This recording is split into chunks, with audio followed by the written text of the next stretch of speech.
What's up? What's up? What's up? What's up? What's up? What's up? This is Conversation with King, and today we got another special show for you. We are Sunday, a beautiful Sunday in New York City, also in Texas, and then in Georgia. If anybody got anything playing, please cut it off for a little bit. I appreciate you. I think that was me. I apologize. I had the other screen playing. Um, Today is gonna be a good day. We got a special theme. I don't celebrate Halloween, but we got a theme, special theme for today for discussion. I'm just happy to be here. Everybody's relaxed. I just have my peppermint tea. We just chilling. I don't want to start the advertisement yet. I don't want to start talking about what we're going to talk about yet.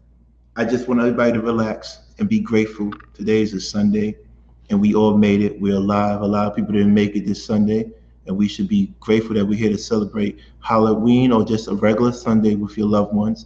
And I think today is going to be one of those days where we do amazing things besides just talk about our subject matter.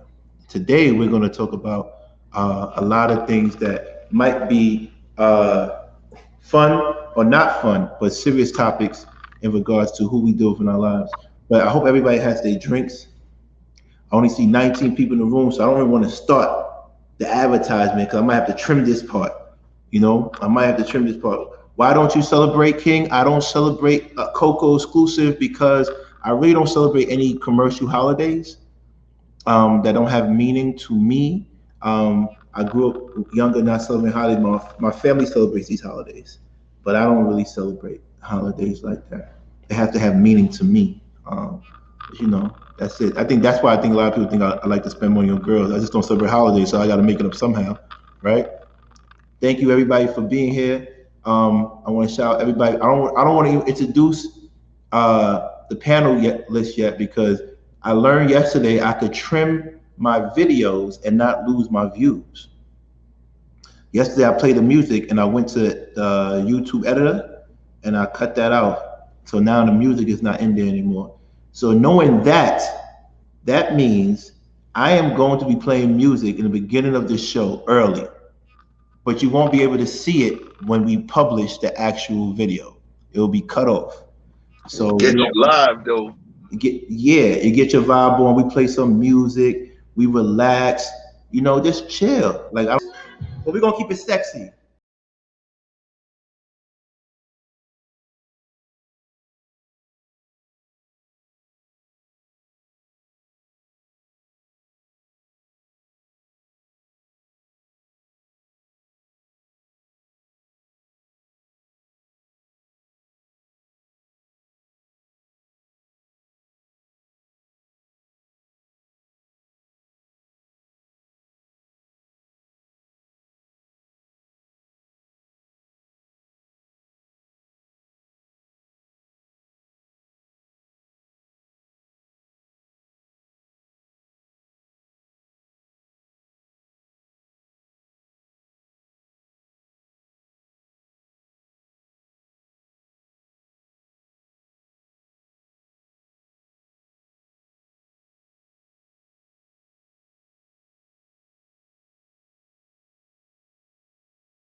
We love them.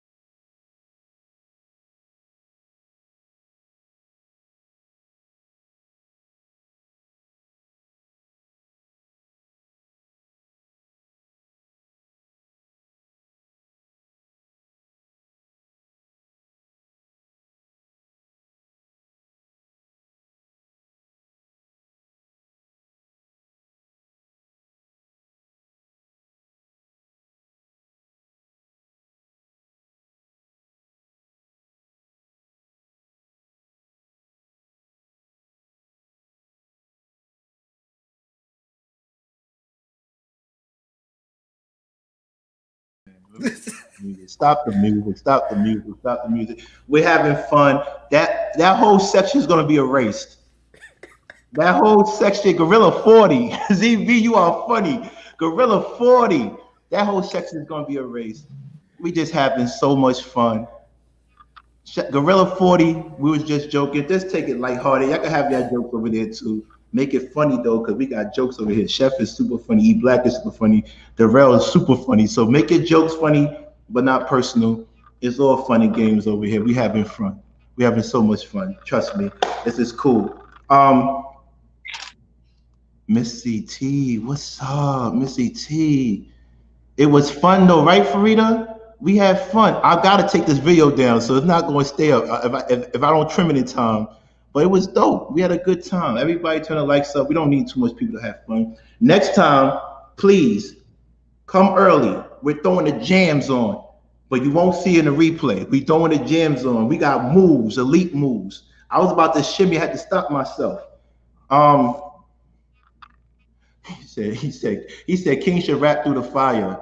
Yo, he's through the wire. He on that Kanye. He on that Kanye. Kanye, that was funny. I like that.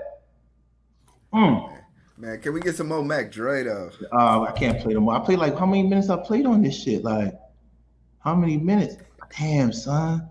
I played like what? 15 minutes on this joint. I got it.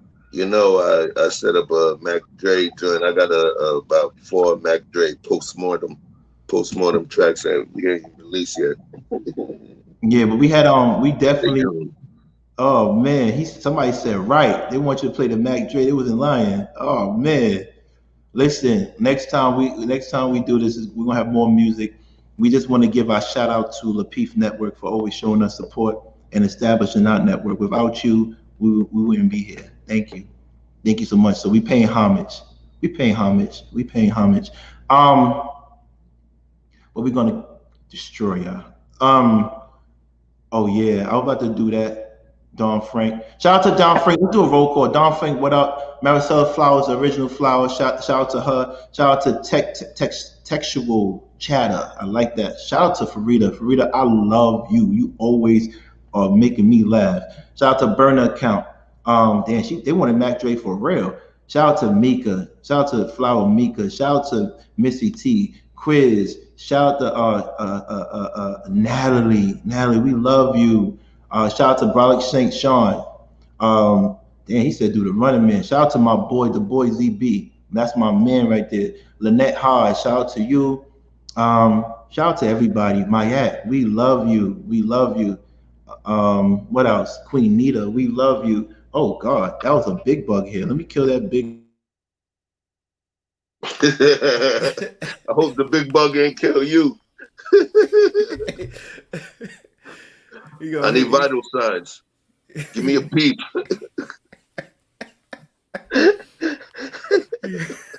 That's New York, fam. We got gangster vermin up there, bro.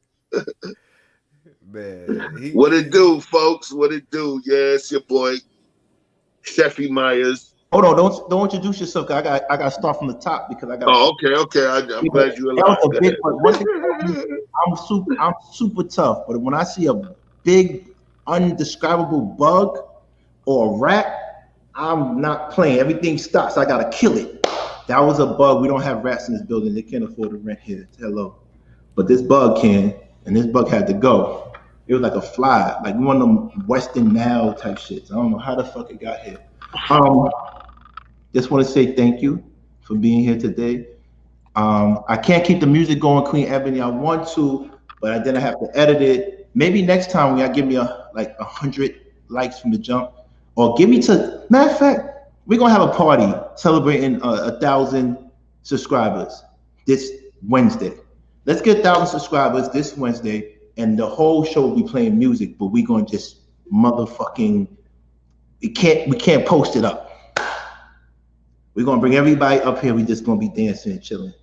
So we having a good time. The vibes are good today. Hannibal, you missed it. Peace, Hannibal. What's up, baby? You missed a little jam session. Well, I don't get to see the views on this. For some reason, let me see the views on this.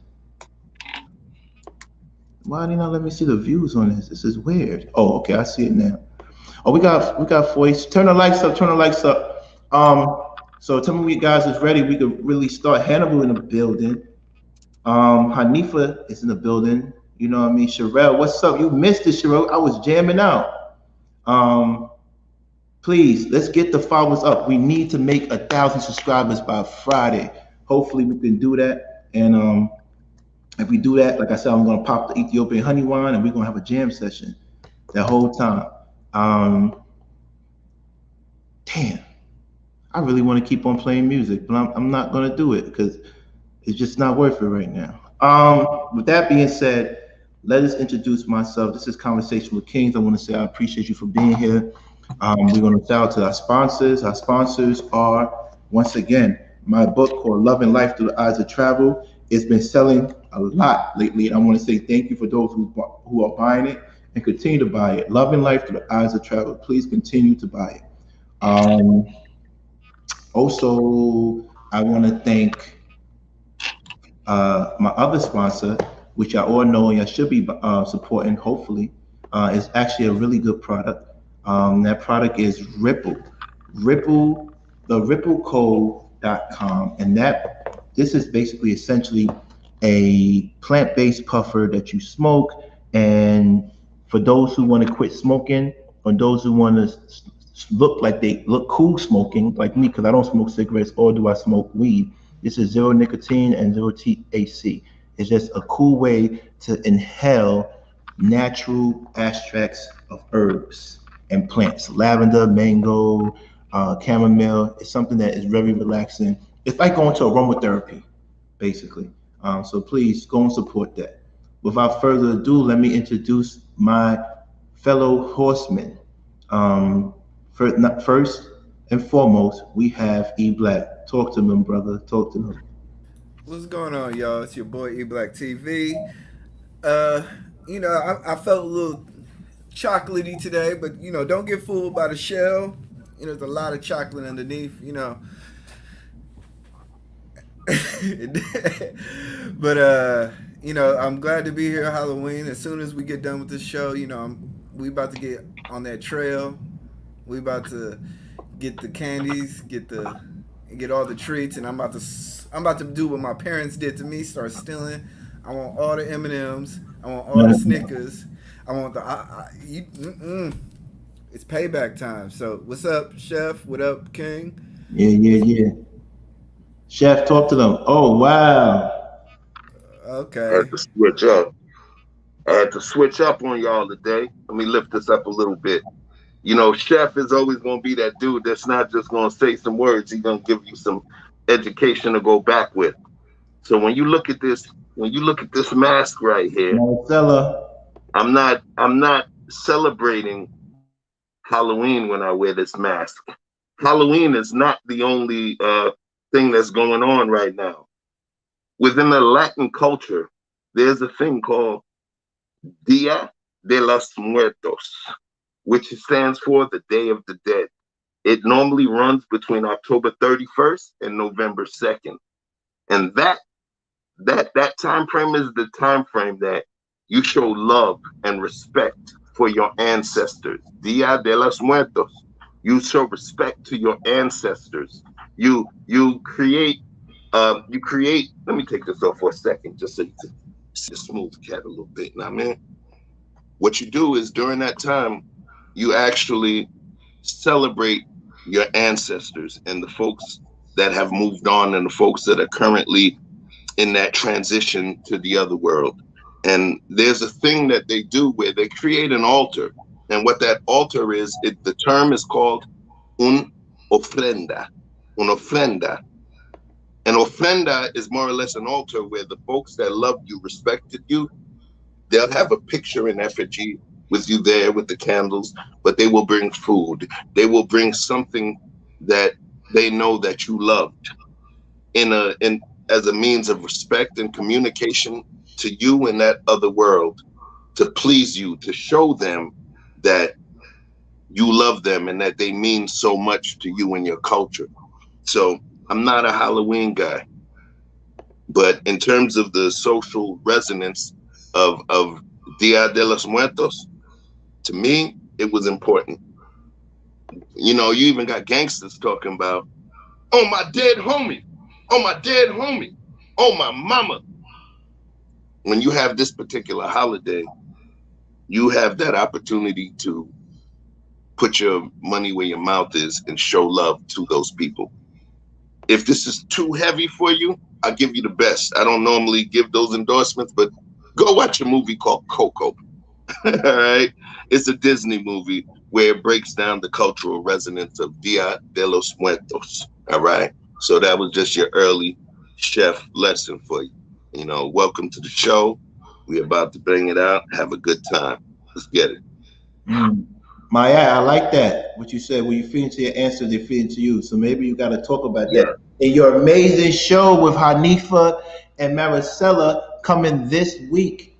I wanted to post up the pictures, but I know that you two have a short attention span, so we're gonna post up starting Monday, and support their new show. So please go and support their show on the Conversation with King channel.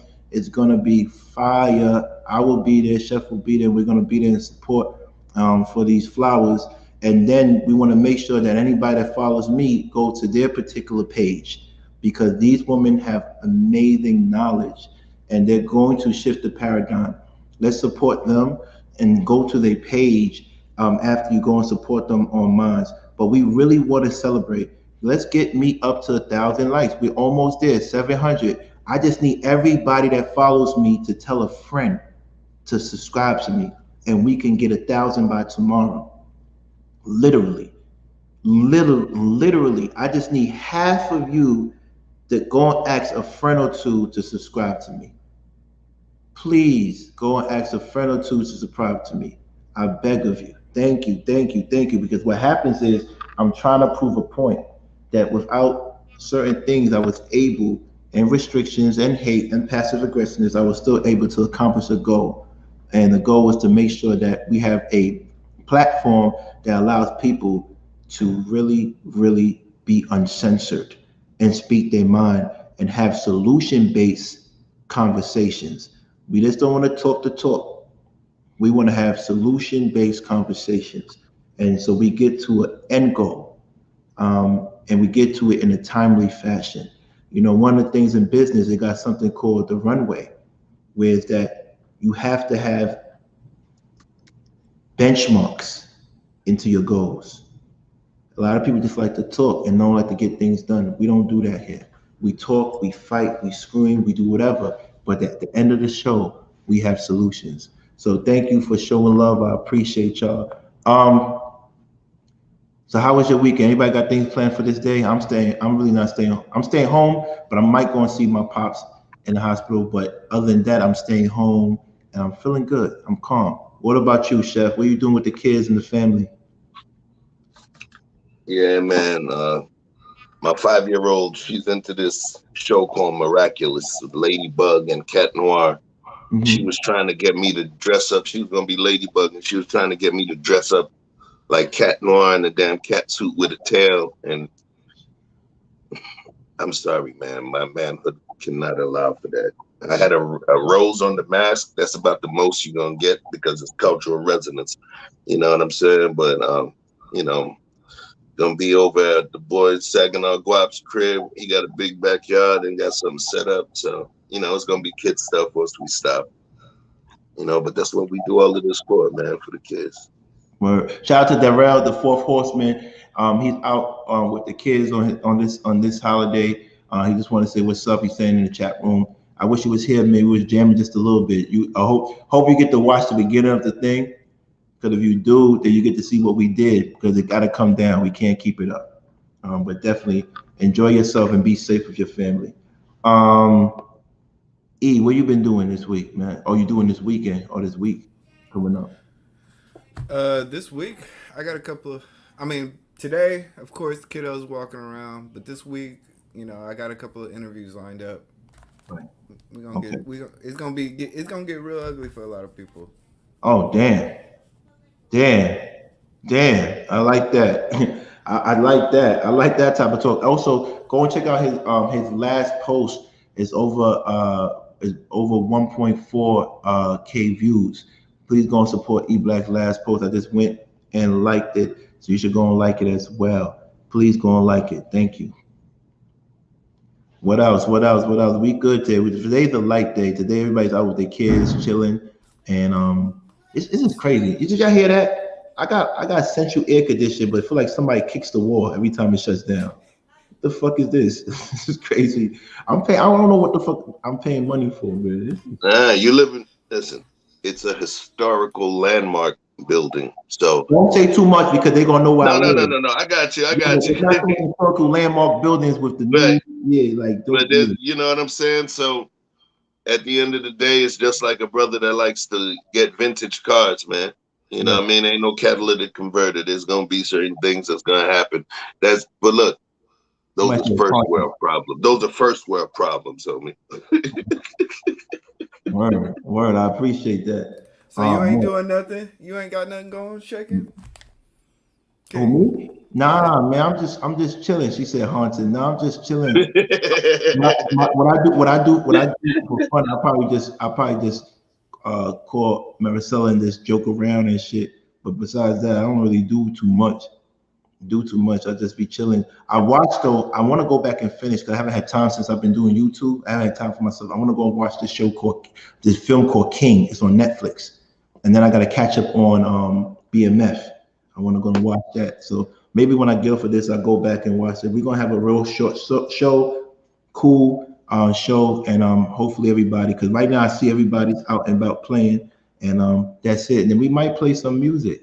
We just might play some music and cut it off, you know. Crystal Cole, I understand my apologies, no disrespect. Okay. She apologized? Oh yeah. It wasn't no apology required, Flower. I understood because I had mentioned the term altar and she said that we shouldn't worship the dead. But I responded, I said it was more related to honoring the dead and communicating with your ancestors. So right. That was what it was. But no disrespect intended, Flower. This is a safe space. You get what I'm saying? Share your thoughts, and we will not come at you in any way. We're going to just speak to you with love and understanding. So you were good. I appreciate you allowing me to clarify that as well. Right. So with that, that's a good segue to you doing the rocks and flowers things before we start the show. Okay. And also catch me on before you said it, catch me on Knowledge and Relationships at 8:30 Eastern time. Catch me on there as an interview. I'm bringing Chef with me. If you're free, you should come through. We're going up there. We're going to represent the channel. So Knowledge and Relationships at 8:30. I will be there doing the interview today. So please catch me if you can. Catch me if you can. All right. Chef, is your way. Do it your way. First and foremost, on this beautiful Sunday, I would like to welcome each and every individual on this call to the garden, our True Pill community garden that exists within our sphere. No manosphere that does not exist within our dynamic. We have our sphere, which is a more inclusive environment, a more inclusive community that allows for communication and safety of those communicating their feelings and for proper discourse.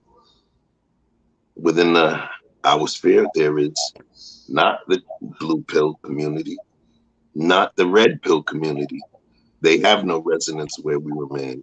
Those are extremes. We are the true pill community. Things work a little different here. Not only are we the true pill community, but we're the true pill community garden. Within this garden, we have two most pivotal life forces that exist. And yeah, we're going to call a rock a life force, believe it or not, but you'll understand why. We have the rocks and we have the flowers.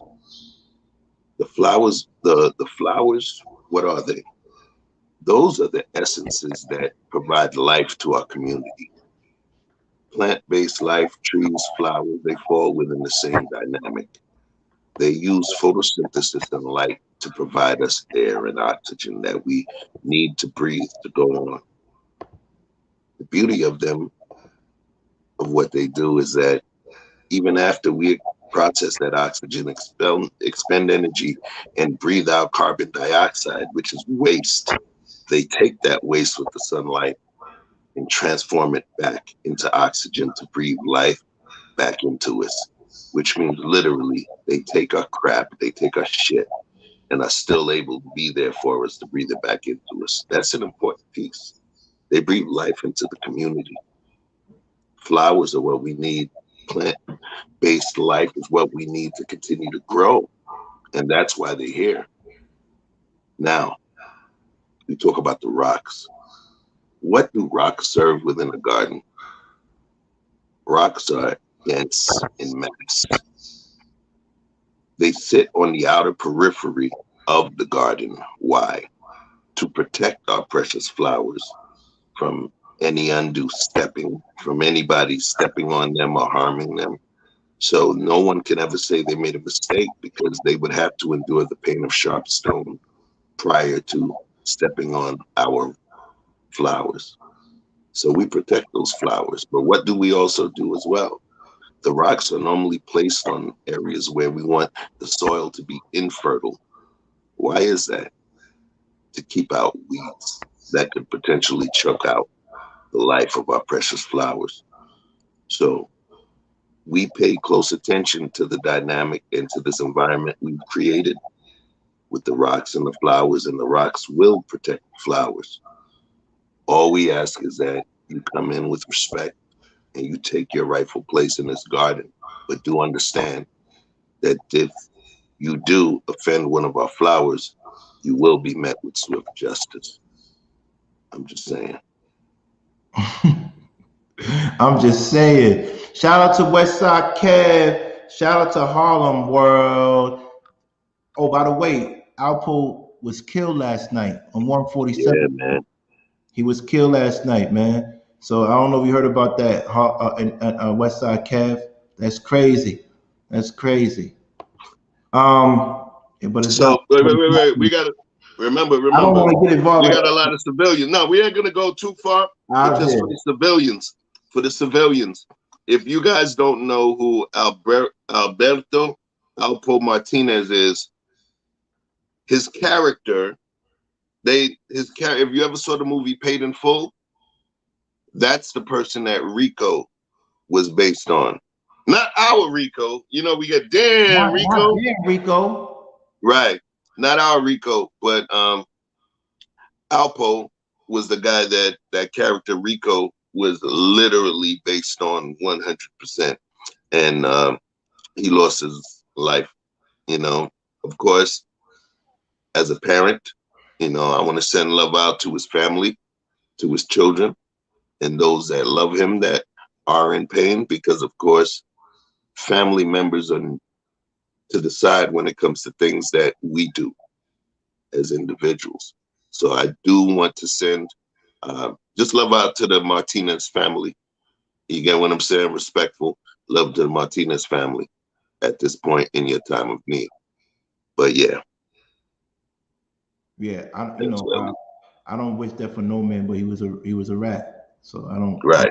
I don't wish that for no man, but he was a rat. And his family, they didn't rat for him. But you know where I'm coming from. No, but I'm talking about the civilian. He is right, but even though he was a rat and he snitched, his family, he still had loved ones, right?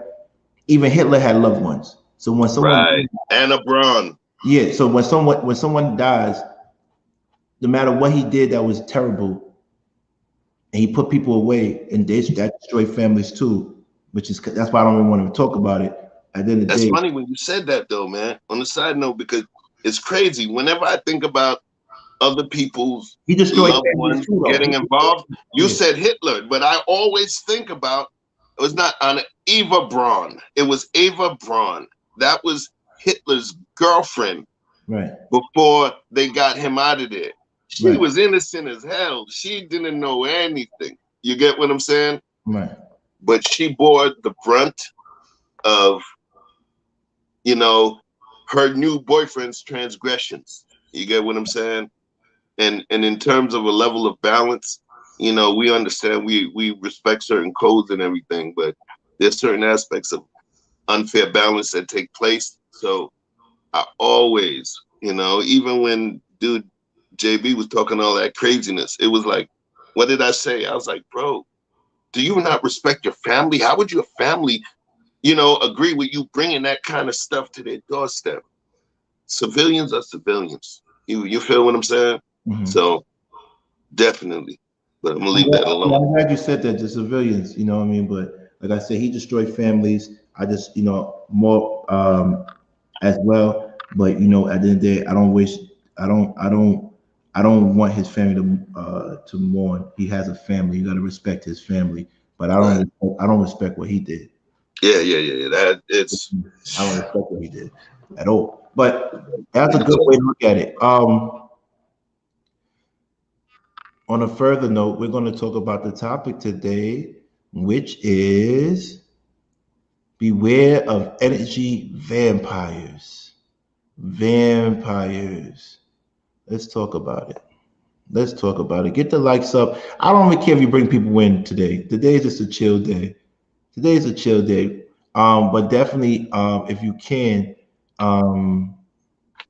please do me a favor and try to get subscribers for the show. We need I think we need 290.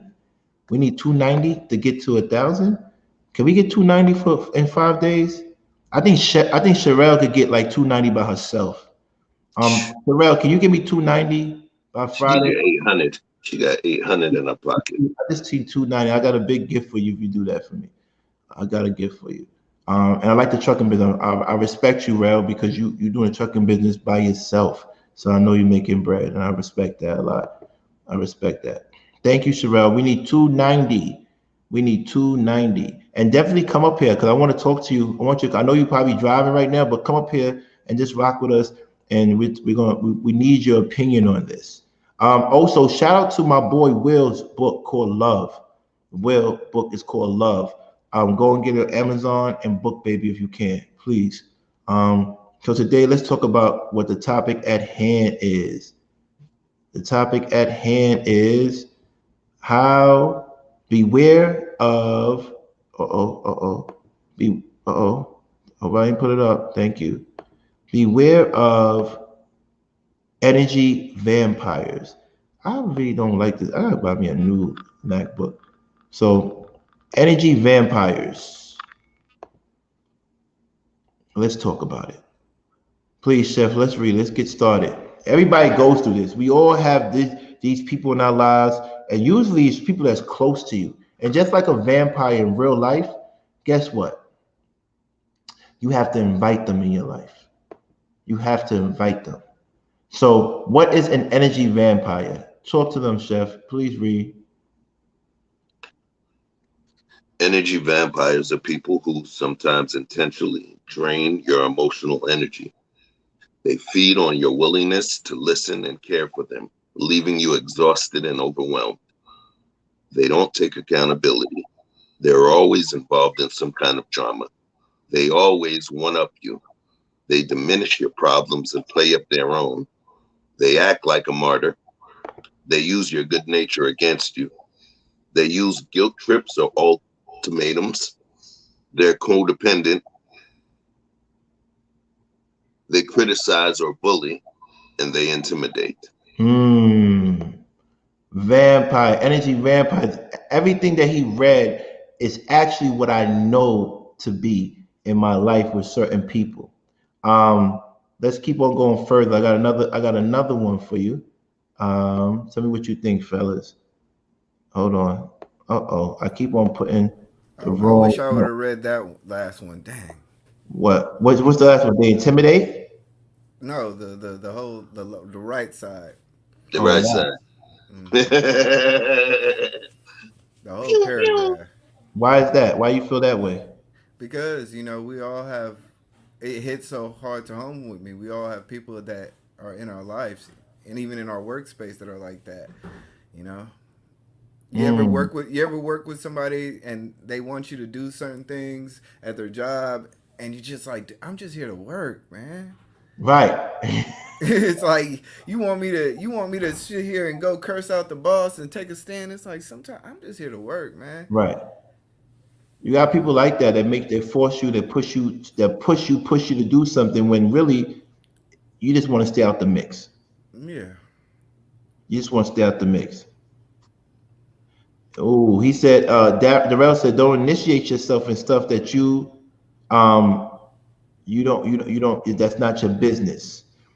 Six types of vampires, energy vampires. Please, chef. You pull it up on the laptop. All right. The six type of energy vampires. There is the blamer, who lays blame on everyone else without ever taking any responsibility. Mm-hmm. The guilt trippers use shame to get what they want. Right. Jealous bees can never genuinely feel happiness for anyone else. Right. Then there are the insecure ones who pull others down to their level of low self-esteem. Mm-hmm. The fun haters seem unable to embrace joy. The bullies stomp on the little guys to elevate their egos. Right.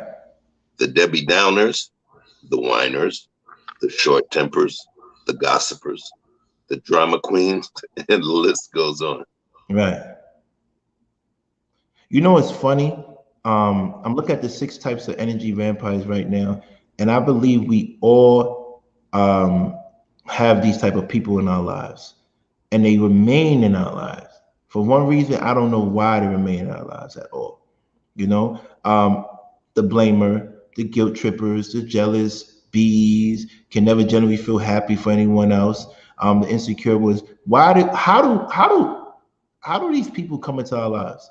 Like, why do we feel the need to invite these people into our lives? E Black.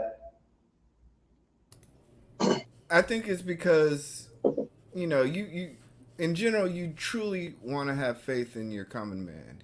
You really just want to believe that they're either going through a phase or you can see past their mischaracterization. So sometimes you just deal with people, but dang it, man, it's hard once they get on your nerves.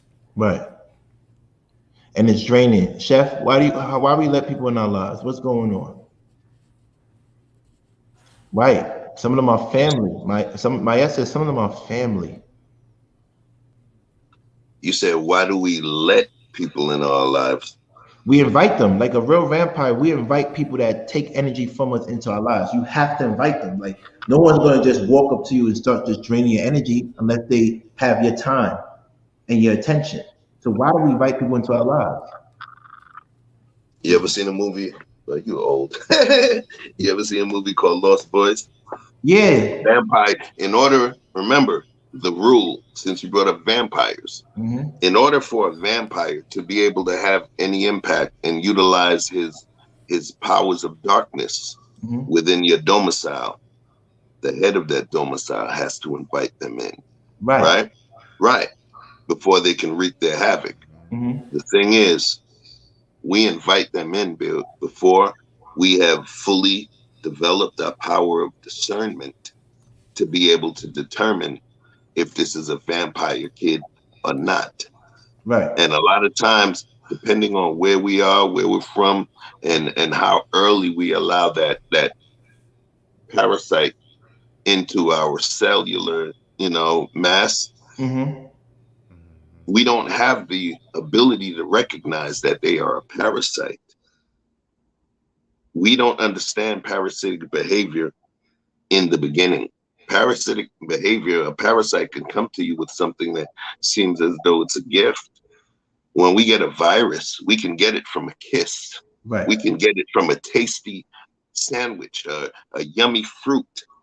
So the things that destroy us the most tend to come covered in a sweet shell of something that we desire. So it's us understanding our powers of discernment to catch the vampires in their midst. Right. You know, it's funny. One of the things besides inviting a vampire into your home, or he can't enter or she can't enter, is vampires can't see their reflection in the mirror. Just like energy vampires or real people that drain you, they don't see what they're doing. They don't know who they are. They don't see who they are when they're doing this stuff to you. Can you explain that, E Black? Why can't energy drainers, energy vampires can't see what they're doing to you, or how they are making your life miserable? Well, sometimes, like I said, I think with a lot of the ways that they operate is because of their own reward system. They're getting rewarded by not looking at themselves. As long as they're able to get that dopamine shot of, being a hater, being openly draining of people's emotions and time and space, they'll never look in the mirror. Right. So, I mean, for me, essentially, those type of people, like I said, you have to keep away. Try to keep away. Try not to engage, and move on. Because, like I said, these people, they'll until they get the view, until somebody shows them what they're doing, they'll never stop. You know, it's funny. I was watching this vampire show on Netflix. I forgot the name, and it's about vampire himself. And everything you thought about him wasn't true. Like he wasn't. The sun couldn't burn him. He was just afraid to tell the truth. Mm-hmm. That's why he hated the sunlight. He hated the cross is because he was a warlord. He was from a family of warlords, but he was afraid to die on the battlefield. So the reason why he hated the cross is because it represented Jesus, who wasn't afraid to give his life. So that's the reason why he was afraid of the cross. And it was so many in the reflection, he couldn't look himself in the face because he will always be a coward. So a lot of times we look at these monsters and this stuff for symbolism, but there's people that's actually causing havoc in people's lives and taking their energy and wasting their time because they don't want to deal with what's up with them. Yeah. You ever heard about Misery Loves Company, Chef? Explain that to them. Misery loves company. Why do I believe you threw that out there? You caught me on some freestyle. Misery loves company. Why do I think that exists? When you endure a certain level of pain and you have the woe is me and you engage in self-pity, one of the things that removes you from that is understanding the commonality between the people within your periphery. And if you understand that those folks as well are enduring the same kind of pain, it doesn't make you feel as bad, right? Because then you feel as though, okay, this was supposed to happen. But now there's another part of misery loves company. When you know you find yourself in a dejected situation, something that's extremely negative or adverse, and then now instead of you dealing with it and taking on responsibility for that issue and addressing it, what you now do is bring others that you care for into your pain center to feel the same thing. Misery loves company. Here's the other part. Now I'm going to give you the petty part. Doesn't nobody want to be the only asshole? You want to know, when we say company, it doesn't mean company keeping you company, but we also mean company within a particular group. You don't want to be the only one. And that's where the selfish aspect of it, that's where the snake aspect of it is like, oh, this happened to me? Okay, I'm going to do it to them. Oh, they snitched on me? Okay, I'm going to snitch on somebody else because it happened to me. That misery loves company has a negative connotation to it. Because at this point, you've taken what life has given you and now you become someone else's pariah just so you can equally meter out whatever pain you've received on your side. That's the danger part. E Black? Yeah, I think what it is that when you love the company of people like that, you're easily able to control the narrative because it's never based in truth. It's never based on accountability. It's only based on your own fictional warped perspective. So if I'm in a miserable state, then I can easily get a lot of people on my passionate rant, my passionate trip. And it's just like, as long as you're not accountable, then you don't have to be accountable to nobody else. And that's why I say, stay away from those people. If you walk around people who are not accountable, then you will never find them being held to accountable state. So, what up, Hannibal? Hannibal, put the elephants up. Put the elephants up. Hannibal's in the building. What up, y'all? He's a building Hannibal. We having a quiet. We usually get like 100 people coming in, but today is Sunday. Everybody's celebrating this pagan holiday of Halloween. I don't knock it. You feel me?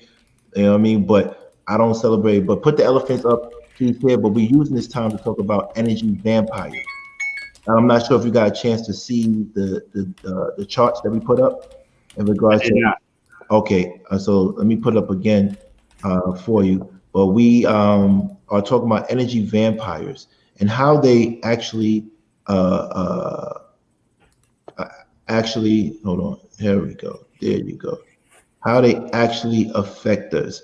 So I'm going to put up what energy vampire is for you, and I'm also going to put up the last one, and I'm going to put a new a new chart and diagram.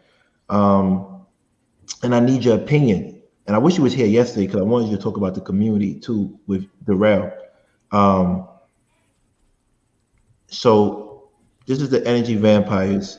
Energy vampires are people who sometimes intentionally drain your emotional energy. They feed on your willingness to listen and care for them and leaving you exhausted and overwhelmed. That's basically emotionally taxing people. They don't take accountability. They're always involved in some kind of drama. They always one up you. They diminish your problems and play up their own. They act like martyrs. They use their good nature against you, and they use good guilt trips, or ultimatums. They're codependent. They criticize or bully, and they intimidate. See, this is what I'm saying. Like, I don't want to start any trouble again, but some of these tactics was used by people that we might have dealt with. But in the real world, Hannibal, how does this play in society? How You know, when I read the topic, I said this is a really good one. Thank you. I And tried, man. I no, tried. no, no, no, you do a good job. And I not to throw too much shade at that other channel, but like when I was on there and they would, I swear I ain't trying to be petty. This is a legitimate critical, a legitimate critique. But I was like, these questions they leave a lot to be desired. You know, these questions are kind of simple and basic, and like Right, y'all topics and the questions are not, and I appreciate that. right. Thank I remember being a younger adult, like 2021. I'm in my 40s for reference, but when I was 20 and 21, I'd hear like older adults, 30 and 40, talk about not having energy for stuff, and I didn't understand because I had all the energy in the world. Mm-hmm.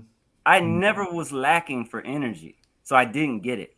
And then after about 33, 34, that's when it really started to hit Thank me you, Terrell. that energy is not infinite. Like we Mhm. literally, like we have emotional things that we don't have the energy for that'll end up taking a physical toll on you. So you can go through emotional stuff with people that it can literally just draw your physical energy. And that's when I started to get it. Like I like, we need our energy. We need our energy to do our work. Right, And when somebody is being overly selfish, because that's what all those things have in common, is overly selfish behavior. And those things, when we have to accommodate and adjust to them, it takes energy away from physical energy away from us. The energy we need to do our work and to handle our responsibilities. right. I have my own definitions for a lot of things. Yes. One of my definitions for evil is is egregious, gratuitous selfishness. Wow. That is when things become evil. If I'm out and I do enough labor to get enough money to take care of my family, and I don't have enough extra to donate to charity, I'm not being evil with my selfishness. I just ran out of funds. I'm taking care of my most primary requirements. But if I got all the money in the world Right, and then I do a bunch of dirt to get more money, right. the motivation is egregious selfishness, and that's evil. If Hmm. I go out and hustle with the same level of intensity to get more money, but I use that money for good, well, Hmm. that's not evil because that's altruistic. You see Hmm. what I'm saying? Like greed is a function of unchecked selfishness. Right. And so it's not necessarily greed can be evil, but when it's really, really selfish, that's when it's really, really evil. I hope that makes sense. Right. And it definitely makes sense. Shout out to the fourth horseman, Darrell. Thank you for coming on. We appreciate you. There we go. You got the best outfit, baby. Focus. Hello? So I'm the only one who got the memo. No. I came as a college student. Oh, okay. No, I'm joking. I don't celebrate Halloween, but so today I'm Baron Von Sexy. Okay. And I heard this channel had my name in their mouth on vampire energy. So I just wanted to come in to let you gentlemen know that it's my birthday. Halloween's my birthday. And I do this for the babies. Let's get it, Willie. Yeah, Willie. Thank you, Willie. Look. Oh yeah, I'm not just Dia de los Muertos. I'm your other boy. Manosphere algorithm. Thank you. I knew Willie wasn't gonna let me down. Yeah, I knew Big Papa Willie D wasn't gonna let me down. I know you will got a connection, but we do it for the baby. But for what happened was, just to be on the safe side, because we have a lot of people that celebrate and don't celebrate Halloween. Yeah. So we made sure that it's, like I said, this is an inclusive room, very inclusive. So we pay homage to everybody, but also we decided to talk about energy vampires, people that, like he says, that live a selfish life and want you to live their life with them. And we're going to find ways to identify why we invite these people into our lives. Like, for example, I'll be honest, me being over there, the other network, me being there was my fault because I decided to be on that network. They didn't, even though they came and recruited me, I still had to say yes or no. Right? Me dealing with a woman, any woman in my life, if they don't fulfill me and I'm still with them, whose fault is it? Mine, right? Me continue to deal with institutions that don't pour into my community, real parasites and vampires, whose fault is it? Right? We're going to talk about those institutions that take from our community. This is why the black dollar doesn't stay in the community for too long. Those are different type of vampires we're going to get into. But let's talk on an interpersonal level. So, Chef, Hey, King, I'm just stopping through, man. I'm out here with my daughters at a birthday party, so I just want to give y'all a shout out. You know what I'm saying? Yo, Will. Yeah, I love it. Will's like one of the best dads ever, man. I swear. He having more fun than his babies, ain't you, Will? Give y'all a shout out. Guapo got to say. Guapo put something in the chat for you. Peace to the four horsemen. You know what I mean? He said, "I got a challenge. Do a whole show without mentioning La Peep Network. I bet you can't. I bet you. Hey, Guapo, you could come on. I would like you do a whole show. No, Guapo, please come on the show. I want to talk to you because I got a bet for you as well. I got a dope bet for you as well, Guapo, because I'm not sure if you noticed this, Guapo. Y'all want me to smoke him so bad. Let me just wait. Look. And they don't even know I'm with the smoke right now. No. I want no. Because Guapo is in the military. So shout out to Guapo. I respect him. No. I know who you're talking about. Guapo is in the military. Beautiful lies. So thank you for serving this country the way you did. That's first and foremost. I would never disrespect someone that served the country that allows me to talk shit whenever I want to talk shit. However, Guapo, it's funny to me that you are defending a man that calls men like you simps. Men like you, Guapo, because men like you, according to Anton, because he got married young and he has a successful marriage and you had 2 failed marriages, you are not an alpha male. So continue to support men that kind of play you and you sit in their stage because you want their subscribers. Let's get real, Guapo.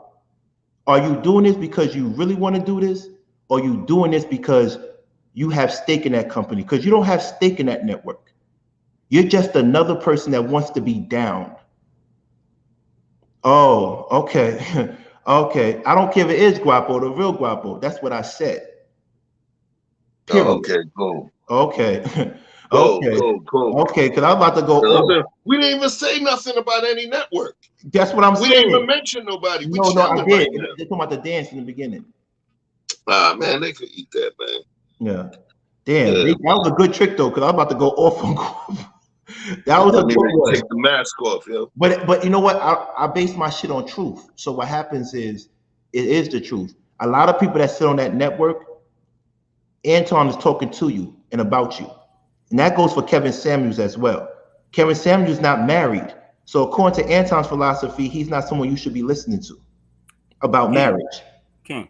Yeah. Let me add too, because I did mention them. I didn't mention them necessarily as a shot against them. I mentioned them because for the audience, for the viewers, I would like people to be edified. I want people to be edified. So I wanted to be clear that the edification is over here. The entertainment is over there. The edification is over here. If you value entertainment above edification and enlightenment and empowerment, go get your entertainment. Right. You know, that's fine. But if you're looking for something more, it need to be clear and stated explicitly that that's over here. Over here. But my thing is this, we're having a good conversation and you bring it up, Guapo. And he says he's Guapo from Beautiful Lot. What Guapo is this though? Who is this Guapo?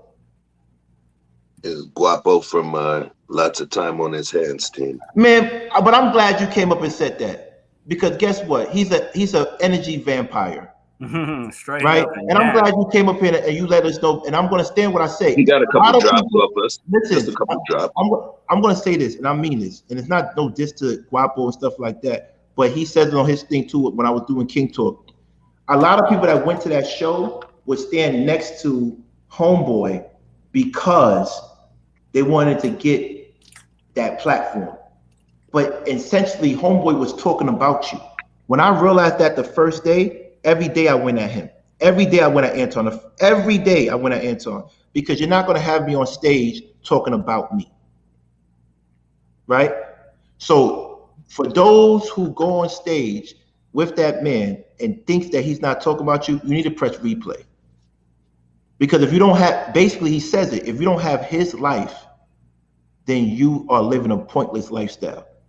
You got people like JB, who subscribes to his Patreon, but he's talking about people like you. Because I remember he called him a broke bum.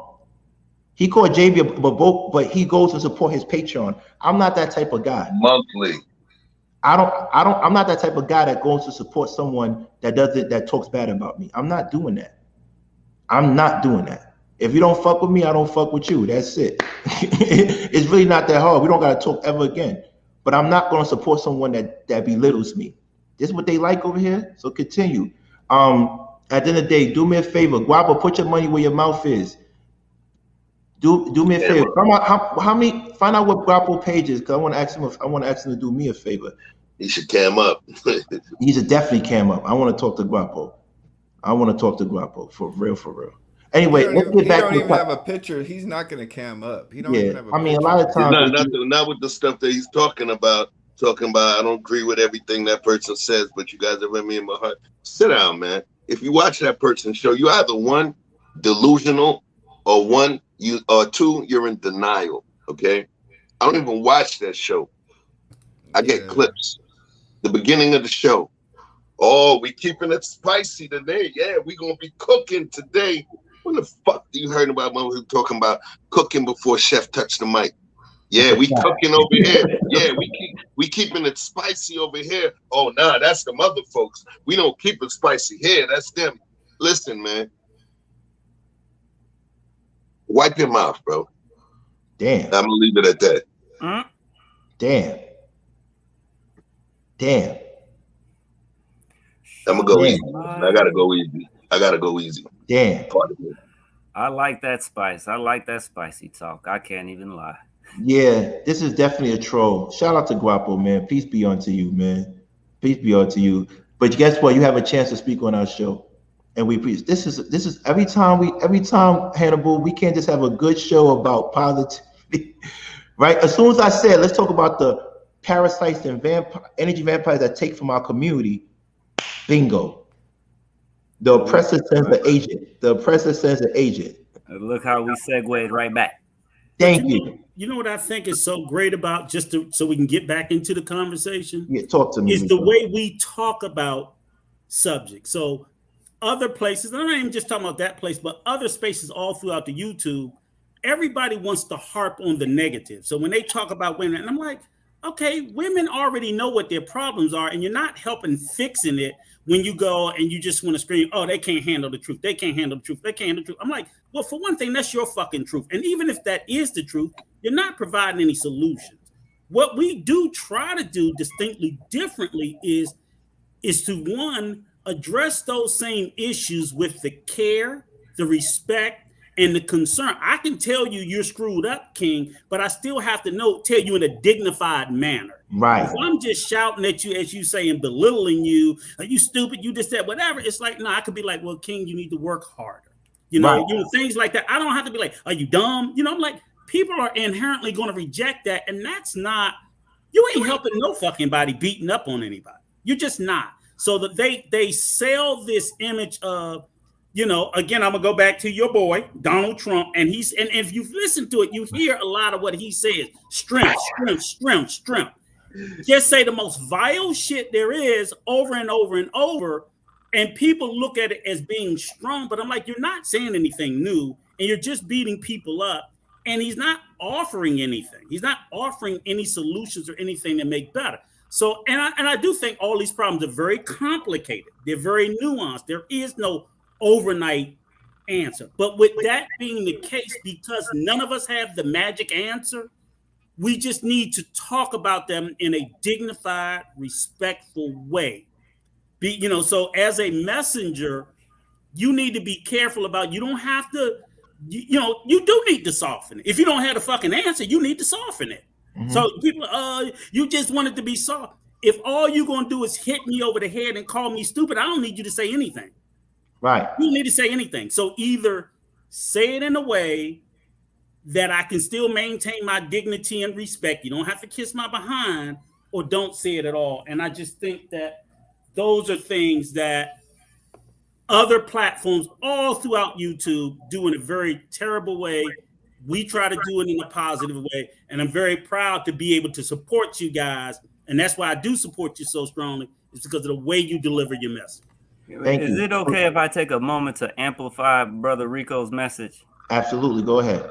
There was a time in my life when I was much younger, and I'm fairly smart, but I used to be too abrupt, a little too rude, and I used to think that, look, it's your fault if you can't take this truth, this frank truth, you don't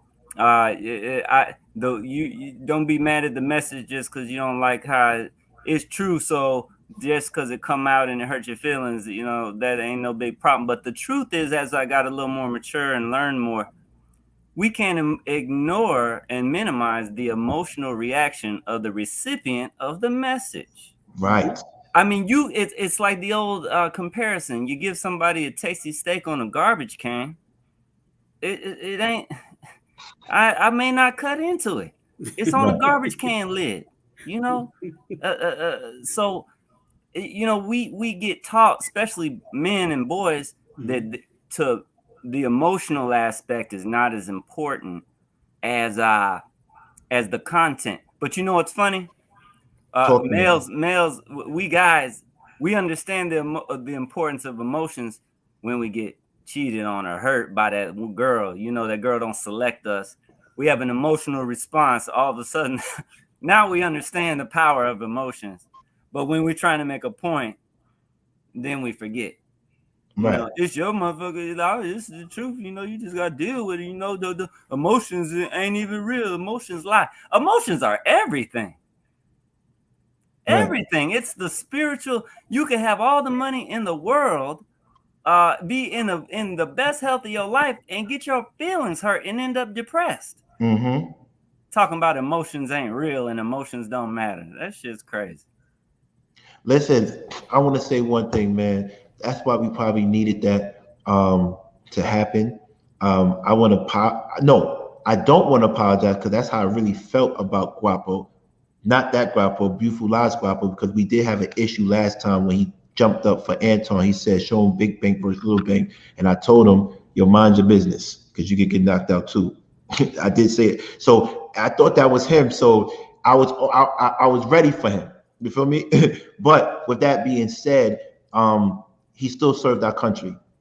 So I have to salute him for that. But he could get to work too. So tell Guapo to come on stage so I could tell him how I really feel about him. And tell the fake Guapo to come on stage too so I could tell him how I feel about him. But I'm glad that came up because maybe I need to learn how to move in a room full of roaches or vampires. Maybe I need to learn how to be easy a little bit, right? So we have this chart right now called How to Remove Energy Vampires. And we have read that one. Yeah, please read it. Rico, are you there? Oh, okay, good. All right. How to remove. Thank you, Kareem Christian. And thank you, Hudson, for donating some money to this beautiful channel. We appreciate you, Hudson. Something's wrong with my computer, so I can't post it up right now. And Maricela gave you some props. Thank you, Sherelle, for inviting Kareem Christian to subscribe to us. I asked her for Kareem. I asked Sherelle I asked Sherelle for 290 followers, and I closed my eyes. I have 7, and with a matter of 3 minutes. Sherelle, you get busy. I can't wait till you come to New York. Dinner party on me. I don't care. But it seems like Don Carrera liked you anyway, so I don't want to get him jealous. So me, Sherelle, me and you were just friends, but Don Carrera was on you. They was on you. Yeah, he wasn't playing. He wasn't playing. But let's read this. How to remove energy vampires. E Black, talk to me. All right. First, you got to establish boundaries. Don't give them an inch. Right. Guard your emotional capacity. Cut them out entirely. I love that. It's dope. You know, it's the dopest part about it. What? Talk to me. Oh, yo, the dopest part about this thing is it's not telling you how to defeat an energy vampire because that's their nature. It's like trying to defeat the wind, or you know what I'm saying, or it's trying to take out the ocean with a spray bottle, right? That shit ain't gonna happen. It's talking about the things that you would need to do to keep them from entering your periphery. You can't defeat them, but to pretty much remove them or eliminate them from your purview is literally stuff you have to do within your circle. It's a set of discipline. And when you look at it, you know, they talk about the end, giving an inch and the boundaries and all of those. Those are the things that we learn as men when we touch those hard streets.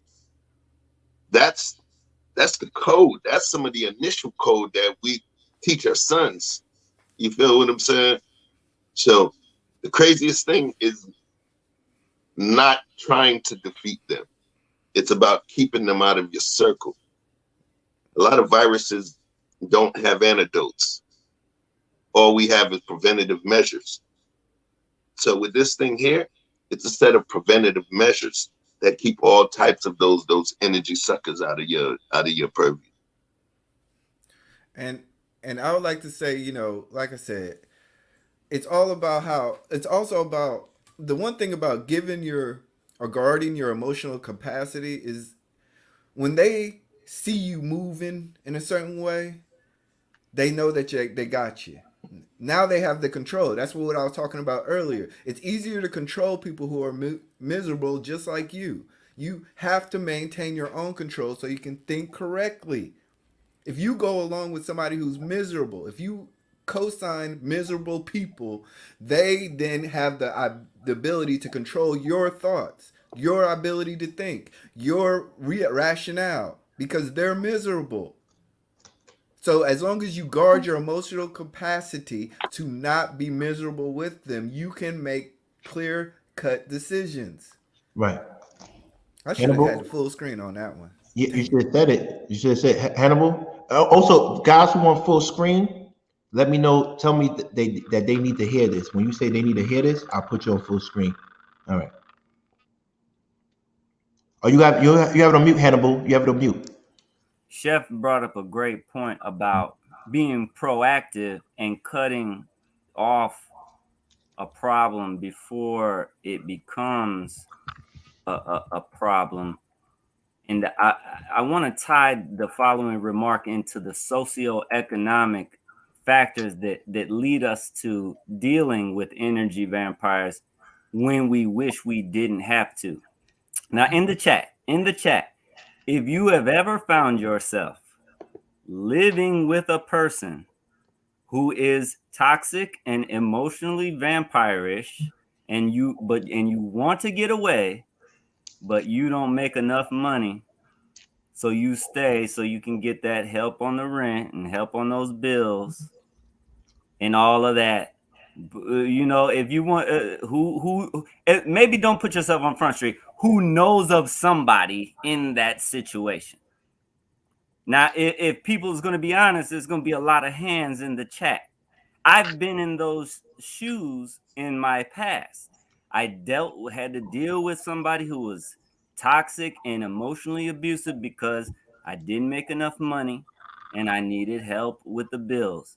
I tell them I have girl children, and I have a male child too.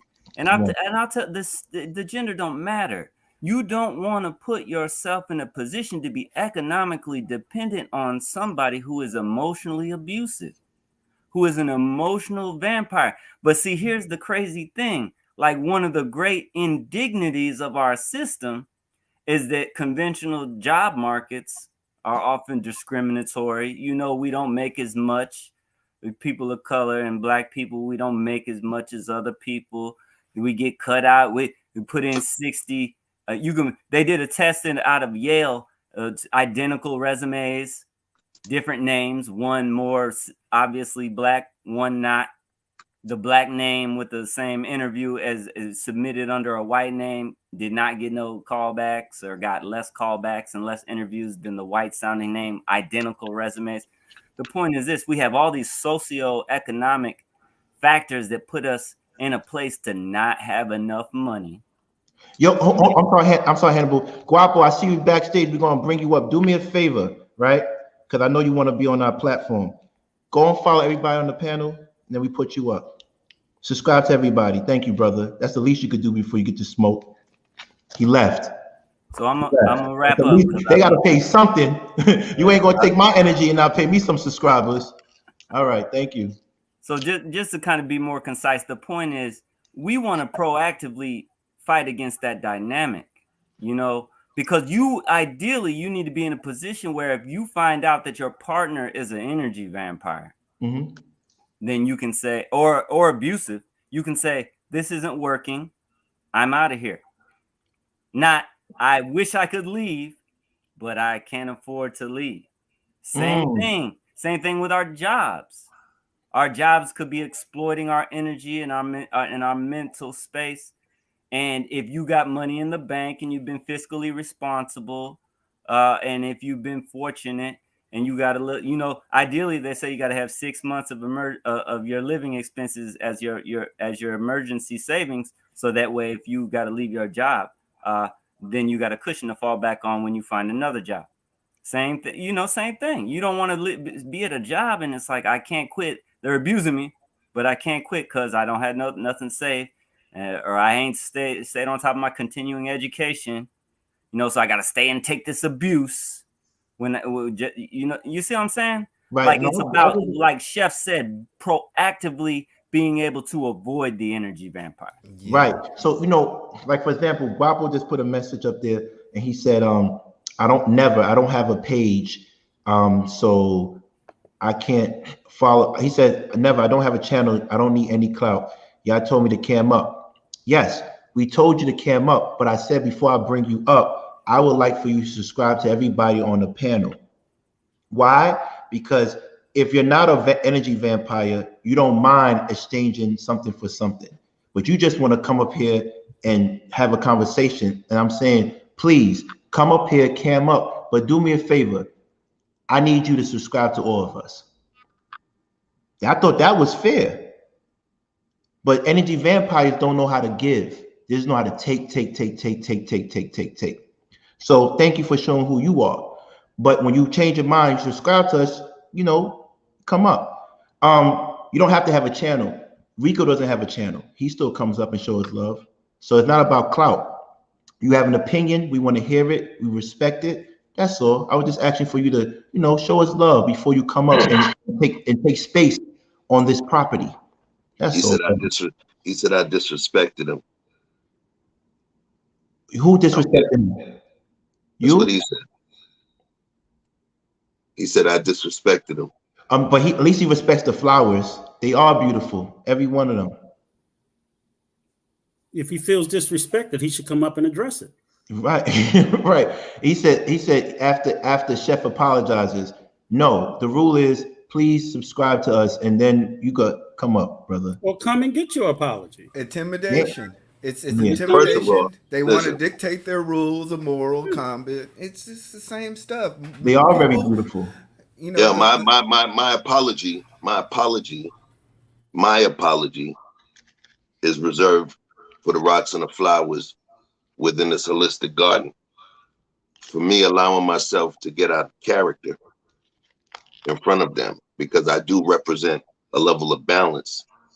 So my apology will be to those that saw me in a specific light, and I may have sullied that perspective with me acting like a human being, when in the light of us doing the show, right, where we were pretty much an hour in, not saying nothing about other folks. Okay, this is probably the cleanest hour, if you will, without utilizing other people. And we on here doing our performance, and then you want to come and troll with your statements with a name that is, you know, contiguous with another name from that network. So you look at it as the way you look at it. I'm on stage. Don't grab my leg. You understand what I'm saying? And then right, when I kick your hand, you talking about you was disrespected. Do you have anything to provide to this? Do you have any lucid information or feedback to provide to this? Or are you simply attempting to challenge us related to the other folks that we were speaking about, man? Yeah, my thing is this. Guava, I don't know you. I saw your picture. You seem like you in tune a little bit. So you know when you come into someplace place, you want to be mindful and watch what's going on. But you jumped in and said a joke because, and I get it, because people making bets. So you say, I bet you can't say blah, blah, blah, blah. I get it. That was cool. But at the end of the day, we don't know you for you to be comfortable to say jokes like that. But we want to know you. We could correct this whole thing right now. We could all be cool. But at the end of the day, you're moving a little bit wacky. So it's all right though. But when you ever want to come up and follow us, subscribe to us, I appreciate you.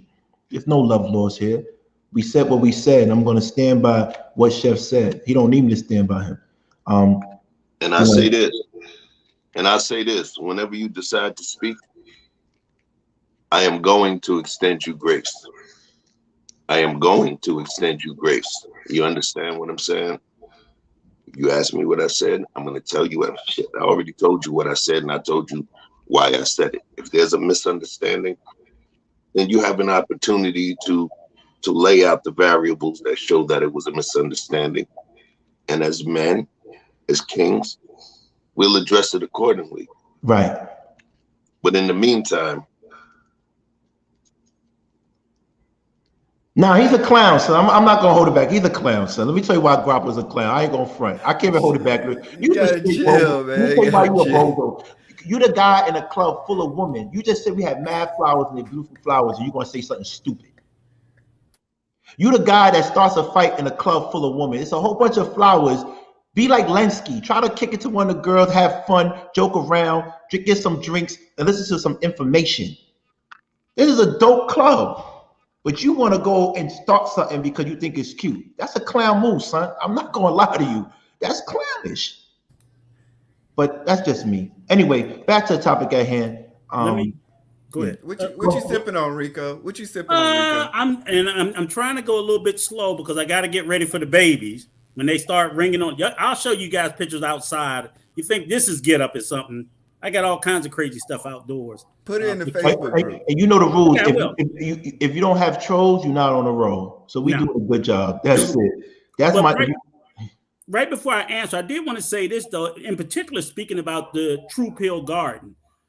There's two young ladies that have been dropping some bona fide diamonds and gems of quotes in that page. And if you have not joined it, it is a must. And I've been like all day today has just uplifted my spirit, just seeing all the little quotes. I can't recall their name off the top of my head, but if you guys go in there and you see, you will be taken aback and blown away by the knowledge, the information, the positivity, and everything that just permeates all throughout that page. And I say this to the viewers: join, get involved, show your input. So I wanted to say that, and I try to post something in there every day because it's sort of like it's my sunshine for the day.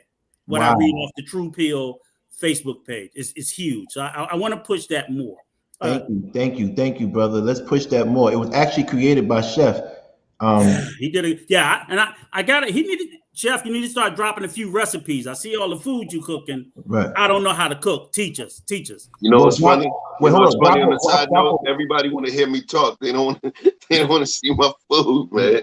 Listen, Robert, I didn't disrespect you. I told you I felt disrespected. I don't find the joke funny. I don't know you. I don't know you. Let me go I back don't know to you. So I felt disrespected. So what next? You're still on this page. You're still watching this. What next? Like, come on, dude. Like you like, come on, man. Come on, grow up, man. Grow up. Let me quickly speak to the energy vampires, because I do just want to point out one aspect of it that I think when I speak about it, I think I'm speaking to a particular slice of our community. And I know that, yes, I agree with everything about how you address energy vampires and regulate them in your life. But I think for a large number of us, and me in particular, the biggest energy vampires I've ever had in my life was family. And they're not as easy to dismiss. So I don't mean children, but in particular, siblings.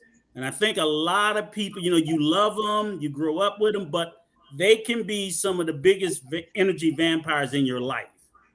Where, especially if you have a parent and you may be the best child, not best that you're better than anybody, but maybe the most responsible. A lot of times everything gets dumped on you. And not only when you get up in life are your parents looking for you for support, you'll have grown ass sisters and brothers coming at you the same way. And they will come at you with the same, wanting to feed off of you. I even see it with my wife, with her siblings, and so that's hard. That's hard to make those clean breaks. But I know emotionally, and I'll just say this briefly because I try to look at everything on a personal level. My mom recently passed earlier this year. I kind of promised her, because I have a sibling that's in a nursing home that's only a year or two older than me. Damn. So I'm promising my mother that I'm going to look after my sister, but she's a goddamn energy vampire. She was that before she went into the nursing home. So, and my mother was doing it. So because she's dying and I want her to leave this world, with as much peace, I'm telling her, don't worry about her. I got her. But my mother's gone, but that energy vampire is wearing my ass out. But I made a promise to my mother. You see what I'm saying? Right. And I know a lot of people have family members like that. I know that is not you. So what are you going to do to set the boundaries for that, Rico? I'm being real tough with her. Right. I'm being real tough. Like, I'm not cutting her off. I'm not going, she has a son that pretty much has abandoned her. So I'm not going to do that. But I'll tell you what's funny.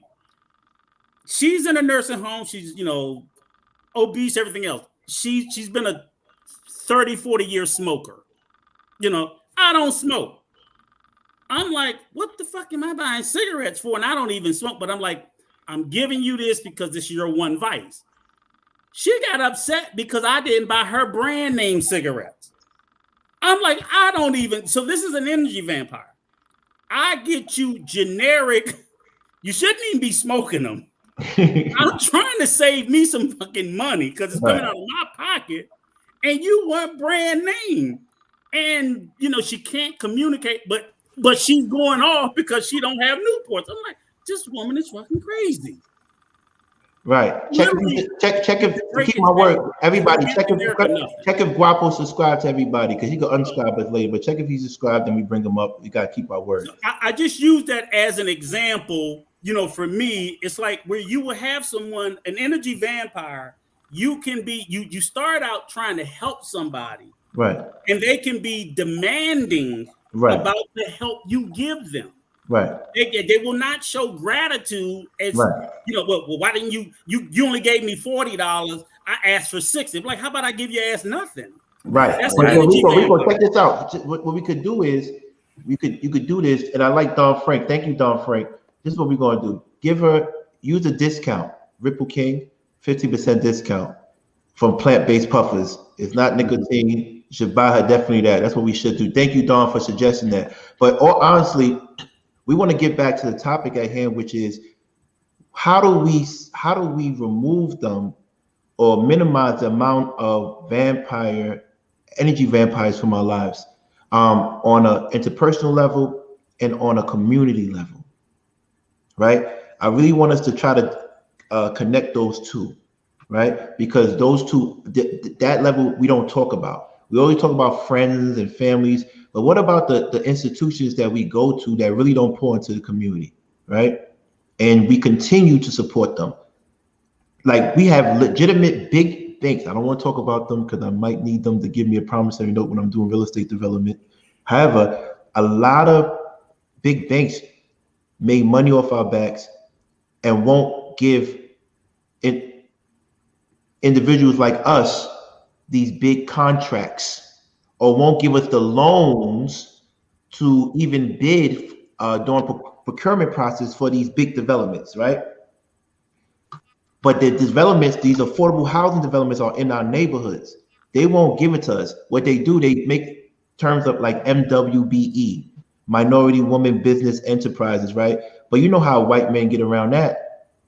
They put their wives on the business. So now they got the woman and they're eligible for the MWBE contracts. And they take the money that the city or the state or the feds give to that particular community, and they suck it out without getting anything back.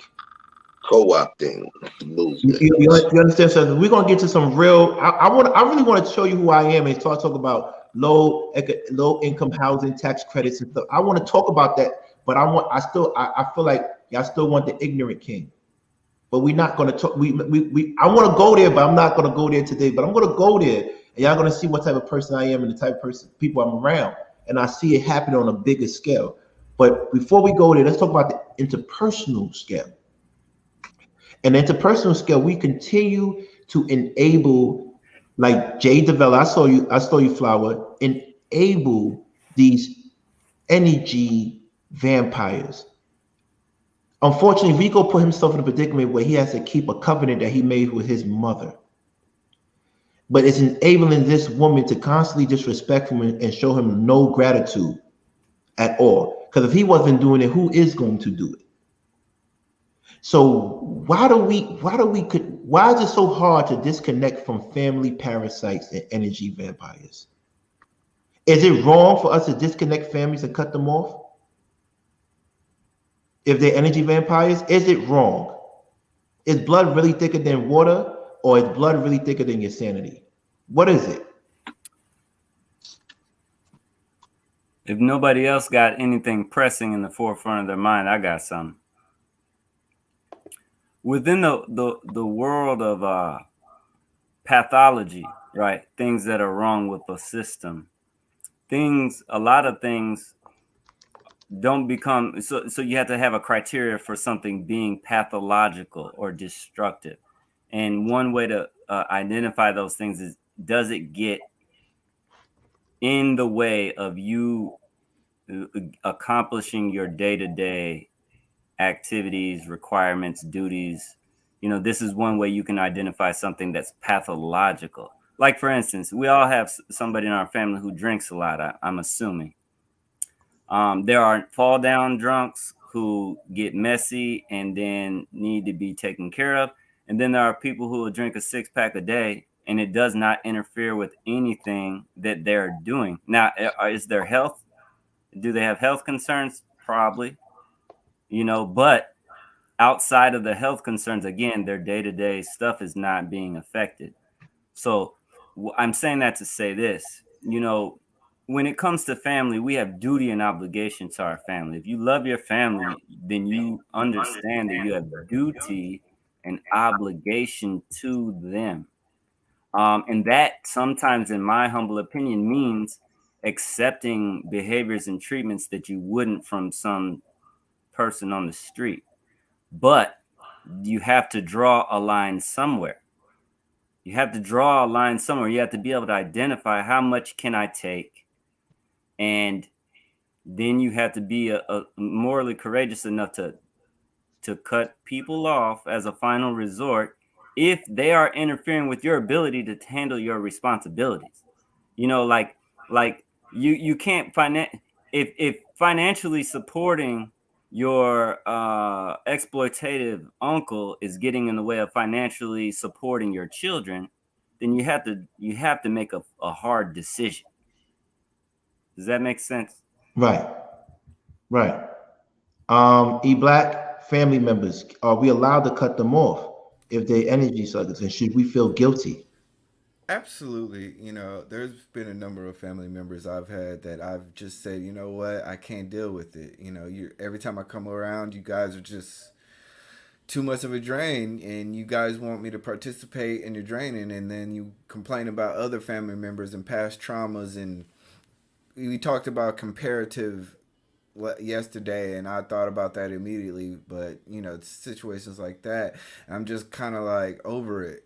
And I told him, I didn't tell him, I just was like, look, I'm my own man, I gotta worry about my circle. And I can't have that energy around.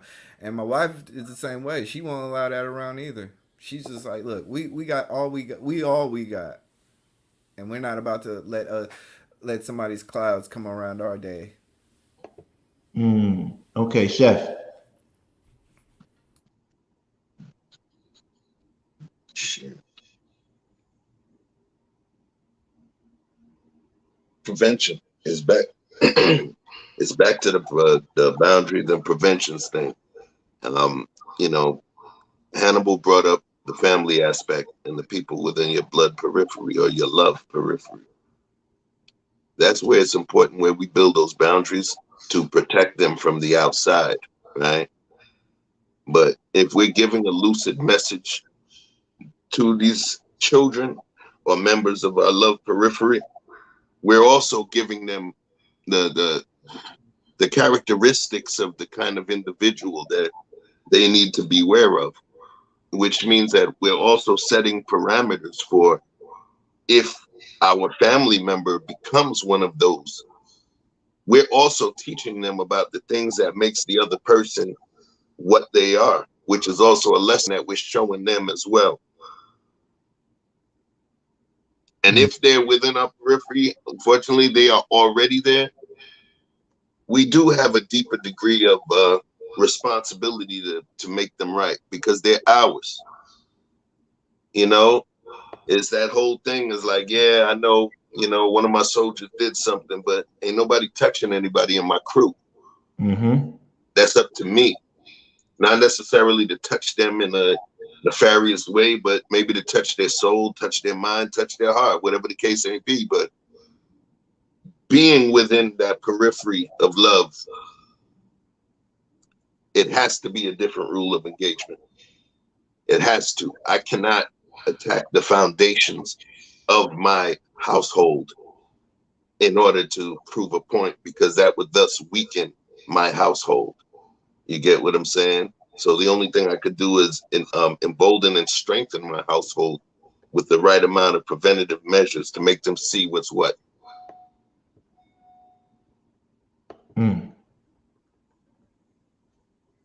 Okay. Why is it quiet silence? Why is it silence? Let's pick up. I mean, it's facts. Right. I mean, everything that everybody said is just, it's fact. This is a tough one. It's a tough one. And you're right. I agree 100%. You need to, so for me right now with my situation, I'm constantly chipping away with modifications because, as Hannibal said, okay, I'm only going to go so far. So I'm not going to completely cut my sister off, but I'm getting to the point where, where I can't, because she can't verbalize. So I don't understand her, but I know she clearly understands me. And I'm like, you're going to take this and accept this, or it's going to be nothing. Because they say you got the carrot and the stick. I spent so much time up to this point with the carrot. Now I'm like, okay, you got to get the fucking stick.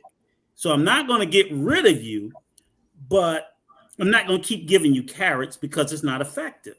It just isn't. And it's not only is it not effective to you, it's detrimental to me. And it's probably more on my mental and emotional than it is even on the financial. I'm not going to say that the financial don't matter, but I'm like, I'm just so angry. I get angry at her, but I also understand her situation. Right. When you watch people in a nursing home and, they the whole time in COVID, I mean, we went almost like a year and a half where we could not visit. Mm-hmm. So I a lot of that stuff was affecting me, but I'm like, okay, now that they're back with the visiting, we go back and forth, but I'm like, shit, I didn't put you here. Well, let me ask you a question. Here's what I don't get, because I heard what Hannibal said about his previous relationship and your dynamics with your sister. But where does entitlement become extraction of energy? How does entitlement become extraction of energy? A lack of gratitude. It starts there with a lack of gratitude. Yeah, but how does it become extraction of? That's a good quick answer. But if we trying to burrow a hole to this whole concept of taking energy, we have to find out why are these people in our lives, title or no title, feel entitled. And because of us. Why does it affect your energy? Mother Nature's tugging on me right now. So I'm going to be real quick and let you have it, Rico. This is going to be the short chef. Look, we entitled them. When I guarantee you a seat at the fucking table, at that point, you don't have to work to get you a steak off that table. You have your seat already. Remember yesterday? I always tie it back. When we give a title, that gives some people a level of complacency where they will not move in certain ways that are positive to the movement because they feel they've achieved that, right? So when we say this, if I let you know you got a seat at the table, at this point, you don't have to earn that plate because now you got the seat at the table. Peace and God bless, and I'll be back in a second. Okay. So that's a mic drop. That's it. I mean, let me ask you a question. So is it energy drain because you believe that person won't do that for you? If you ever thought that person will reciprocate those actions, would it be an energy drain, Hannibal? You're on mute. Repeat that question one more time, please. Do you believe it's an energy drain because you believe that person won't reciprocate it? Because they won't. It could be because because if you think you got reciprocation coming, the energy that you might feel good about the energy, and right. That's the thing. One of the first things I said is the feelings, our emotional response to our own actions dictates our thoughts and the subsequent emotions. So if I know, it's almost like this: if you got a job that you don't like doing, but you're compensated really, really, really well for it, right? Then you'll do that work and not feel so bad about it. Right. If you're doing labor that you absolutely hate, and you're being underpaid or not paid, then you feel horrible about it. Right. So it's the expectation of the reciprocation that informs your emotional response. So I hope that answers. Yeah, that makes sense. So basically, you're saying to me, and correct me if I'm wrong, Rico and Hannibal,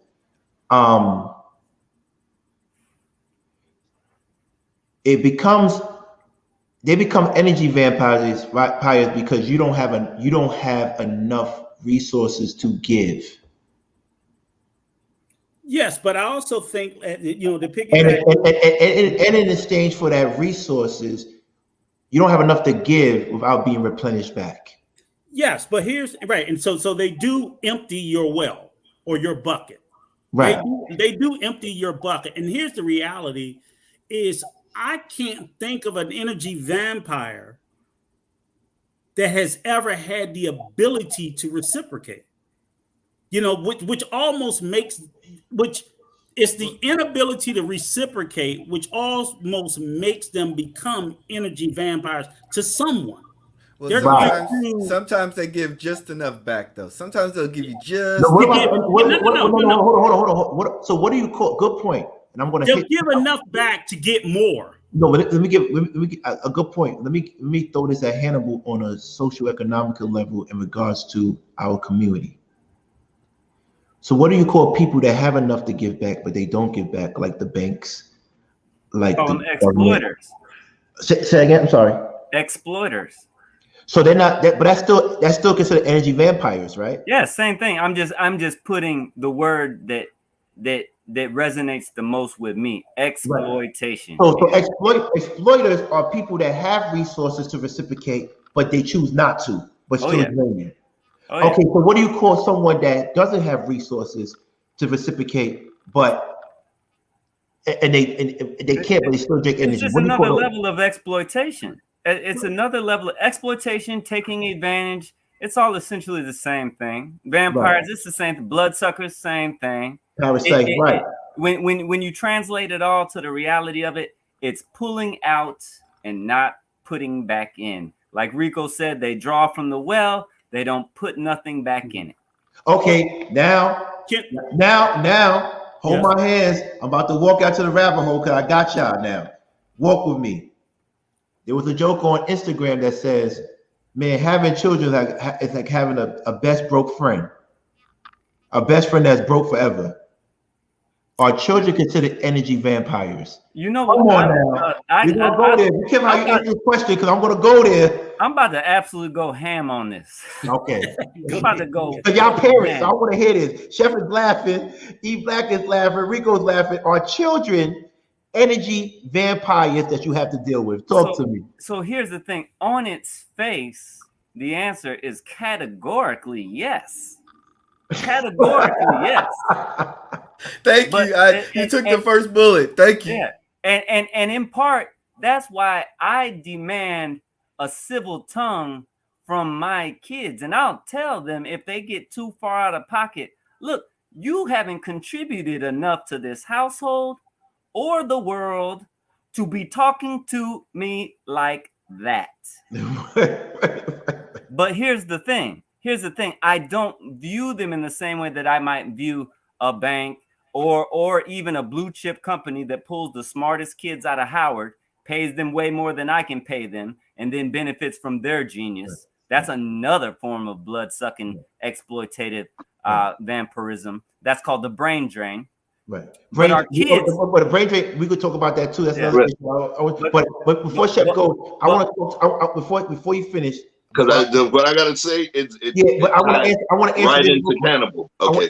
Let me answer this to Brother Noomsi. I'm going to put this up because I don't know if you were here earlier. A bank is not obligated to reciprocate, though. They are obligated to make money as a business entity. Let's not conflate the issue. But Noomsi, I have done real estate development for a considerable amount of time in my life. And I dealt with real estate developers. They don't want to develop in hoods, low moderate income communities, LMI communities. They only do it because the government gives them tax credits. With these tax credits, they're able to monetize to make it real money, right? They go to places like Hudson Capital. You can look it up. They monetize tax credits. These are the reasons why they come into our communities and build, because they don't really generate money from those. Banks will only give money to those communities and those developers. Sometimes they're not black. They will give them that money because it is beneficial, right? But they are still leeching off our community, because the only reason why they're getting that money because they have to build in our community. They take that money and they barely put money back in the community. They might open a little community center on the bottom on a commercial floor because it's a mixed unit, but they don't give back what they take. So they're like exploiters. So that's one reason I don't want to conflate it. And hopefully I make sense, because I don't want to jump into that particular hat, because I know Brother Noopsy is one of the members of the Garden and he's brilliant. Maybe that's something we could talk about later on, because he's a brilliant man. But I want to let you know, banks do, their business is to make money, but they are one of the people that will use our community to get benefits from the government. So let's also throw in the fact that they be charging us more interest on the same loans with the same credit profile. That's what they do. That's why the term that you use, even though we called it vampires, we actually could have used the better term for those people that don't believe in those, entities. We could have used leech, and you use leech, right? What's a leech? An aquatic or annelid terrestrial annelid worm with bloodsuckers at both ends, right? Okay, that's the noun, right? But we talking about the verb. It's to habitually rely on, or habitually exploit, when you look at the verb aspect of it. So now when you look at that aspect, in essence, in the grand scheme of things, that's what the banks do. That's what the banks do. So I get where Brother Noopsy's coming from, and I understand you would, I would say you would come from the more literary spirit of it. Yes. But then when you kind of pull the lens back on the macro level, you can actually see in full essence, that's what they do. But there was something important, man. We skipped off something Brother Noopsy, Hannibal was saying, bro. It's respect, Brother Noopsy. His brother's all day. Yeah. I just want to touch on what Hannibal was saying, and I fully agree. I probably want to add some texture and ask him how he thinks about this one, right? When you were saying about them being parasites. In order to be a parasite, you utilize proximity in order to drain or draw from someone where you're allowed within their proximity. I do believe, just for texture, that when our mate gives birth, that wonderful creation from God was the one thing during that 9 months. Yes, we cared about the mate, our mate, and their health, but that life that was growing, incubating, which is the most precious thing, our future, our progeny, our legacy. When they do arrive, they're not actually, would not consider them a parasite within the dynamic of the relationship, because of the fact that there is a certain level of worship that we have to that beautiful creation that we received, that blessing we received from our Creator. So we honor them, we cherish them, we swaddle them, we keep them safe, we keep everyone away, okay? We treat them as that magical essence that is going to make us whole. So in saying all of that, in the beginning, and as we watch them grow and we revel in their growth, we don't look at them as parasites, right? We actually don't. There's actually more worship. What happens is, though, as they begin to get older and get around other people and other children and start seeing things and building their fickle human mind, they will say certain things or behave in a certain way that, because we've had all of that time of worship, of giving them everything, and then now what the fuck did he just say to me? Right? It transitions, especially into the teenage years. You know, if you go biblical time, back in the days, people were getting married at 14 and 15 years old. So if you go biblically and you take it back, they have become adults. That's why they say when you become an adult, you move from your father's home.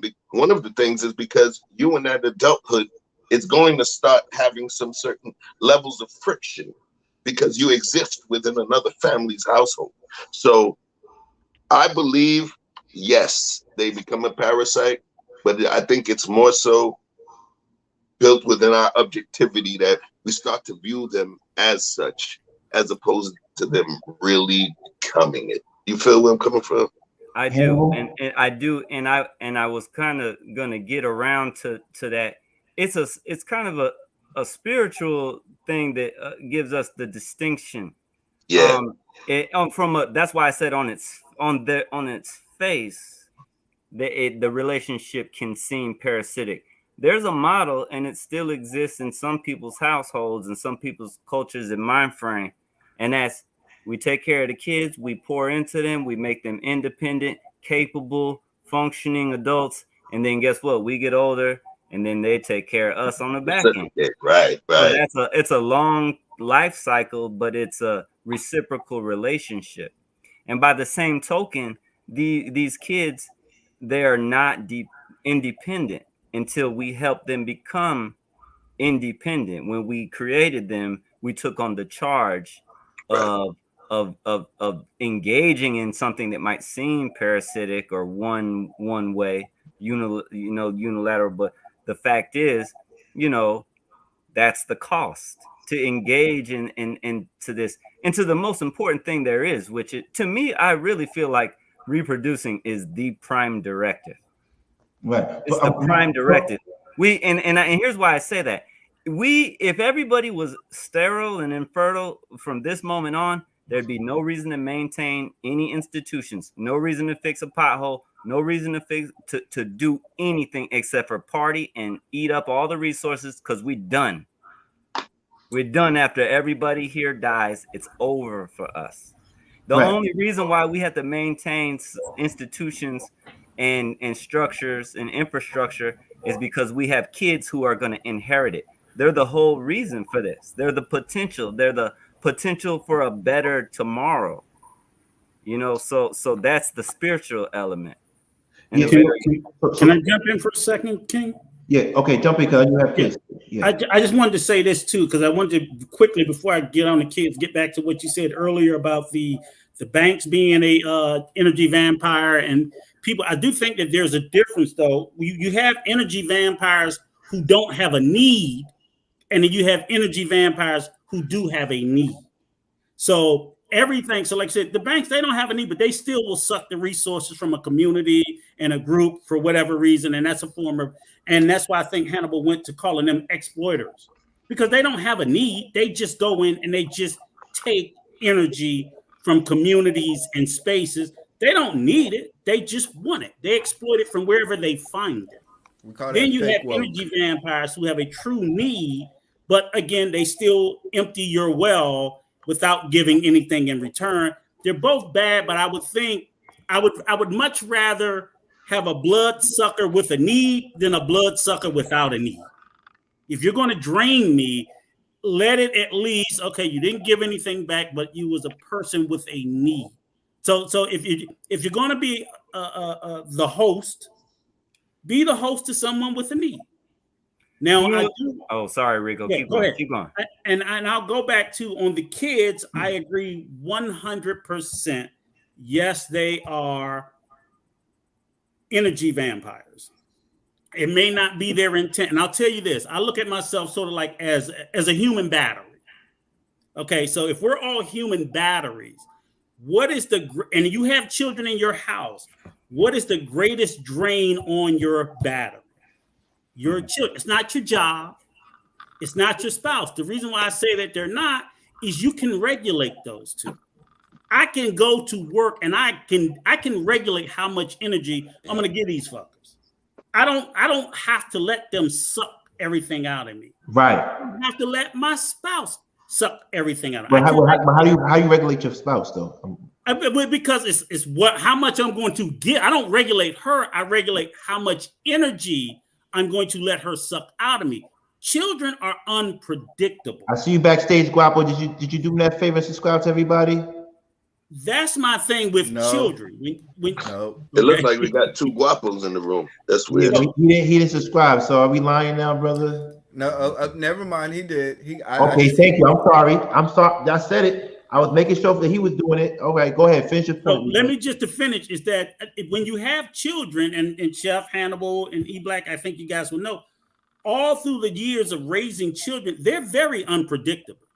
You know, you don't know how their health is going to come out. You don't know what their mental state's going to come out. You don't know what they and it's not even the same every day. So I look at this kid today and I got him figured out. Tomorrow it's like, did somebody change fucking kids on me or what? Right. Because so they're the most difficult thing to regulate, and you have to be there for them 24/7.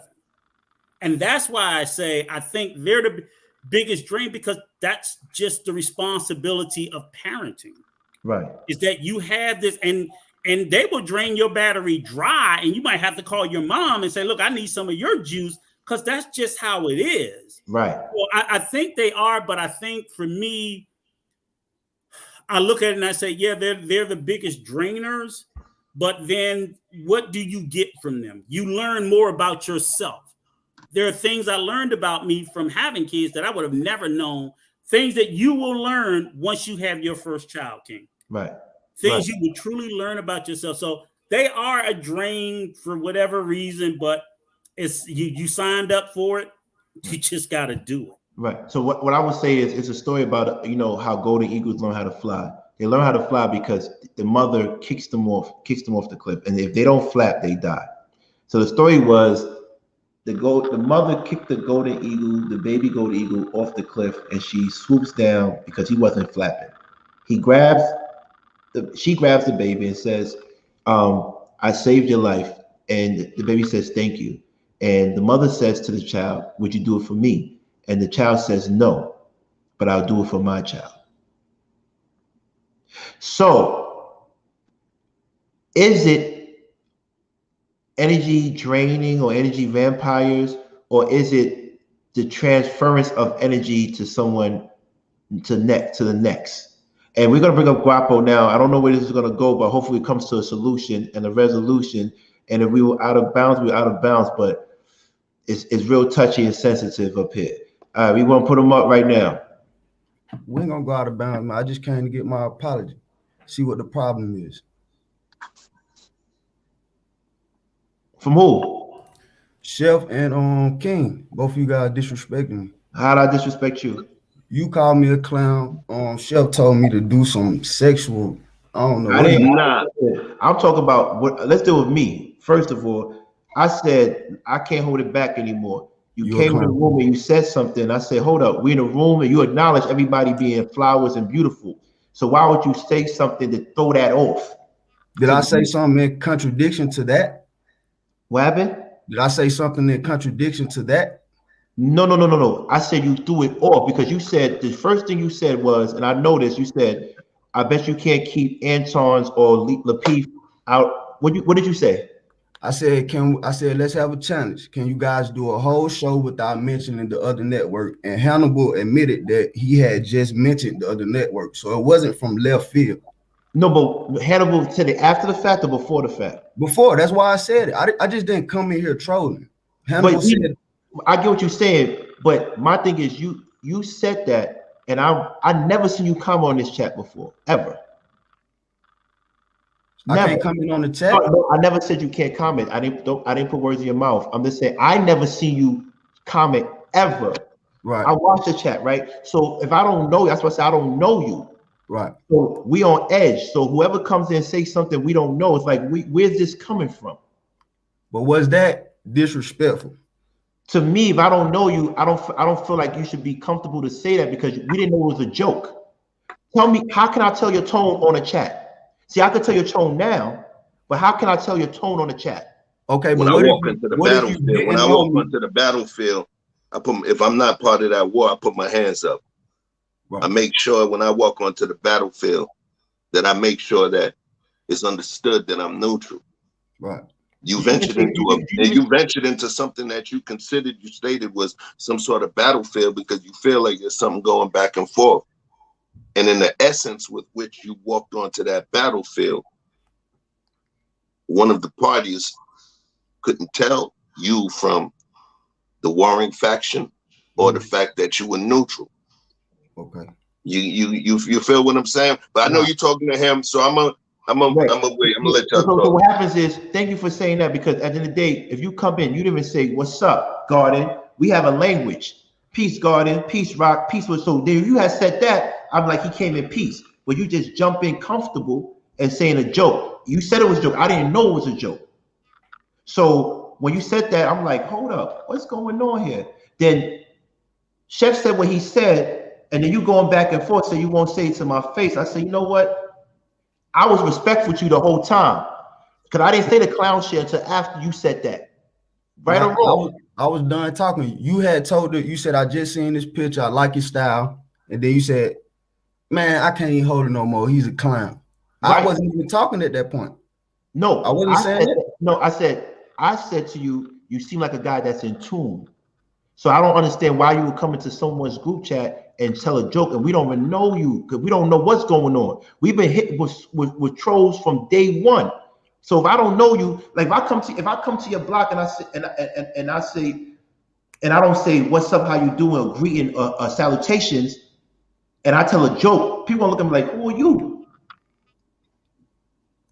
I feel uncomfortable. That's just honest. Now, as a man, if you tell me right now that came from a good place, I'm sorry. It did. I can tell you why it came from a good place. Okay, show me why it came from a good place. And I can tell you why you never seen me speak in the chat before. Because I watch all you guys shows, right? Yeah. So the thing is, I feel you guys can have a successful show without that. That's my only reason for saying it. You know, I didn't come. Sometimes people turn nothing into a war. But as you can see, I'm not at war with you guys. I watch the show. So when I say this is a challenge, I didn't say, oh, I bet y'all can't do this, or why y'all keep on mentioning. I just said, hey, let's do a challenge. We do a whole show without mentioning the other network. That's all I said. Now, I understand if you guys read it and took it some type of way. I don't see everyone coming in saying, hello, Garden. So if I should have said, what's up, hello first, then now I know that. No, that's a contradiction, because you do watch that show, right, brother? What happens is you will see everybody greet each other from day one. As soon as they not in the chat. When they just type. Yes, they do. Yes, they do in the chat. They do. If I'm lying, you could go to other shows and start from the beginning. They always say, peace, what's up, Rock? How you doing, Flowers? That's what they do. In the beginning, pardon me for interrupting, but we've watched every single subscriber here. We know who's in the chat. I've looked at the chat and I'll tell them, hey, welcome back.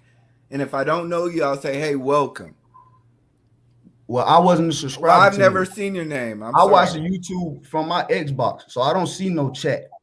You know okay. See, this is what it's saying. It's miscommunication. But you just said to us, we don't do that. No, tonight I didn't see nobody say. That's why I said we could tell you telling the truth. You could find out if we telling the truth by going back, and you're going to see everybody saying what up.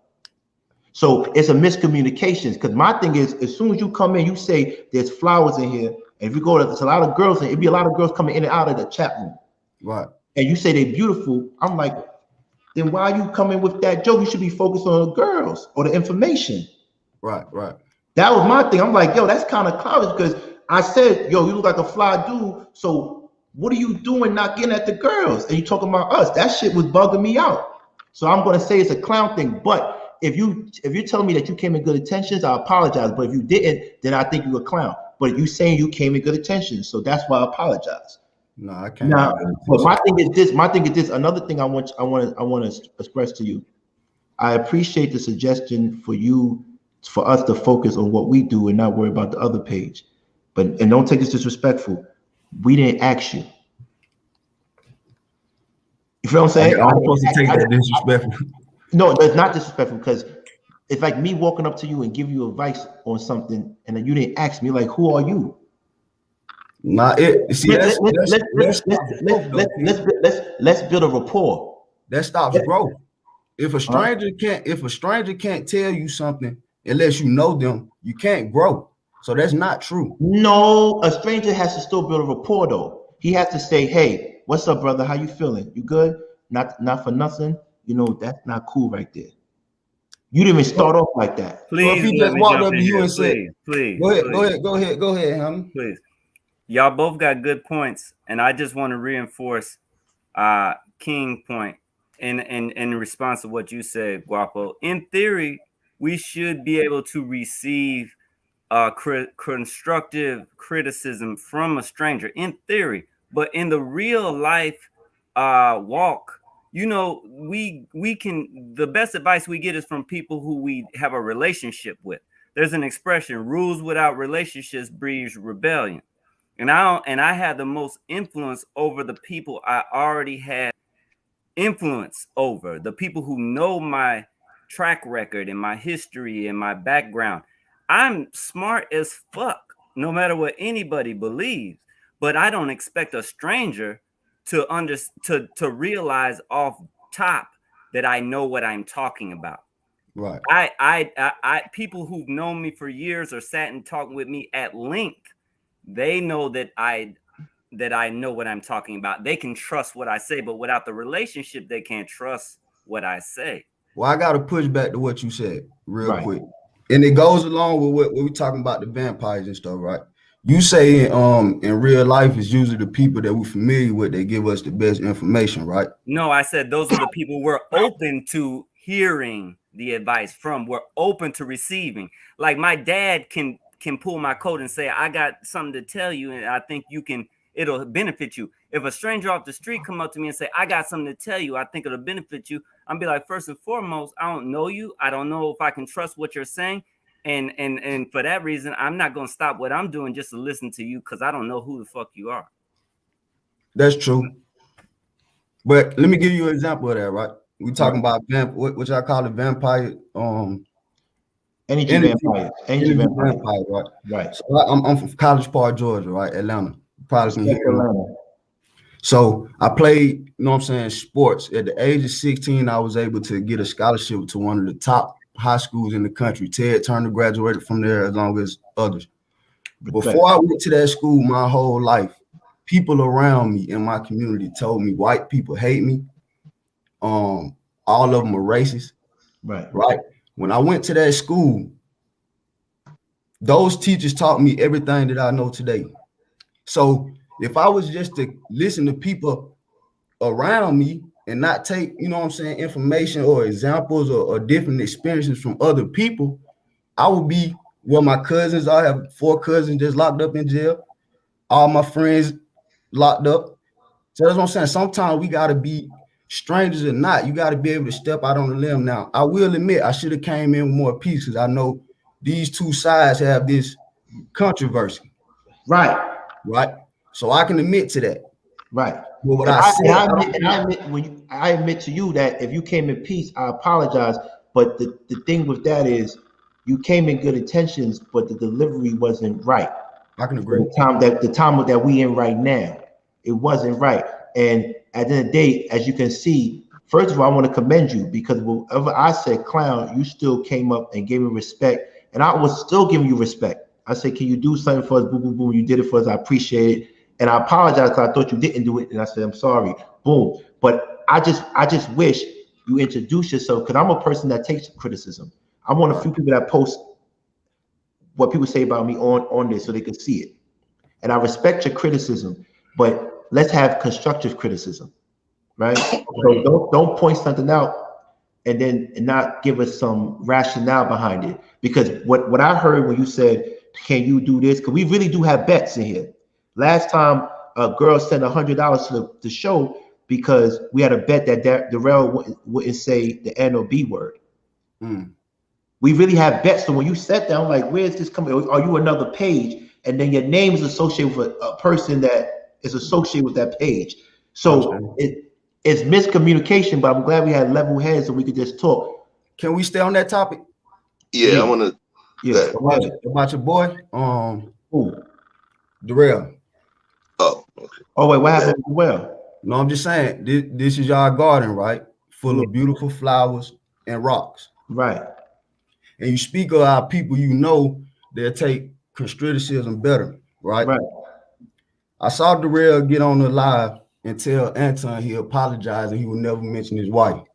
The next day, he called his wife a B and the ugly B.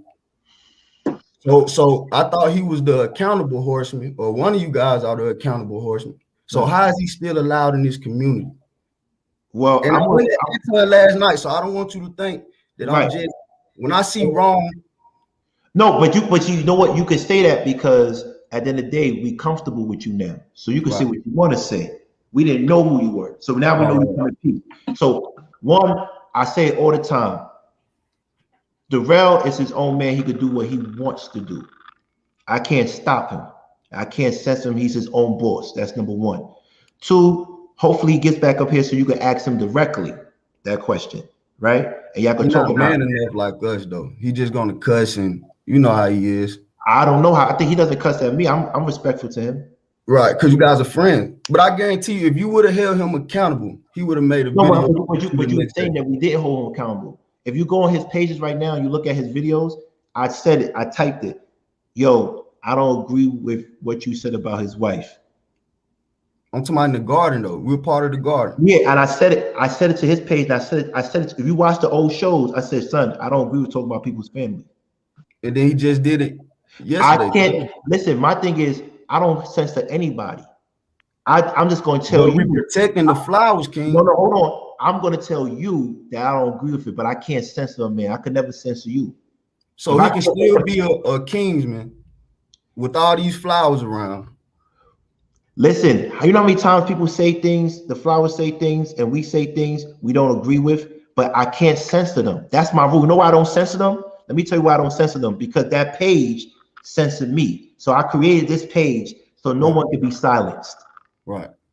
That's why. So whether I agree with him or not, I'm never going to censor him. Now, the other brothers might have a different way of thinking about it, but I don't agree with talking about people's that. I don't agree with that. But he has his reasons, and that's my brother, so he could say what he wants, but I don't agree with it. And I would never, it's like me. I don't censor people saying the N-word. I don't say the N-word. So I'm supposed to tell everybody stop saying the N-word? No, I did. Guap, I understand what you're saying. I'm picking up what you're laying down. But I think if you have watched a number of these shows, you'll hear the word grace a lot.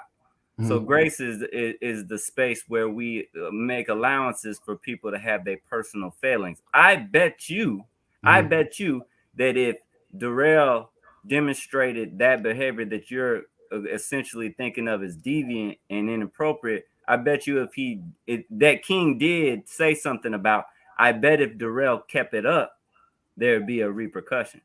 It was too bad. I did see King. I did see King. Go ahead. No, I did see King. You know what I'm saying, on the show with Clarence, tell him he don't agree with it. But I'm saying as far as, and this is the garden, right? Mm-hmm. Right. So just saying you don't agree with it and still allowing him to be around these beautiful flowers, which we all can agree on, and it's a contradictory, right? But it ain't one strike and you're out. No. It's three strikes and you're out. Right. It's not one strike you out. He on 3-4 strikes, big dog. But hold on. It's not a contradictory because this was created for uncensored truth. Right. So I can't go against the number one rule is I'm not going to silence a man. Now, if he wants to continue to do that and the flowers want to continue to subscribe to him, because they be subscribing to him. So how much do they really disagree with him? And the funny thing is you protecting the flowers and he protects the flowers. So y'all kind of got something in common. I get it. You shouldn't talk like that around women. I respect you for that, right? But he moves like that too. So it's like, where's the disconnect between y'all two? But is he just talking or does he move like that? I think he moves like that. I don't know him personally in real life, but what he's been doing here, I believe he moves like that. But when he cams up, maybe you can talk to him about that. But like I said, the flowers are here are picking up for him. So it's like kind of like you're defending them, but they saying we like him. Why? This is our garden, so I expect that. But no. If they wrong, they wrong. If they wrong, they wrong. Right. But you gotta let them know why they wrong. Why you don't think they should respect Darrell? Because he called another man wife a ugly bitch based on a conversation this man had that has nothing to do with him. He did it. He did it once. Clarence had a conversation with him. He said we're gonna do it again. He got on the video with Anton and was smiling ear to ear because he said, "This all I wanted. I just wanted to talk to you." He said, "I'll never do it again. I apologize." I saw that video. The very next day, he said, "I'm doubling down on it. Your wife an ugly bitch." He talked about her more. Now, this woman has never said or did anything to this man. Listen, I'm gonna say this. At the end of the day, I see where you're coming from, but I would like to say this. The day that he said that, he said they violated their treaty. That's what he said. So what I would like for you to do, because the issue is not with me, we and you handle our situation. No, we're good. Let's bring him up right now, but Chef has something to say to you first. You have on my Wait. Let me I just wanna share a couple words with Guapo first and foremost, right? Right. First things first. What up, family? What's up, big dog? All right. First, this thing that we doing here. Yeah, let's be respectful. Come on, Darrell. Come on, let's be already. Yeah. Let me. I know. Yeah, let me talk to this man real quick. This thing that we doing here is important. This thing that we doing here is important to me. You have no clue how important it is. You get what I'm saying? Mm-hmm. So I'm gonna speak from a level of security, and I kind of gave you a little bit earlier where I was like, "Yo, Mapo, see, one of the flowers who agrees with you, Mayat. She says it's about Anton, not his wife. Valid point. So we have open dialogue. We have open dialogues. We don't choose sides. I'm not choosing no sides. He's a former opponent. We can't take that away from him. I'm sorry, Chef. No, you good. But the thing is, at least if you see some of us to make hold on, Chef, I gotta address this just real quick. I'm not talking to you, son.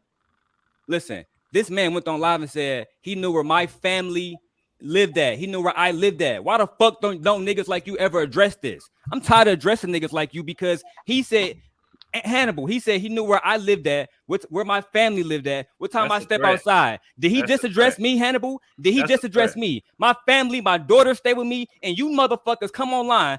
And I'm thinking you motherfuckers working for Anton now. Y'all want to stop me. You can't stop me. The motherfucker above you can't stop me. The dirty pastor can't stop me. None of y'all gonna stop me.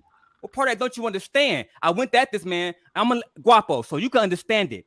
If I say I know where you and your family live at, it's beyond YouTube. It's beyond the black culture. I'm gonna take it however the fuck I want to take it. Now, do you understand me? Ain't nobody about to say they know where the fuck I live at and think that, okay, I'm gonna show you grace. I'm not black. I'm not a Christian. I'm not that, son. Why you niggas want to hold on. You niggas want to tell people online that y'all know where I live at, and then you want to come to me and say, Daryl Long, please set the rules. No, I already respect this chef. I already respect the king. I already respected everybody. But it's dusties like you that pop up. No, I'm talking right now, man. You talked about me. You wanted me to address that. I'm addressing it. You wonder, he bringing up his wife. I brought up his wife after he watched my motherfucking live. And he said, well, I already know where you lived at. I post that shit where King at. He said the same motherfucking thing to King. I was going to have my dudes come to New York and find you, but I didn't. That's passive aggressive. King chose to say, I'm laughing at it. That's not funny to me. King don't have kids. I do. That's a fact. You say some shit like that, I'm going to come for your motherfucking neck and every motherfucker that's beneath you. I made that shit clear. Bro Clarence said from Compton, call me. I co-sign all peace. That completely. Make peace. I said, you know what? I'm gonna make peace. Bring this nigga up here. I spent 5 hours. You're right. Darrell. Hold on. You're right. I spent 5 hours waiting for this Darrell, nigga. You're right. You know why you're right? Because at the end of the day, I ain't gonna front. If someone, Darrell, if someone, man, emotional, bro. No, hold on, Guapo. Hold on, we're gonna get this through, but we gotta be cool. Listen. Why you didn't tell him that? I ain't say nothing. No, I ain't say. I'm talking to both. Can I go after you done? Yeah, exactly. I'm saying to you, Guapo, you gotta understand. I don't have kids, and I'm really from where I'm from. So when someone threatened me, it's on you. I say, okay, you said what you said. That's it. I'm not gonna go back and forth, right? But other people don't react like that. He has kids. I don't have kids. If you say you're gonna go to the man's house, Guapo, how do you feel about? No, hold on. How you feel about that though? I want to talk to him because he might not understand. He said you go to a man's house with kids.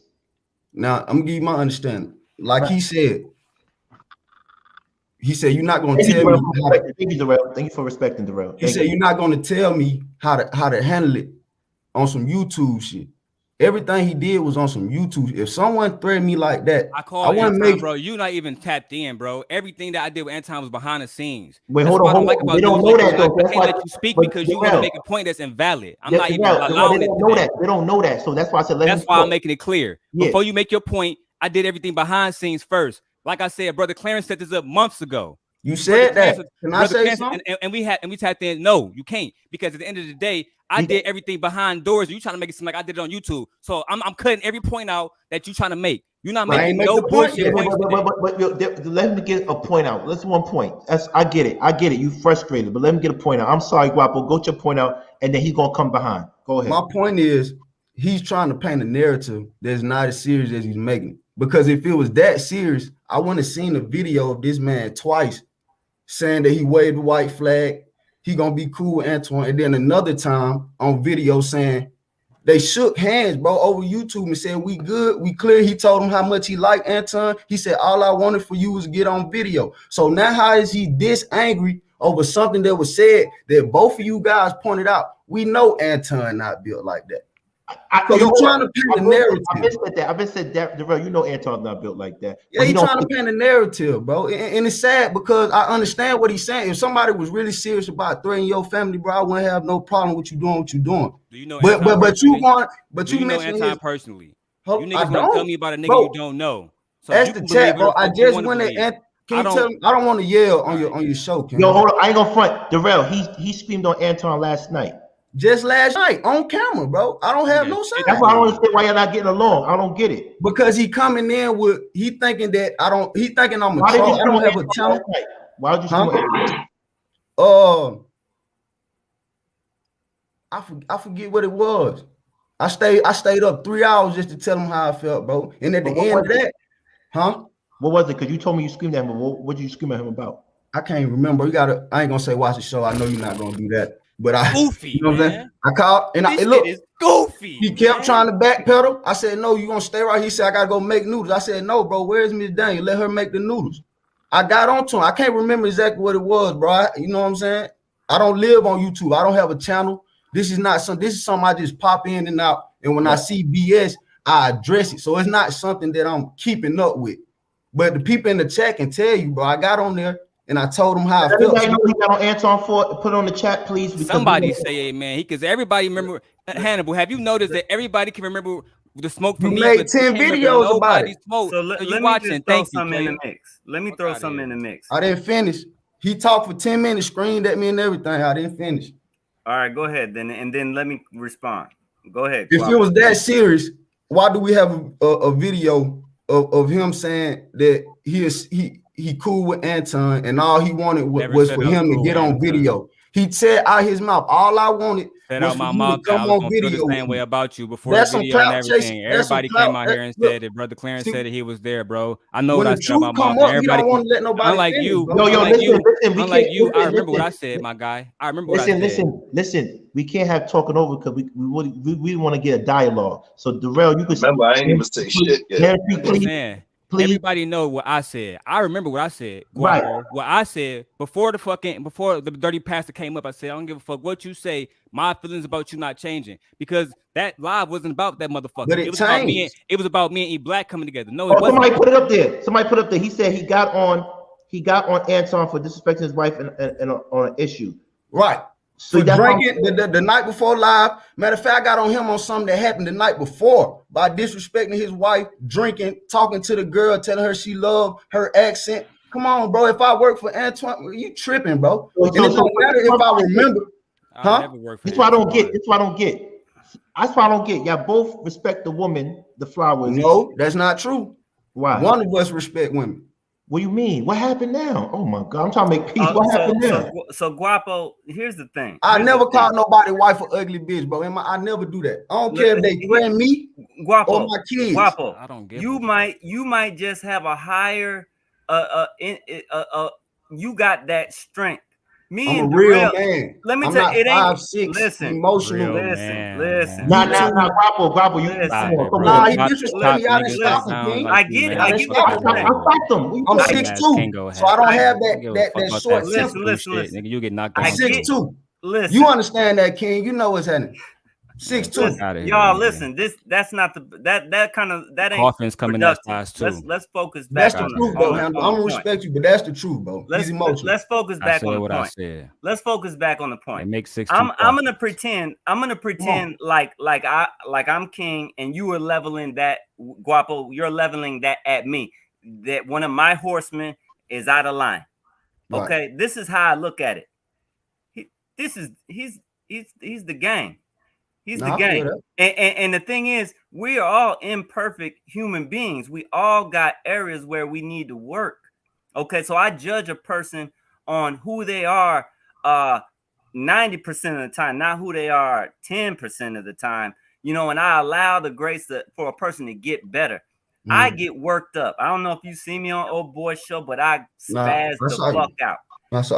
I feel like if I was the best version of myself, I could be, I may not spaz out as much like that, but I ain't there yet. You know, until then, you got to accept that I got areas where I need to work, but don't see me spaz out one time or two times, and then you ain't seen the 98% of what I do for the rest of the time, and then judge me conclusively. That's all I'm gonna say. And here's the thing: the Anton ain't cut like that argument. Look, and nobody's a killer until they kill their first person. Right. Niggas speaking. You know, I gotta take every threat. I got to take every threat against my household. What intelligence do you have, man? You because ain't nobody else. Hold on. You know what's crazy? Guapa, I gotta say one thing, and I'm always going to stand next to Darrell and show him the grace because he's a four horseman. That's what we took. That's what we do. Even E Black Chef, we all don't get along, but we have to stay next to each other and make sure we're okay. But I want to say one thing. When you came to address me and Chef, because we were wrong, because we misinterpret what you did, you came with a little bit more respect. You wasn't giving Darrell respect. How? Listen, hold on. Listen, man. I gotta make sure because this is gonna bend corners, bro. And I gotta make sure I get this piece out. All right. You follow what I'm saying? Somebody said Guapo ain't the only one feel that way. No. Guapo. All y'all niggas. Guapo. Look, he say for anybody who my bad, Chef. My bad, Chef. No, you good, family. No, I want to drop this. I'm gonna drop this right here. I gave you a little piece of it when I said you walked onto the battlefield and I couldn't see your hands. Right. Just focus on me real quick. I couldn't see your hands. You understand what I'm saying? And I levied a shot at you. That's one piece. You came on. You did what you did to come on, and you started to articulate yourself. Right. You get what I'm saying? And then me sitting here listening to you articulate yourself. Right. First off, I told you wipe your face. You understand what I'm saying? Kind of. I wasn't gonna say no. I wasn't gonna say no other stuff because I don't play with that other stuff. Right. You get what I'm saying? Right. So how I keep myself safe, I play with that vernacular a little bit. But even though I talk, there's certain words, there's certain conversations, I don't talk much. So I'm gonna say this. I took you as an offender that was coming in and trolling, right? I hear you articulating yourself and you espoused specific feelings and motivations that I have about our sisters. You understand what I'm saying? Right. So, as a man, I apologize for levying that shot at you, my G. No, we passed because now but no, it's real. It's even if you don't want it, you get what I'm saying? We passed it. I already accepted. Oh no. I'm talking about from me, right. Because it's extremely important in terms of who I am and who you see as well. I'm gonna have to speak with the same level of enthusiasm when I'm saying, okay, I made a wrong turn. Right. Okay, so I'll give you that, my G. I'm gonna give you that. In terms of now, the other situation, right? it's definitely something that I agree that you and Darrell should have a debate on. I just wanted to come in before whatever spins out. I wanted to make sure that I got that in there too. That yeah, my bad, man. I shot you, yo. That wasn't, you know what I mean? I thought you were an offending party. You follow? No, I appreciate that, bro. Check this out, Guapo, and it's for you and Darrell. The only question I have with you, Guapo, from my understanding, you watched him disrespect Anton's wife, but why now? Why are you addressing it now? Nah, he blocked me. He know he blocked me. Y'all know each other. Oh, no, know each other. When it happened, why did you address it when it happened? King, the same stuff I'm telling y'all niggas, this nigga's beneath King. me, bro. Wait, hold on. I'm trying to get someplace because I was wondering why he attacked you, why he came at you now. Yeah, because he came on the channel and he was on Anton dick. I'm not about to let you come up and just suck Anton dick on my channel. That's not what I do. If you want to, have y'all noticed that we haven't? I didn't say nothing about Anton. Hold on. I done came at a lot of other different YouTubers, and we haven't had nobody else come here, Hannibal, except Anton and Sharita Daniels fans. Y'all got it, bro.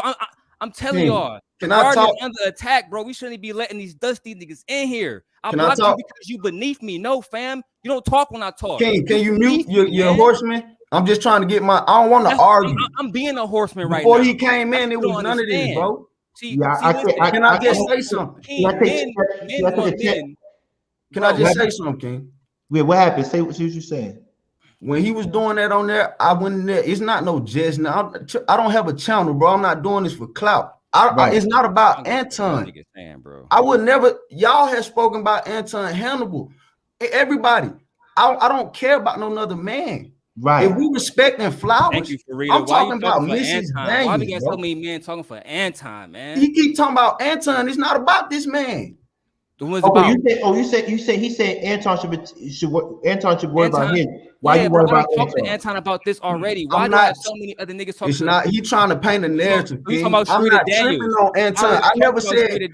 Why? The chat just told you I got on Anton. Listen, okay. The chat told you I got on about Sharita Daniels, bro. You want me about Sharita Daniels? Now I read an apology, and then when that nigga got on his motherfucking live and kept talking shit, I said, "Fine." You said that already, bro. Fine. I'm gonna keep fucking going. That's how I rule. Talk like men. If Hannibal is my man's and we make peace, and Hannibal say, "I'm not gonna send no more shots your way," and then they come take a shot, don't ask me for no more mercy. I don't rule like that. And if you feel you don't like it, then fuck you. Period. I'm not here for your fucking acceptance, nigga. Mr. Hannibal, Chef. Respectable guy. Here, nigga. I'm a king, nigga. The chat just told you guys I got on Anton about disrespecting his wife. I'm coming at him about disrespecting the man's wife. Hold on, Guapo, Darrell. I ain't gonna lie. He trying to paint it like I'm on Anton. I got a question for you, Guapo. I got a question for you. I'm not. No, hold on, Hannibal. Check this out. I ain't gonna lie. Darrell, you a smart dude. Guapo, I just saw you today. You seem like a smart dude. Is there any way I could just have a civil conversation? Y'all talking over each other, and we can't. Blood Karens is here. We can't get anything done. Cool. Every time I talk, he interrupt. I'm just trying to get no, but you have to mention that. Just talk. All right. Can I go now? Yeah. I got on Anton about him disrespecting his own wife. I came and I asked a question to you guys about Daryl. I didn't come to start no controversy. I didn't ask to get him on, let me argue with him. I'm just saying, let's hold him responsible about talking about that man's wife. The same problem I got with Anton is the one I got with him. Bro, I don't have no, Anton don't pay me. I'm not subscribed to his, what you call it? What you call it when the little his channel. Not the channel, but the Patreon. None of that, bro. So he's trying to paint a picture like, oh, all these dudes coming taking up for Anton. No, I'm being real, bro. Like I came in and I said the beautiful flowers. That's how I feel about women. I see you, brother. Even though you guys are taking up for Darrell because he's your guy, and I understand that. I know neither one of you guys as much problem as you got with Anton. You would never stoop that low because it doesn't mean nothing. Y'all guys would never stoop that low. And I understand this is y'all guy. I don't have no problem with Darrell like he trying to make it. I'm not a Dusty.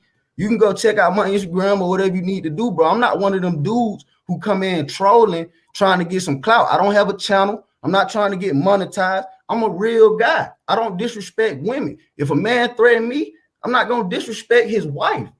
Right. But hold on, Guapo, I'm not going to lie to you. I understand where you're coming from. But, you know, where we from, and where you from, because I hear it in your call.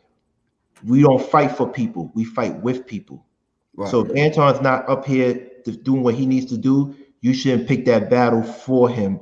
But I respect what you're doing, but you can't fight for somebody. You're supposed to fight with them. Because last time I fought for somebody, when it was time to return the favor, I was by myself. Anton's not going to do that for you if someone disrespects your girl. He's not. But so it's not about Anton. And I said it's not about Anton. I'm just saying. I don't need Anton to go to war. I know you don't need it. We respecting the flowers. That's what I came to you as. The flowers. And I respect that. But when you came to the stage, you know, you're a cleanup crew. You want to make sure everybody's doing what they need to do, be respectful. But I feel like you need to gain a little bit more, be more acquainted with everybody before you do that, because people might take it as, yo, who are you? That's all. That's what I'm saying. That's why I called when he wasn't here. Nobody has he do that to everybody who disagree, bro. Like I said, he blocked me on his channel when I tried to get I didn't do it to Bro Clarence. I didn't do it to Bro Clarence. No, but that's his prerogative to block you. That's his cool. That's what I'm saying. I called when he wasn't here, so that should let you know I wasn't coming for no type of drama. I didn't do it to Bro Clarence. I want to go to Hannibal next. Bro Clarence was the first black man who did not know me, had a YouTube, and was not clout chasing. Called me. Can you please have a conversation with me? And he wasn't the only OG who did it. And Brother Clarence, since that day, hasn't I said, I apologize first of all, but if this man continued to mention my family and continue to send shots, then I say I was gonna go down the same war path. Yeah. Didn't he also say he was never gonna mention his wife? Brother Clarence, my name Clarence too. Didn't he also say he wasn't gonna mention his wife again? I said I was gonna mention. You see the contradiction? Brother Clarence, I talked to Brother Clarence, so I can speak for myself. Brother Clarence, didn't I say I was not gonna mention his wife if he stopped sending shots? Right, Brother Clarence? Yes or no? Yes or no? Wait, is that what I said? Yes or no? Yeah, but let me tell you. Let me tell Brother let me tell Brother Guapo what you told me. Okay, what he told me was, Brother Clarence, I'm gonna leave him alone as long as he stay in pocket. Basically, and I tried to tell him, "Hey, Daryl, that don't matter, you know." But you know, Daryl, right? So I said, he said, "Man, as long as he stay in pocket, he said, as long as he stay in pocket, I'm gonna leave him alone and his wife alone." So I said, "Okay, cool." I said, "Okay, cool." So if you go to Daryl's page, he's got a video on there right now where Anton thoroughly disrespected this lady. Well, I got a video where I made one about Hannibal where he just totally disrespected Hannibal, and I made a whole video about that, and his people are still coming after me about that.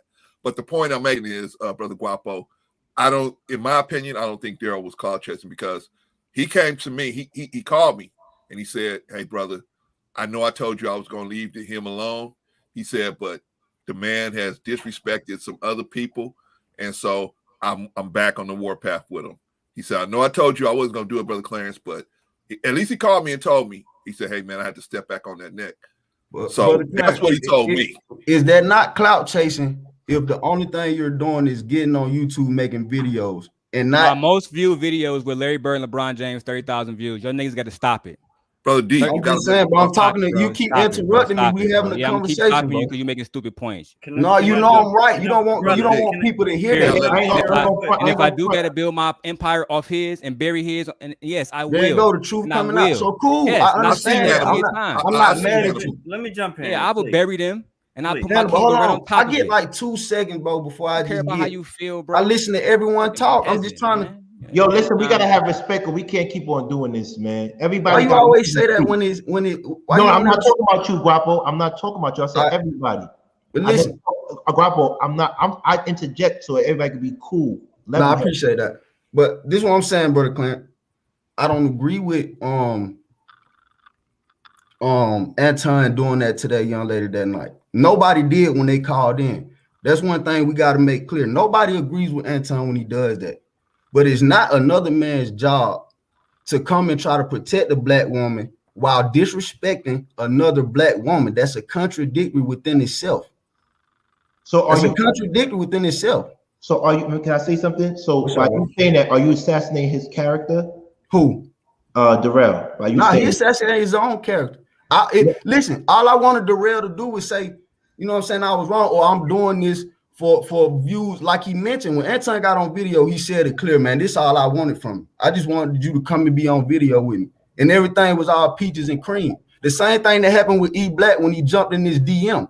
He just wanted some view. He's trying to get monetized. Now I understand that. Leave the man. Wait.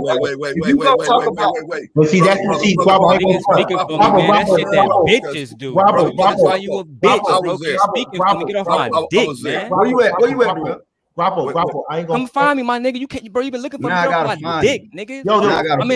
I'm in East Lansing, Michigan. I've been sending shit over and over and over again. Maybe I could your bitch ass up. Y'all could go to private chat and talk like that, but like we're not gonna. Guapo. Look how angry. King, I'm trying to be respectful, bro. But Brother Clarence, I'm saying, bro. Nobody made videos and talk about when niggas was going at my wife. I'm sorry, my family and everything, and my daughter and shit. Nobody made no videos. Guapo, you came in months later. I don't want to hear that shit, nigga. Yo, I gotta jump in here. I gotta jump in. After Hannibal, y'all could go to Brother Clarence page and hash it out. Because we're not going to do this on this page. Nigga beneath me, bro. He can go talk that shit on somebody else. I don't want to talk about this anymore on this page. Brother Clarence got my number. He can hit me up like a G. He got my number. All right, listen, Hannibal, I don't have YouTube. Hannibal, you don't got YouTube because you a dusty, nigga. Hannibal, nah, you don't want to work because you're a dusty. Revenue. I got multiple revenue. I work for General Motors. Everybody know that. You a dusty. You want to get paid off. Everybody know that. Let me jump in here, brother. Darrell, you got to get paid off. You got a pink controller? And you, come on, y'all. Is it fuchsia? Come on, y'all. Come on. Is it mauve? Hey, look. Come on. I can go buy your whole fucking outfit with my hand right now. Dusty, what you talking about? You chose the pink one. Hey, I'm on. Hey, look, and I'm talking to a bad bitch on the iPad Pro too. What else you got to say? With a pink controller, you a contradiction, boy. Yeah. Brother Clarence, go ahead, brother Clarence. I'm on the phone with a flower. Hannibal. I got a pink controller, bro. You talking to yourself, and I'm on the phone to a beautiful woman. Come on, man. I'm a G. You a bum. Daryl, come on, man. Daryl, come on. All right, Pink controller, you chose. All right. Look. Let me jump. Please, Darrell, royal executioner. All right. Let bad bitches. All right, Darrell, check me out, bro. You call them bad bitches? Stop, please, y'all. Please stop. Please stop. Darrell, look, bro. I never call women bitches. Guapo, please. My bad, Hannibal. Look, Darrell, I fuck with you the long way. We're gonna go to war together eventually in the future, but we gotta bring it back in because this is starting to suck my energy. Because this not what we came here. Hey, look, I'm gonna leave. This is not what I wanted, bro. I promise. On everything I love, King. Now I feel you, brother. No disrespect. This is not what I wanted. Bro. I know where your head is at, Guapo, to a degree. I know your remark, and I know when I brought up the other show. Some people might have been thinking like you, like, why are we bringing up the other show? I don't know if you caught what I said. What I said is I didn't bring up the other show just to throw shots. I brought up the other show to highlight the differences for the sake of the viewers. Right. So if there's viewers on the fence of where they want to spend their time, my comment was, if you're looking for entertainment, then that show's very entertaining. If you're looking for thought-provoking, solution-oriented discourse, this is the station. So just like you said, your remark isn't about Anton, it's about protecting Black women. My remark wasn't about the Lapeef show and that network. My remark is about helping people identify where they can get the water that they're looking for. You feel me? And in the spirit of that, I would respectfully like all us to focus on that and get back to that, please. Right. Please. And like I said, if y'all want to have this conversation, I go to Brother Clarence. Hold on. Yeah, hold on. One thing, because I want to move forward from this. Brother Clarence, you're gonna get to talk last, and then we end this. But guess what, guys? Every time people hit me up and say y'all don't like people going back and forth like this, the views is at 100. When we was talking positivity and lessons, it was at 50. Guapo, everything you saying is 100% right? But guess what? You're wrong because you saying you protecting the flowers, but the flowers are subscribing to Daryl's page. Not all of them. No, not all of them, but the majority are. I'm switching you. The majority are. Yeah. So it's like because they like the drummer. Daryl produces drummer. So they go over there for the drama. But what I'm saying, you know, the real people, some of them you gonna see them in the chat saying that I'm not wrong. The other people that likes drama, they gonna keep egging. But they saying that though. Look, they saying that. They said, "Guapo, mind your business." They said, "I'm always here." People love spicy shit. They don't want people love. At the end of the day, mind your business. What happened? When I first came on, Daryl wasn't here, so you know I didn't come on here for the right, for the drama. Right, you know that. Right. And even with Brother Hannibal, I didn't have no envy or hate towards him when he was saying whatever about, or when I seen him spazzing on him. I don't care about that. We all men. What I'm trying to say is men, go at Antoine however you want, but you would have never heard from me. But Guapo, one thing I can say though, the rules of switch the controllers. I saw it already. You had to pick. Listen. The rules to engagement is not determined by you. Right. You feel me? The rules to engagement is not determined by you. He wants to approach him like that, right? Right. You do it a different way. So it's like, I don't know, man. Darrell, come on, man. Stop doing that, Darrell. Come on, man. Come on, man. Look at him. He tried to switch to the right one and it wasn't even plugged up. So he go back to the pink one. Like Goofy, they both charge. I got a motherfucking stand that charge both of them. I'm not broke like you, man. You got to talk correctly, man. I don't shop at Burlington Co-Factory either because of where you live and how your shit look, man. Stop talking to me. I'm on a 5K iMac right now. Stop talking to me. Guapo, focus on me. No, Mr. Brother Clarence, you're gonna speak last. So I just want to say I apologize for coming on here and contributing to, you know what I'm saying, the drama. I'm glad that the views went up because, like I said, I like this show. And I want you guys to be successful. And that's why I mentioned not mentioning them, because I don't want nobody to say, oh, they use doesn't. You know how it goes. I mean, I don't care what they say. He would say, we didn't lose. Listen. King got his views. I'm going to get my views. We didn't lose. Listen, I'm trying to apologize. I apologize to Chef, E-Black, King, Hannibal, and Brother Clarence. This is not why I wanted to come on here. No matter, you know what I'm saying? This is not why I wanted to come on here. Brother Guapo, see, this is what I want to say to you, man. I make a lot of videos about Anton, right? Wow.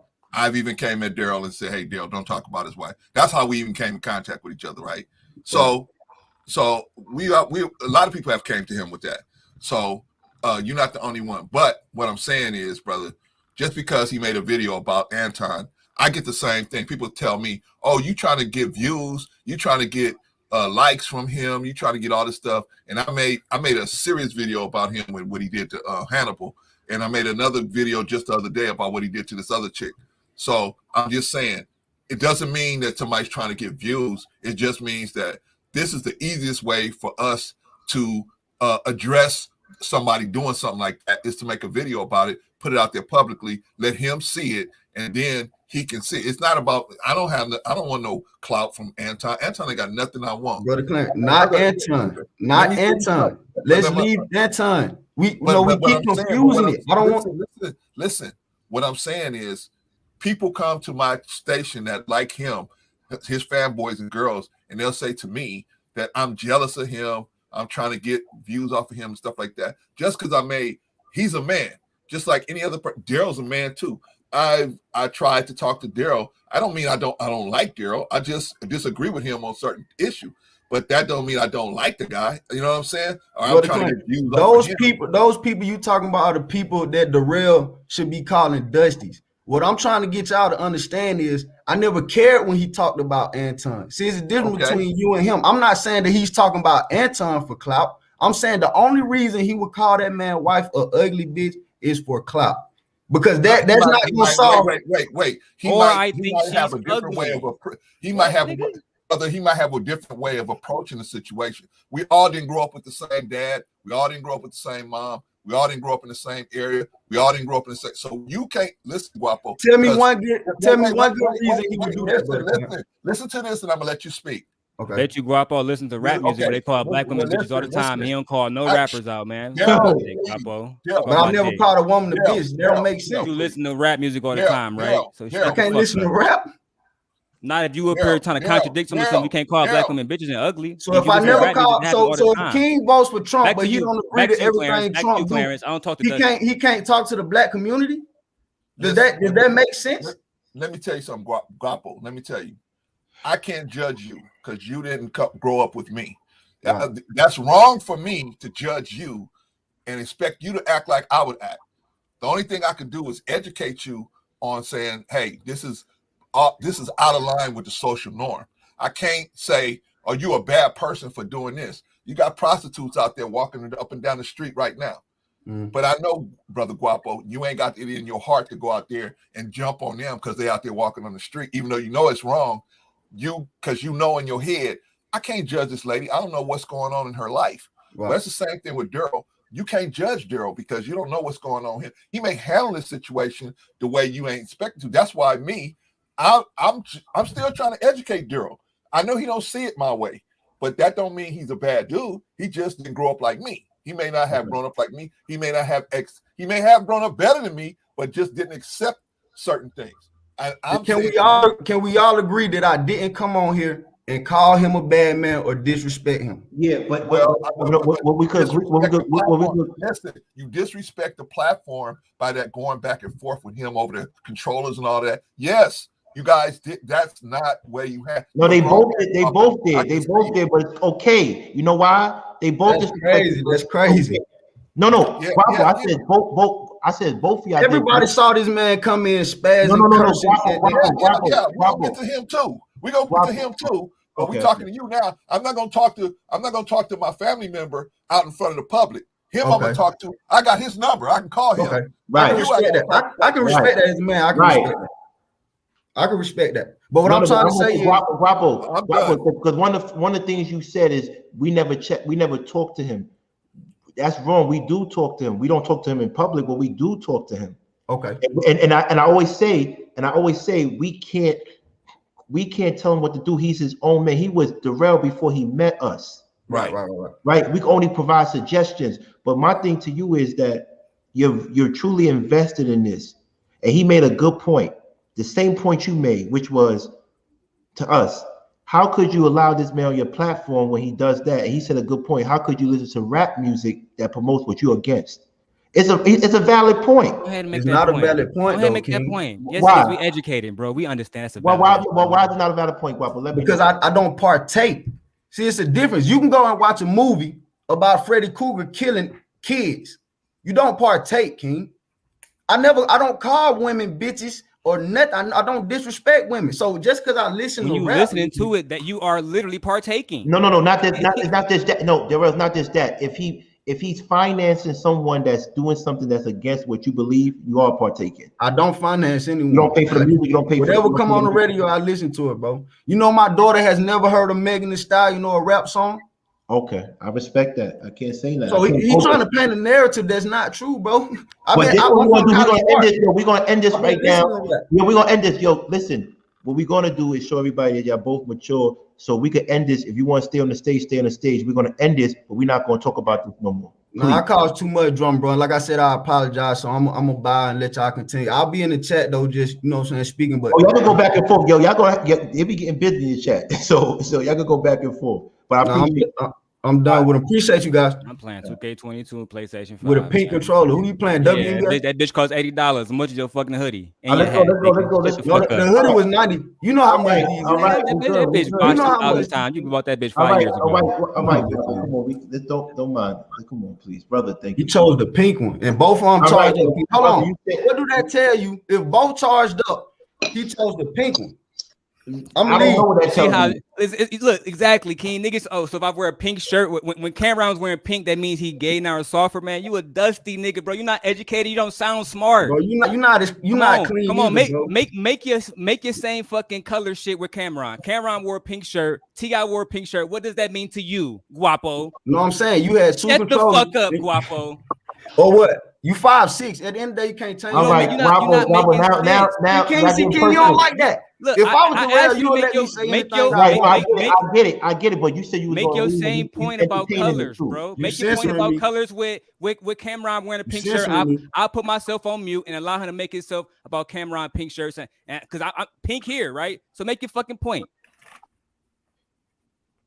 My point is, he chose the pink one. I'm out. All right. You see what I'm saying? Thank you. That's it. Darrell, you keep on saying you're gonna stay. Like we gotta. I'm done. How I get out of here? For the king. I'm done for the king. I help you. No real points made. I just because he wanted to choose it.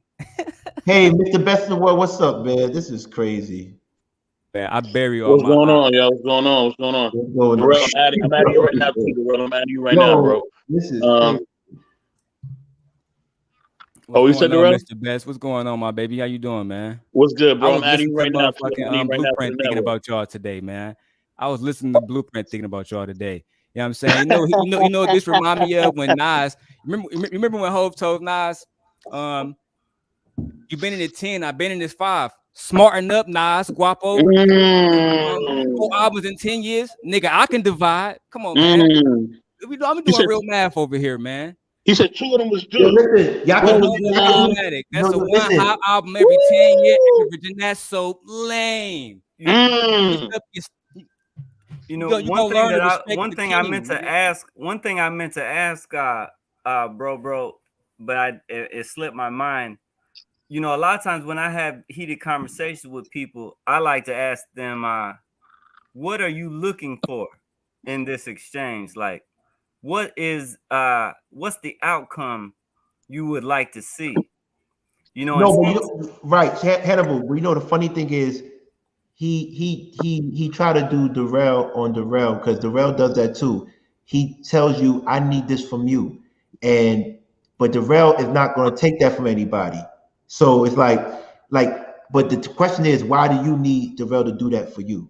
But he said he did it for the flowers. But then I told him the flowers are flock to my page. Shout out to Keisha. I didn't say that. I didn't say somebody coming for me. I didn't say that. I didn't say that. Somebody coming for me. You know, I didn't say that. I didn't say that. But what I'm saying is, he's defending. He's trying to defend women that are catering to him. What I would say to Guapo is, what you were saying wasn't wrong. It's just that maybe you could have done it in another place where people are more receptive to that. And that's all. But he wasn't saying anything wrong. It's not like we didn't tell him this, but I can't tell a man what to do. We don't censor people here. Like I didn't censor Guapo. I'm not going to censor him. And you know what else?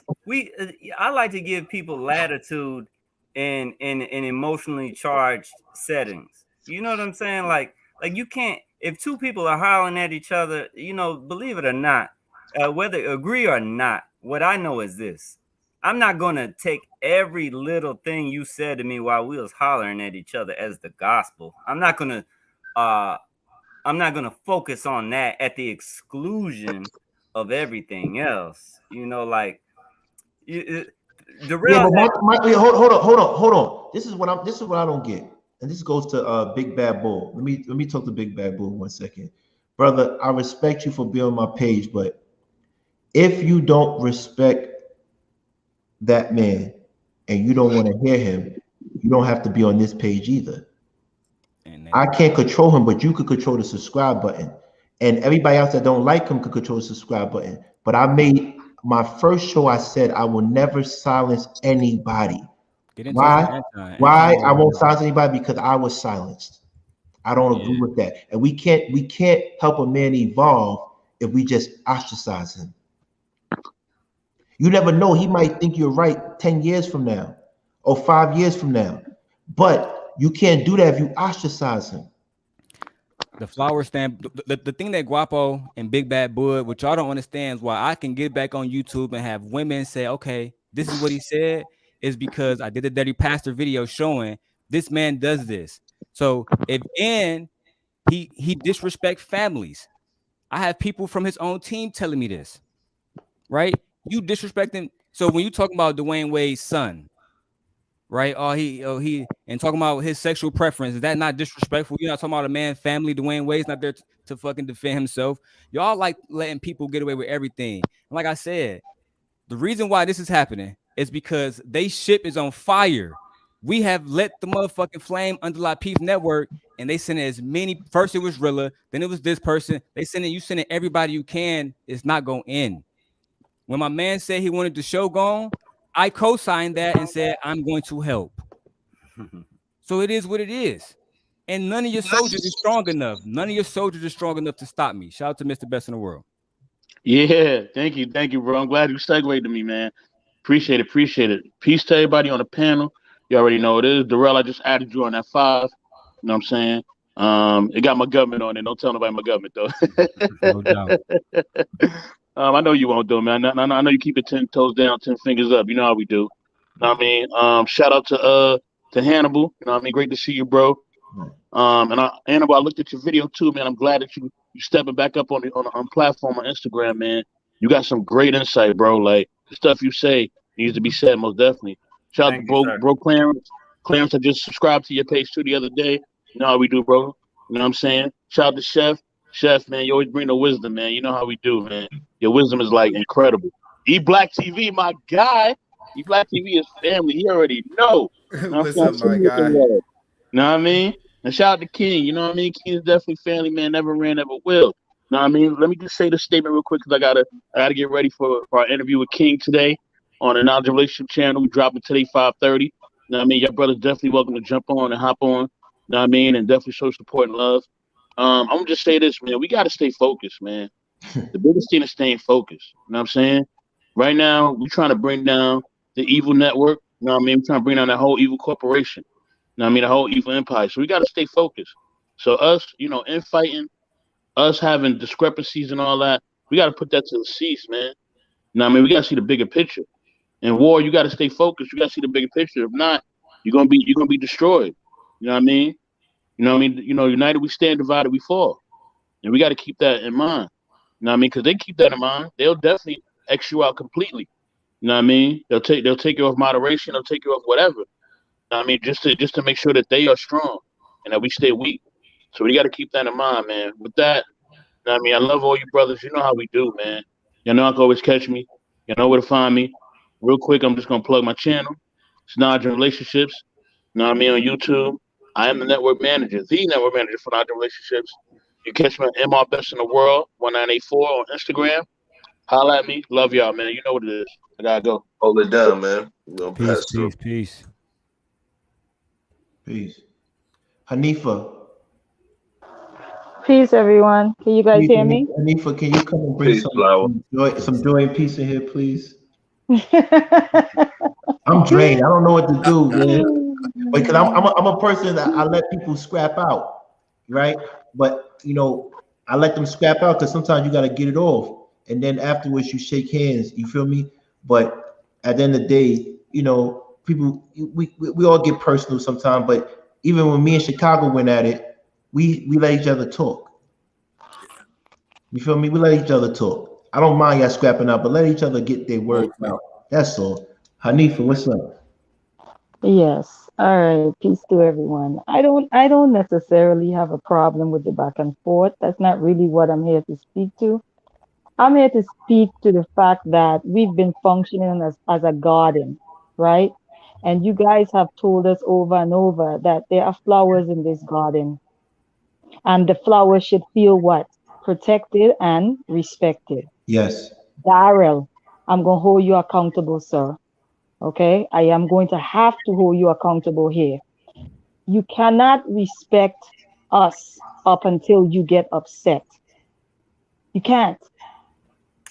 What happens is because once we release the words, we can't take them back. They're done and the damage is done. So what's happening is the flowers in the garden that you are a rocker, Darrell, are listening to this conversation, and the many bees and everything that just came out of your mouth that we've just been speaking about over the last couple of days, right? It is offensive. It is offensive. And I know it's in the heat of the moment, but every time there's a heat of the moment, why do we have to feel blows? And when I say we, I don't disconnect myself from you or sisters or women in general. So I wanted to come in and say that because we are watching and we are listening. We were having a very good conversation, and I agree. Guapo should not have came to the stage and say anything about Dara because Dara was not on the panel. Ooh. That was my one stance.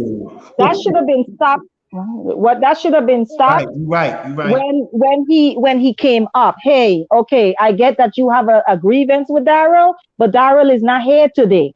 So either you go to Darrell's page or you come back when Darrell is present. Right. That should have been nipped in the bud. And this is what we had spoke to the last time when some stuff had went down. being able to read the room, being able to kind of tune in and say, yeah, this ain't the time for this. We ain't gonna go in that direction. Stopping things before it hit a climax. We got to do a better job. We have to put more strong perimeters around the garden. We have to do that. Boundaries. Because we can't do this. We can't do this every day. We can't. And I know it's entertainment, but it is not growth. Because some people are literally here to learn and to understand and to grow, and to watch people go back and forth like this every single day is exhausting.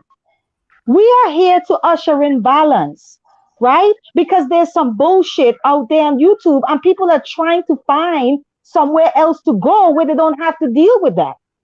That's what we're trying to build here. When Guapo came in, this conversation was about vampires, energy vampires. When Guapo came in, he actually came in and shifted the entire energy in the garden.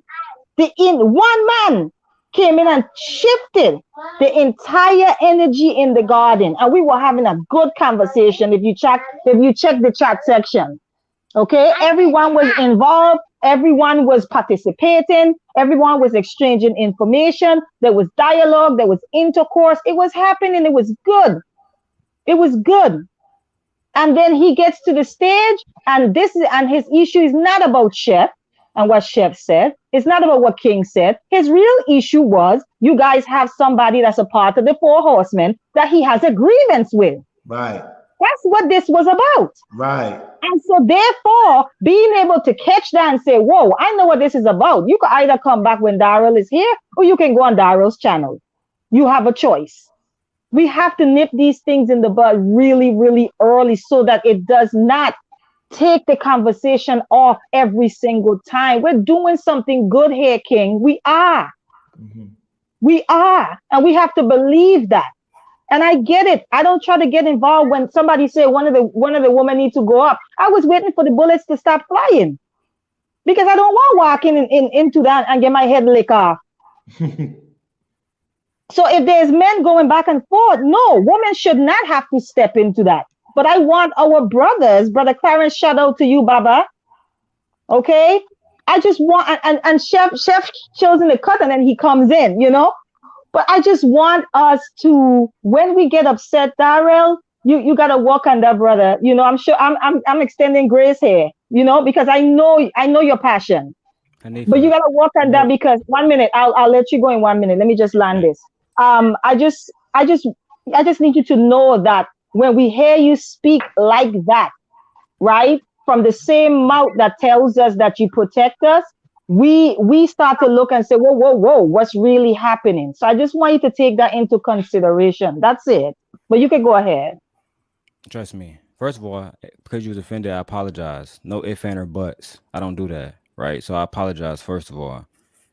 But I just try to emphasize this the same way I come at. Listen, this is the first thing I told Brother Clarence. I said, when somebody mentioned my family, it's over at that point. It's over. And he did that. And he did it multiple times. I haven't seen not one person defend me on YouTube. Not one. Not E-Black on his channel. Not Guapo in the comments. Bro, nothing. Just take accountability, man. Bro, I am taking accountability. So at the end of the day, if I say I'm gonna come shoot E-Black family up, he says something about me, it is what it is. See, what y'all want me, not you, Hanifa, because I understand your point. I can understand why the flowers would feel that way, right? But at the end of the day, this man said he knew where I lived at, right? Brother Clarence, it went from me protecting the Black culture to I know where you live at and I can destroy you. That's not a regular conversation. And now I don't understand it because, you know, I made 4 or 5 different videos saying, just like Brother Clarence said, right? I made 4 or 5 different videos saying, I apologize. I will never do it again as long as you keep my name and my family, my people out your mouth. But he hasn't done that. But then people, I don't understand it. If I sign a treaty, so listen, when people break the law, right, Brother Clarence, drug dealers, everybody else, nobody have no mercy. They say, well, you broke the law. This is the punishment. You broke the law. I made a video after Brother Clarence hit me up and said, Brother Long, in the sense of accountability, in the name of accountability, can you do this? And I did it because of Brother Clarence. And I said, Brother Clarence, I will not speak of these people again as long as they don't speak of me.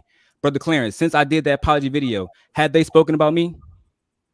I don't know. I don't watch them, brother, but I assume they did because you told me, you called me back and said, hey, I had to do this or that. So I assume they did.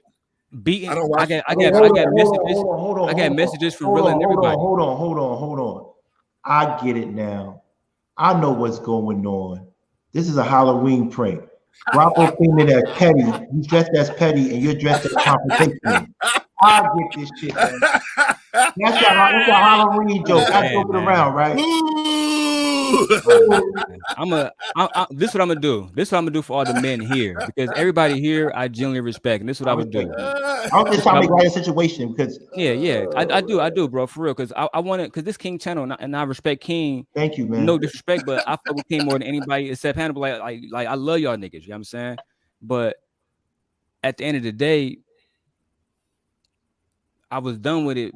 I was done with the mercy once somebody talk about my family. I got a 1-year-old daughter here, and then people come to me and say, well, he not like that. How do you know?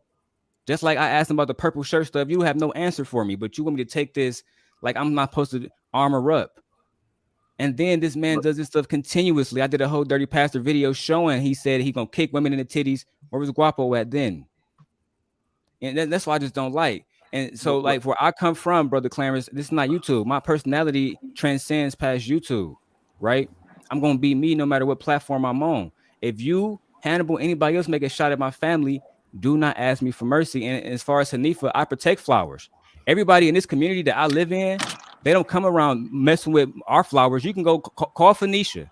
Call Phoenicia and ask Phoenicia, do people mess with our flowers? They don't, because of this attitude.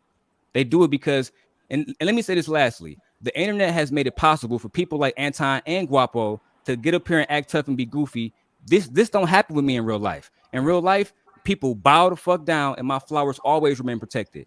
Phoenicia can vouch for that. My mother can vouch for that. My twin sisters can vouch for that. My daughters can vouch for that. Right? The AKAs here at Michigan State can vouch for that. That's all facts. That's all facts. I've never, Brother Clarence, have you heard me call any other women a B? Have you heard me on my channel call any other women ugly, Brother Clarence, right? No. So I directed my energy at one house. But, and it's because, yes, sir. I'm sorry. Yeah. Can we let the flower go first, if you don't mind? Because she was here. Oh, yes, sir. Thank you. Miss Manifestation. Hey, guys. Hey. Okay, I don't know if you can hear me because you sound choppy on my AirPods since I came on StreamYard. So can you hear me? Yeah, we can. Yes, okay, so couple things. First of all, Sherelle brought me here. Okay, so I've been watching like the past couple of days. Thank you, Sherelle. Yeah, I'm in the chat as Bliss Me. I don't know why it changed once I came. I signed in here, but I'm the one that says Bliss Me in the chat. But anyway, really quickly, I just wanted to say I really like you guys' show. I think you guys have a lot of thought-provoking topics, which is something that's very refreshing, very new, give us a lot of things to think about. And I'm not here to beat up on anyone, but I just wanted to say something to you really quickly, Daryl, if you don't mind. I'm not here to disrespect you. But I think that you guys really are on the verge of building something great, and you could potentially like tarnish that with this type of behavior. I understand that you two are grown men and you have your grown men issues, but I'm just going to be honest with you.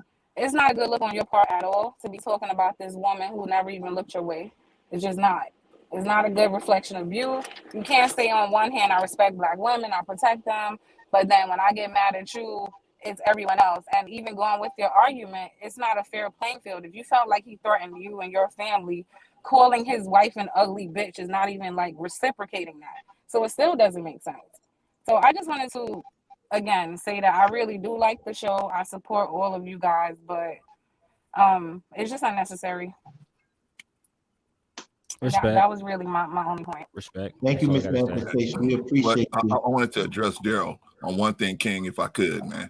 Daryl, I think, you know, your position, I don't think anybody's questioning your position. You got a right to articulate your position. You know, I tell you all the time. I tell you all the time, I don't like you talking about Anton's wife, and that's our core disagreement. But other than that, You know, we're pretty much on the same page. However, Daryl, you know, when a brother comes onto your platform, you still got to treat him like a guest. You still got to let him articulate his position so you could articulate yours.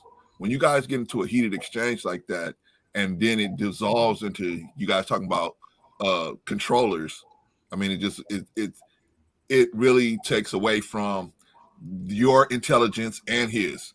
I mean, Guapo didn't make himself look no better, and I know he's smarter than that. And I know you. I know you more than I know him, and I know you're smarter than that.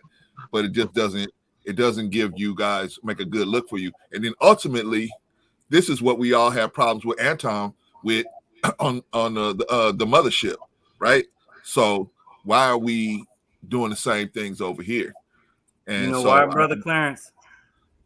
Why is that? Why? Because, and I believe in accountability, but also we know who Darrell is. I identify with him, and I want to defend him a little bit because I understand where he comes from.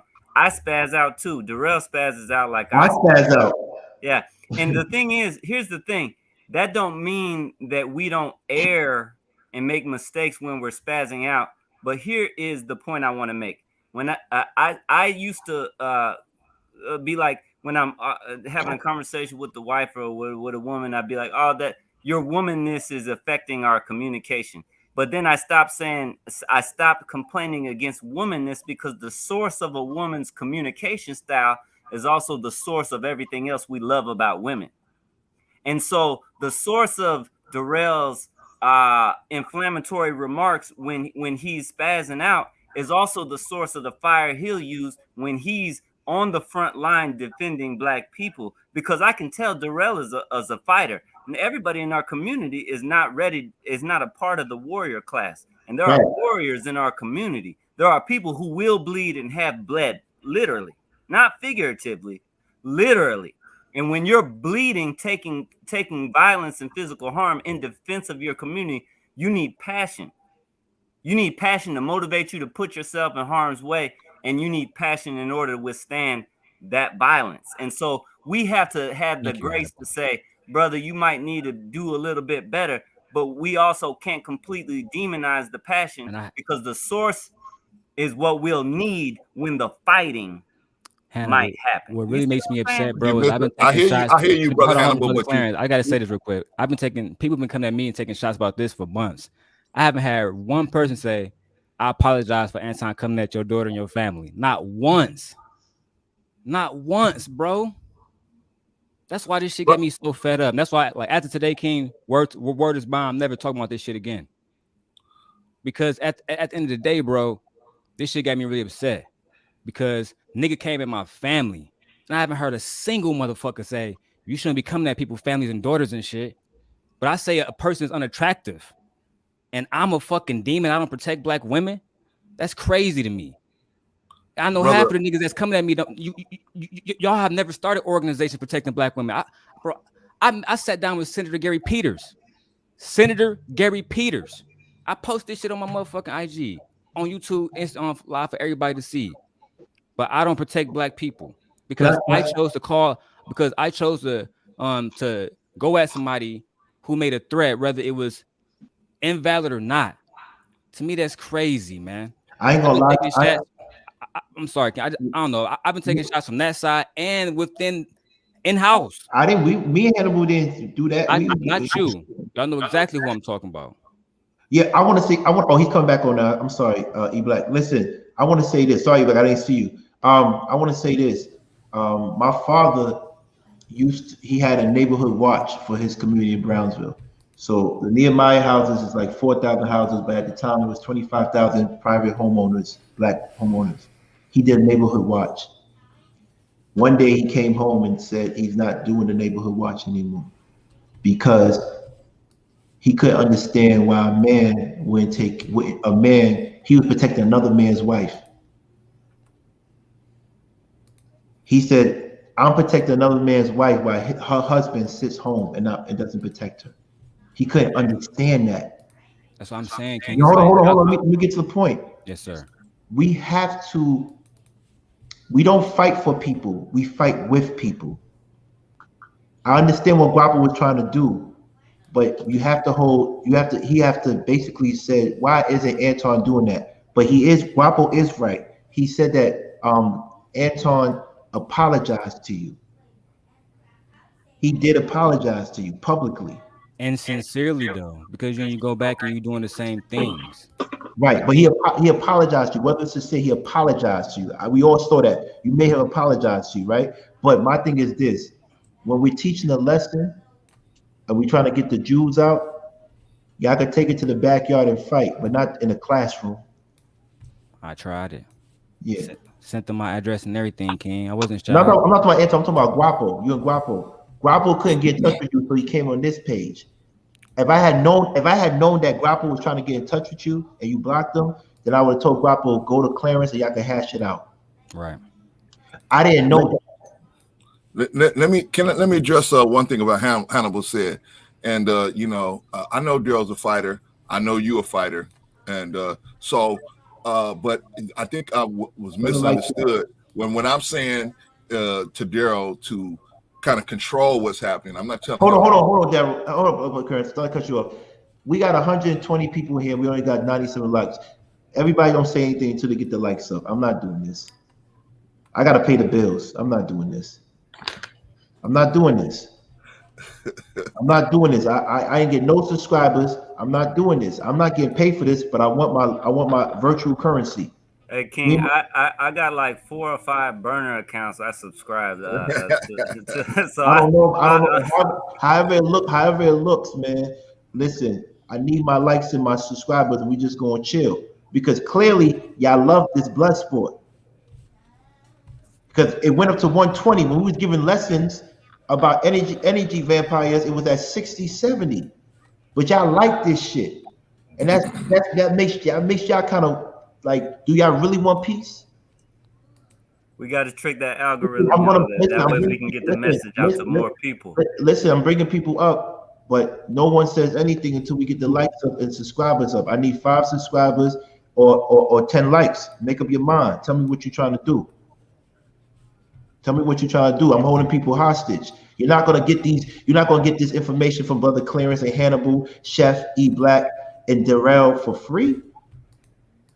What's good, Terry? You act like I'm actually gonna go to my Patreon and pay $15 a month for bad financial advice. I'm not doing that. I love this channel. Is that the higher tier or lower tier? Right.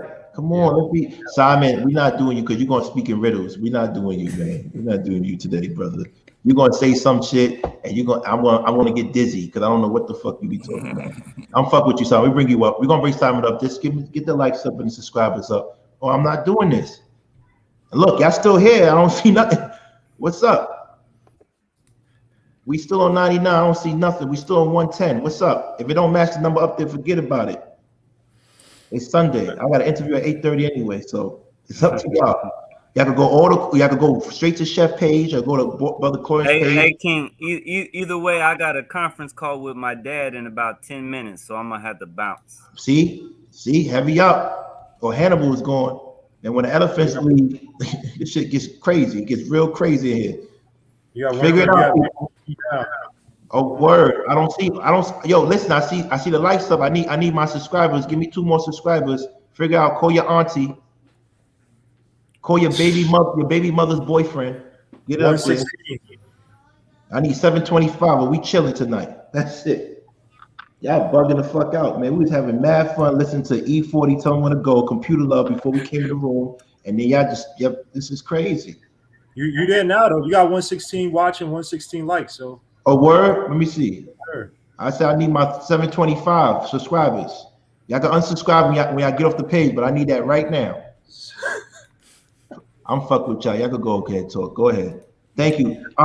123 Kid XL. Can you make would you allow Terry to speak first and then you go? Of course. Well, hey, Brother King, I was addressing Hannibal. I'm sorry. I apologize. Go ahead. I'm sorry. Okay, so Hannibal has said that I'm not trying to stop Daryl from being passionate about what he believes in, or him not being a fighter. It's not what I'm trying to get him to be more skillful with it. That's all I'm trying to do, brother. I'm not trying to get him to like not be himself. What I'm trying to do is I'm trying to get the edges off of him. I see a precision sword there. I'm just trying to get the edges off the sword. That's all. So when he make a cut, it's precise, and you cut one time, he can measure it 10 times, cut once instead of measure once and cutting 10 times. You know what I'm saying? I want him to be more accurate with it, brother. So and I'm not addressing it straight to you, brother Hannibal, because I know there's a lot of people out there that think probably the same thing, think that, brother Clarence don't want there to be no accountability on either side. Yeah, I do. And if it comes to it, the enemy come over the horizon, and you're gonna have to get busy. So I understand all of that. But what I'm saying is, brother, when we on a platform like this, brother Dale is smart enough to be able to articulate himself in a better way, and I'm just holding him accountable for that. The other stuff, I agree. I love it because I believe there's greatness in all of us, and I think the way we tap into that greatness is by holding each other to a high standard. I follow that. You know, I can't see my royal executioner over there taking all this abuse, and I can't, speaking on his behalf. You know, that's brotherly love, right? I gotta look out for my bro. I got you. Peace to right. you. All right. Thank you. Yeah, peace to the garden. Once again, enter at your own risk. The following content may be identified as triggering, sensitive content to some audiences. We do not promote, condone violence or bullying. And I'm saying that too because I have a lot of bills, and I want to continue to pay my bills. So we're going to stay positive. Listen, this is crazy, man. Terry, 1, 2, 3 kid, y'all got the floor. Talk to us. Hello, happy Sunday and happy Halloween. Must be a full moon. I was listening in the beginning, and then I had to leave the room because I feel exhausted by just listening to it. It was emotionally very charged, understandably. So I chimed back in, for the sake of protecting my peace. One thing I noticed that based on chat rooms comments and what's going on the panel, what everybody else says, and so on and so forth. Everybody says it's emotional, and chill. Would you, if your family is threatened? Oof. I wouldn't. I'll be on the same page with the D for sure. Wow. That is not about gender. I swear, if you threaten my family, yeah. So let's be honest. Praying for you, no. Can I say something to that though? So, sorry. Hold on. Let me finish. In their regards, I think people keep saying like, "Oh, he's too emotional." I'm like, but if your child is threatened, if your resident is threatened, would you not get emotional? So that's the part that I think we're looking at as if when something happened to someone else, you're looking at is it happening to someone else, but not to you. I think we should look into that. That's first. Second is, I understand where D is coming from. I don't necessarily agree that styles that he has chosen, such as if you really want to protect women, doesn't matter it's one house or any house, that you should not be attacked. I think that's where conflict starts to happen. So trust me, I understand where you're coming from. I think that's where a lot of flowers have conflicted with, even though we understand where you're coming from. Another thing is, comes to flowers and well, one thing before I forget, thank you. You saved me $100 today, Daryl. Another thing is, all this is happening with lots of ego. I'm not saying the instant itself. When it comes to communication, often that's why the emotional is charged. If you want us to hear you, I think we need to start learning how to manage our emotions and anger. And when it doesn't happen, I think it's sometimes retreat yourself and then come back. And it's not late, rather than say something that you cannot take it back. That is, I learned that in a very many times in a hard way. So that's my few cents. Thank you. Yo, hey, thank you, Tarek. I just want to say that a lot of people say I haven't hold myself. 1 second. Somebody just called me and made a good point, and I just thought about it. I have a lot of lady friends that I deal with, right, on a very friendship level, not intimate, right. And they just hit me up and said they're watching the show, and they call me Mo. They said, Mo, I'm not gonna lie to you. If someone threatened my child, you got a week to deal with that person, or I'm never talking to you again.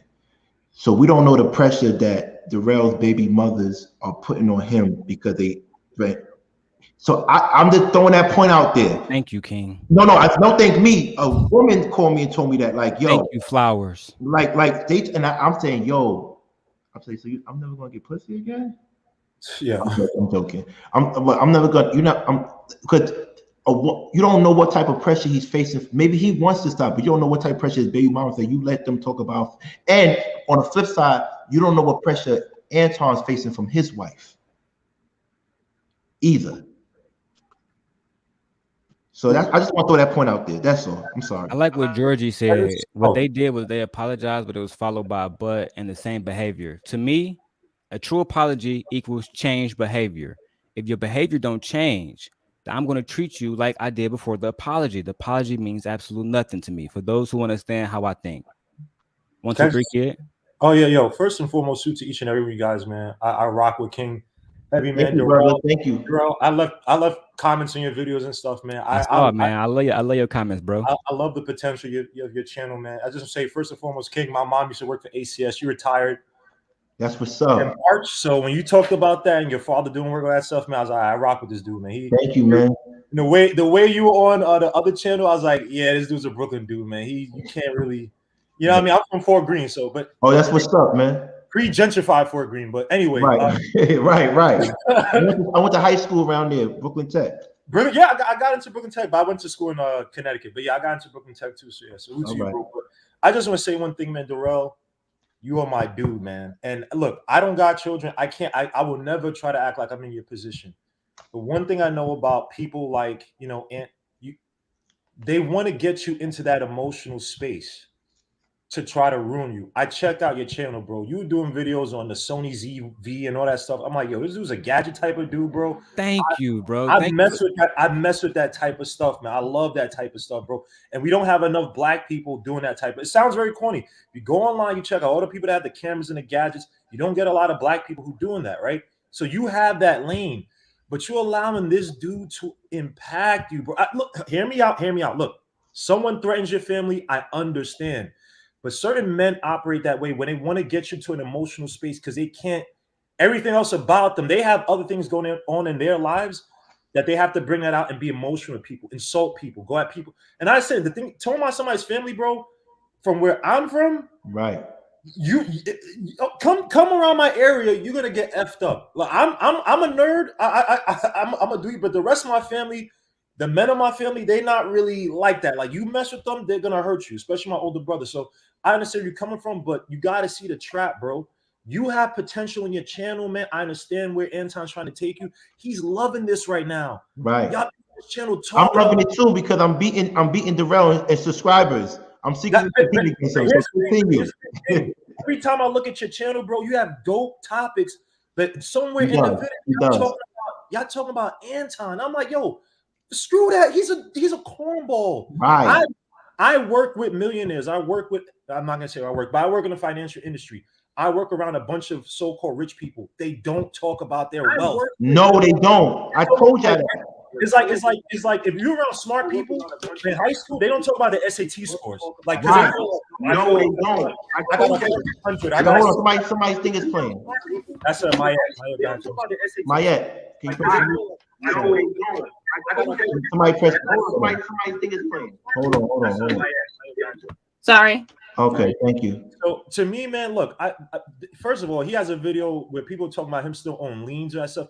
He got issues. The reason why he's doing that is because if you're rich, right, you should be solidified, you should feel validated in what you're doing. You don't have to tell people, right? That means you want fame. That's what he's looking for. He's on the internet looking for that stuff. He says he's a VP. I'm a VP. It's not that hard to get to VP status and find, or I don't know if he's in, I think he's in tech or something, or user or something. I checked out his LinkedIn. I'm a VP. That's like a level above associate. You work at where I work on the buy side on finance. Like, yeah, if you did a good job, you blah, blah, blah, you get to VP, whatever. And I make good money, but I don't dress up in, if you saw him, you'd be like, he probably works in a gym or something like that. I dress in sweats and all that stuff. Like, who cares? So you got to recognize when they're real dudes. First of all, real killers or real dudes who can get killers or get people to touch you, they don't talk about it. They don't talk about it at all. They don't. I have uncles, well, not for killing anybody. I had an uncle got deported for some. They don't. Real criminals don't talk about their stuff, bro. So you don't have to worry about him trying to catch a family. And by the way, he got robbed by his own friends. My guy. Why are you? No, but I'm telling you, Darrell, you got to look at people like that and just laugh. Like, this dude's a clown, bro. I said that. I've been saying that. I have Creek friends, and they never thought about robbing me because the thing about him, he's probably going around with these so-called friends and bragging about his wealth and putting them down. Me, you could talk to any one of my friends who aren't so-called doing as good as me. Since I was in high school, I was trying to get these dudes to, yo, let's do this, let's invest in this, blah, blah. I'm trying to like help them, like, yo, you smart as me, let's build up. He wasn't doing that. So you have to realize there's certain people who they look like men, they aren't men. So you going into that realm and being emotional with him, he has you in his strong spot. Ignore the dude. He's a cornball. He has to bring, and I had comments in your video talking about that clown Amera, that little racist little piece of ish. I ain't gonna curse her, I ain't gonna call her B. She's a clown, bro. He's bringing women like that on to put down other black women. You could have they got Crimson Love, whatever her name is, that the cool lady on the channel. I respect her. But you have a guy who don't like black women. He couldn't get better black women. I'm not gonna insult his wife. That's the type of dude he has to always ignore him. He's a cornball. In real life, no one respects him. That's why he has to talk about his wealth. He's 5'7". No one gives a F. Move on. You got a dope channel, bro. Please. Thank you. Stick to the tech stuff. Stick to that stuff. We don't got enough black people doing that. And on King's channel, bro, y'all have dope topics every effing day. But when y'all get to this Anton-ish, bro, it makes me pissed because why y'all wasting energy on him, man? Right. I want to speak to that because 1, 2, 3. Yo, but before you go, Darrell, yes, sir. Before you go, man, and I apologize, my yacht, because I've been on this shit for a minute. You get what I'm saying? Yes, I know there's folks that's like, your chef, you're not talking, you're not saying nothing, okay?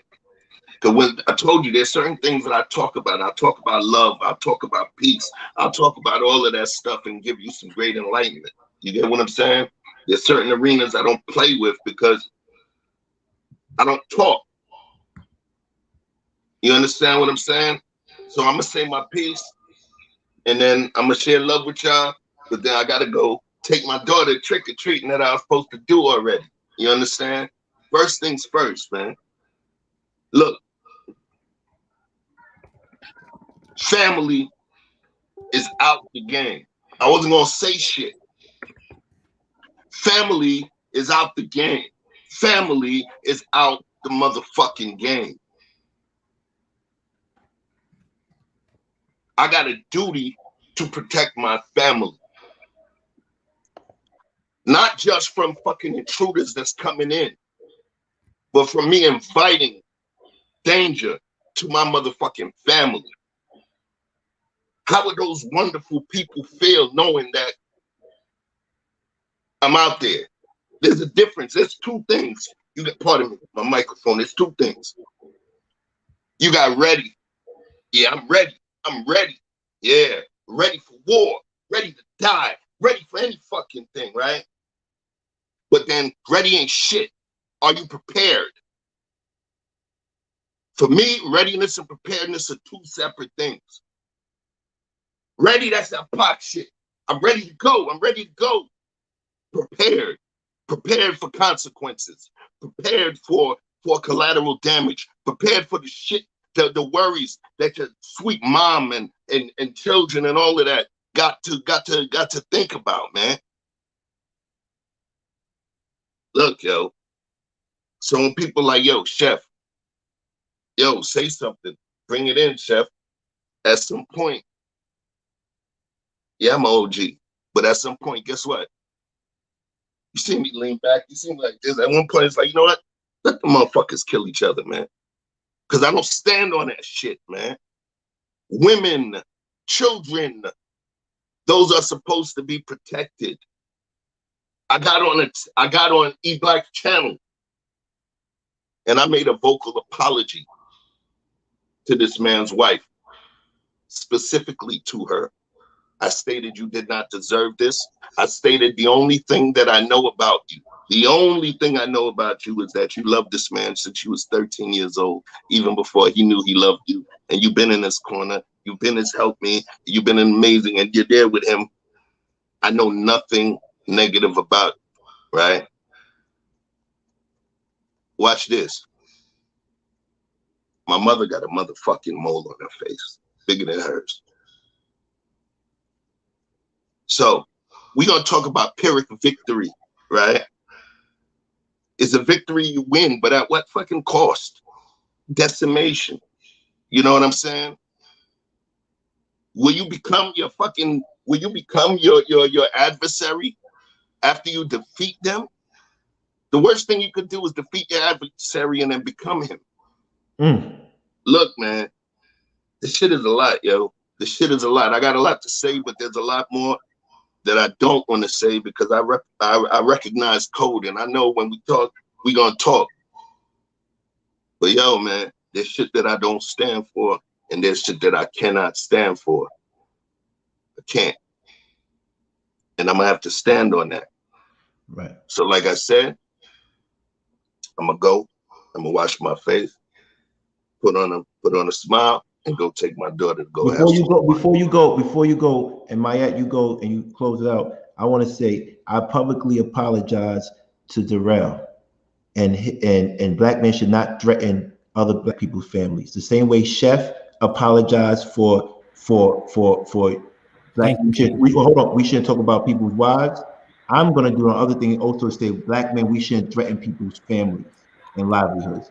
So that's what Darrell been saying the whole time. Who's going to apologize to the black men that's doing that? And I finally got what he was saying because of what Chef said. So I apologize for that, and I also apologize for what Chef said. Chef said the Chef is right, but both sides. Black men should not talk about people's families or threaten their families or living spaces, and we should not be talking about people's wives or children. I'm the dude that if I ever had to pull up, I would pull up on you. And I would buy your kids some ice cream so they can go take a walk. You would never talk about nobody's family, Chef. That's beneath you. Bro, why can't you elevate to that point, man? Thank you. Why do you feel that within your heart and your soul that you're not capable of that, bro? Do you understand that would make you a more powerful warrior? Yep. You burning your gunpowder at your feet. But remember, we 4 horsemen. So I'm gonna shut it back, I'm gonna pull it back, and we all will commune and talk about it, man. But we can't call this, I'm gonna say this, and I gotta go. We can't call this the garden and allow the flowers to see us destroy other flowers. In Brooklyn, when I shoveled the front of my house, I would also shovel the walkway of my neighbors. When I was watering the garden in the back, my mom had a beautiful garden. I would water the neighbors' flowers as well. We water our neighbors' flowers as well. Come on, yo. All right, Mayette, I know you have opposing views, so. Peace, everyone. Hey, can you mute 1, 2, 3, kid? Oh, I'm sorry about that. Go look, and 1, 2, stay on stage. 1, 2, 3, 1, 2, 3, kid. Sorry, y'all heard the kids in the background? My bad, man. Sorry, but stay on stage though. Stay on stage. All right, Mayette. So I'm gonna come at this as a black woman, because when you see me, you see me as a black woman. So here's the thing, like everyone. I'm sorry. Let me get out the chat. So when Guapo came on, I don't think this has anything to do with Anton. This doesn't have even anything to do with Sharita. It has to do with the fact that we as Black women feel less protected than other cultures. Daryl went hard for Terry. Hard, right? Against E Black. Like he went, I mean, even when E Black said, I apologize, and then Terry accepted the apology, he said, but, you know, it was like, but when it comes to as many B's, and I like things in context. I look at things in context. I don't just take one clip or one video or one anything and this determines a person's character. I'm going to look things as a whole. And I have seen multiple B's come out of Daryl's mouth when it comes to women. Now, I'm not saying he's saying it's just Black women, just women, period. So the issue is not necessarily Anton, because I can count on one hand how many Lapeef shows I have. The last whole show that I watched was when King was on it. That was the last whole show that I ever watched. You're the smartest woman in the world, I swear. And so it's not even about Anton. It's not about Sharita. It's about, just like on that show, what I think her name is Amira, where they treat her a certain kind of way, while the other Black women are treated differently. We're not telling you, we're not telling you or asking you to treat us better than other cultures of women. We're asking you that you treat us as good as those other women. We're asking you to protect them as you protect other women. We're asking you that you don't call us out of our names, just like you don't call those other women out of their names. We're asking that if you're going to say that you protect Black women and you're for Black women, then you actually mean that with every step that you take. I have said before that I have been done certain ways I did by Black men, but never once did I say that all Black men are trash, or all Black men are cheaters, or all Black men are whatever, all the words that, all the stereotypes that all Black men get. So just like Chef said, we do have to elevate ourselves higher, because are we going to operate as a community? I don't look at Anton as being for the Black community. Like, I don't look at him, because he has clearly said that he's not. But if you are going to say that you are for the Black community, then you have to start stepping in those ways and start acting like you are for the Black community, which means protecting Black women. And it's not just physical. It's emotional, it's mental, it's spiritual. It's knowing that at times you can stay calm and protect the flowers that are in the room, and that we don't feel like you think of us as less than others. Even the way, and I'm just going to be honest, and I'm not even trying to pick on anyone. Like, I'm not trying to pick on anyone. But even the way that you say treating men like a flower, it's like treating a flower is less than. Like she's weak. No, that's what you're saying. Treating it differently is not treating it less than. But if you're saying I'm treating another man like a flower, that means that you think of flowers as less than. That's what that means. No, that's not what that means at all. That's not what that means at all. Am I? When did you see the video when he came with my family? Did you watch that video? Hey, y'all, I gotta take my family to Halloween. I'm sorry, I can't take it. I'm just really asking, because a woman asked me that. Take accountability, my guy. Ask you that. You cap. I don't talk to peasants. JP told me to ask you that, Maya. She said this man went to my family multiple times. This man went to my family multiple times, and not one woman ever in the comments, in the chats, and the videos ever apologized. Until King came up here, this is the first person that said something about it. And my daughter is 1 year old. I haven't seen one person. This man said, come to me and destroy my whole family. That's why listen, my God, I agree with you, but I disagree. Listen, I agree about protecting Black women, but I disagree entirely, because no Black women under me feel unprotected. You feel that way on the internet because of what you think and how you want to portray it, but that's not the truth. I'm not trying to portray anything in any kind of way. I treat flowers differently because I think less of them. That's not true. That's a perception. I can only base it off of what is given. Off what you perceive, right? And then off of what is given, off of the content that you choose to put out there. That is what I can base it off of.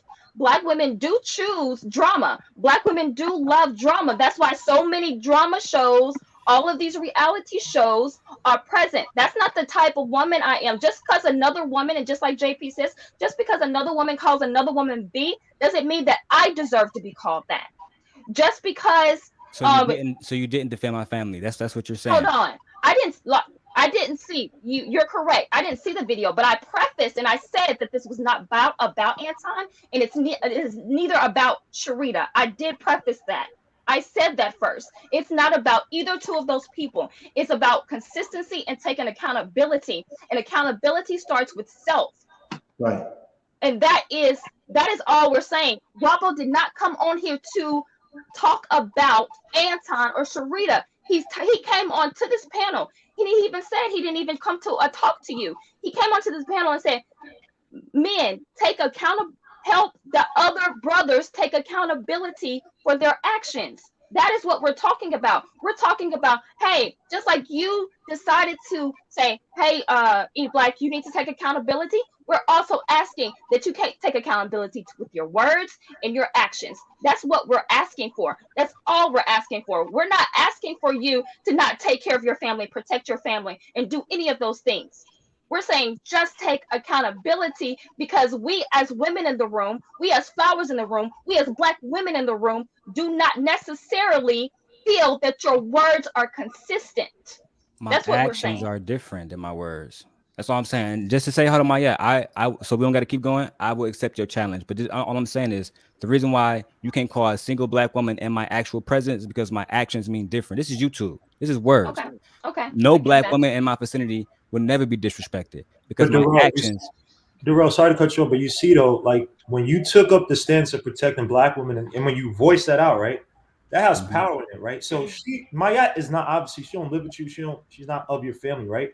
But she might, another Mayat type, whatever woman might see you saying that type of stuff and be like, you know what, I rock with him, let me follow him. But then if she starts seeing inconsistencies, she's gonna be like, whoa, wait, you're not living by that, right? So that's all she's saying. Now, what you do in your real life, obviously you protect your family, protect your women, whatever, but you do have people on YouTube, right, who they need somebody to give them that voice. And that's what I'm saying, bro. You have so much potential. So when you say certain things, you put that out in the universe, you kind of have to follow behind what you say, bro. Because when you go, like I said, you went into the battlefield with that emotional dude, bro, and it's like, dogs, you not that. And now you're talking about somebody's wife, you're doing all that stuff, and that has nothing to do with your plan. You know what I mean? So my ass is trying to say, like, bro, just be consistent with it. You know what I mean? Like, I want to seem like I'm itching on you, bro, because I rock with your channel. Even Guapo, I don't think Guapo was doing this. I think Guapo came with, like, because he came at Anton, and he came at Anton on the other show for basically like how they just like they allow K to kind of just basically talk, and that's that type of channel. They want that type of feel, because they say they're not for Black people, but they use Black degeneration or degradation, excuse me, to fuel that channel, right? That's how they rock. But you on this other side, where you talking about uplifting Black people, building a community and stuff like that, people take that word to heart. So I'm just saying, like, you got to follow through, bro. If you're gonna put that mantle on and say, yo, we for Black women, that's a cape that you got to carry on 24/7 as long as you're on YouTube or whatever, right? Because people might really change your life, bro. That's what I'm saying, man. I rock with you, Dara. I ain't trying to come at you. Yeah, I hear y'all, bro. I ain't got nothing to say about it. Word is bond. That's all I got to say after this. It is one more thing.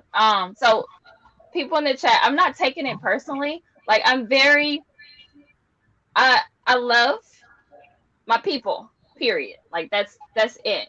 And so it's all about having solutions within our community. So I feel very much protected with the man that I'm with, the King. And I said that the last show I was on, I said I had rose-colored glasses when it came to how Black women were feeling in the community, because I was hearing Black women saying that they don't feel protected and things like that. But that's not my case. I feel that. I'm just saying that it has to come to a point where every woman does feel protected. It has to be a point where every woman, whether she has someone or not, feels protected, and that we cannot not hold ourselves accountable. We have to have that self-accountability. And as men have to hold other men accountable. Just like as a woman, I aim to hold other women accountable. May I chime in? Hello? Yeah. Can you hear me? Go ahead. Okay.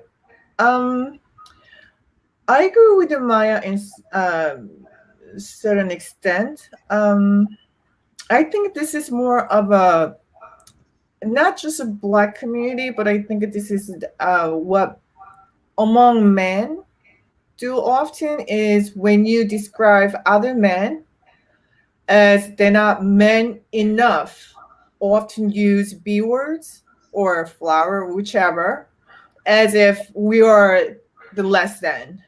I think that's what Maya was talking about in that sense.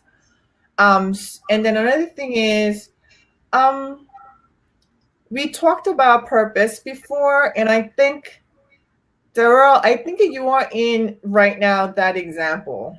The fire, the emotional, the reaction that you are displaying, I think we are learning through from this experience and able to reflect, and then we can have this discussion.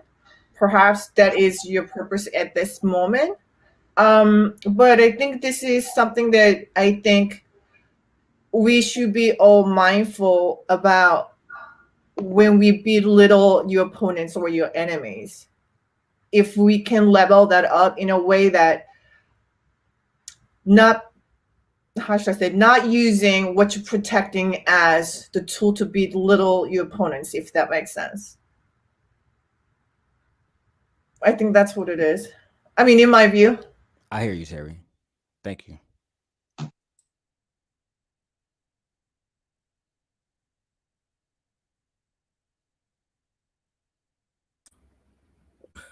See, it ain't just me, bro, Daryl.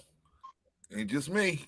It was never just you, but you was the first person to actually get in touch with me, hold me accountable, and say, yeah, I understand he came at your family. That's all I'm saying. But like I said, Brother Clarence, I'm not even trying to say that no more. Word is bond. That's all I got to say behind this.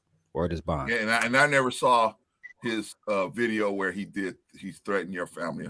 I never saw anything like that. Everybody only saw mine, Brother Clarence. Nobody saw that. I had to highlight it. The only thing I saw said something about knows where you live. That was the verbiage. That was the only verbiage that I heard is I know where you be at. Only because I cut the video and then Anton had the video deleted and copyrighted. I posted that copyright as well. Man, all he did was go online and use something to try to find. He ain't gonna do. Man, hey, word is bond. I hear you, bro. I hear you. But that was my whole argument from the beginning, like Chef was saying. But my whole argument from the beginning was, yo, you gotta hit mute. This guy mute.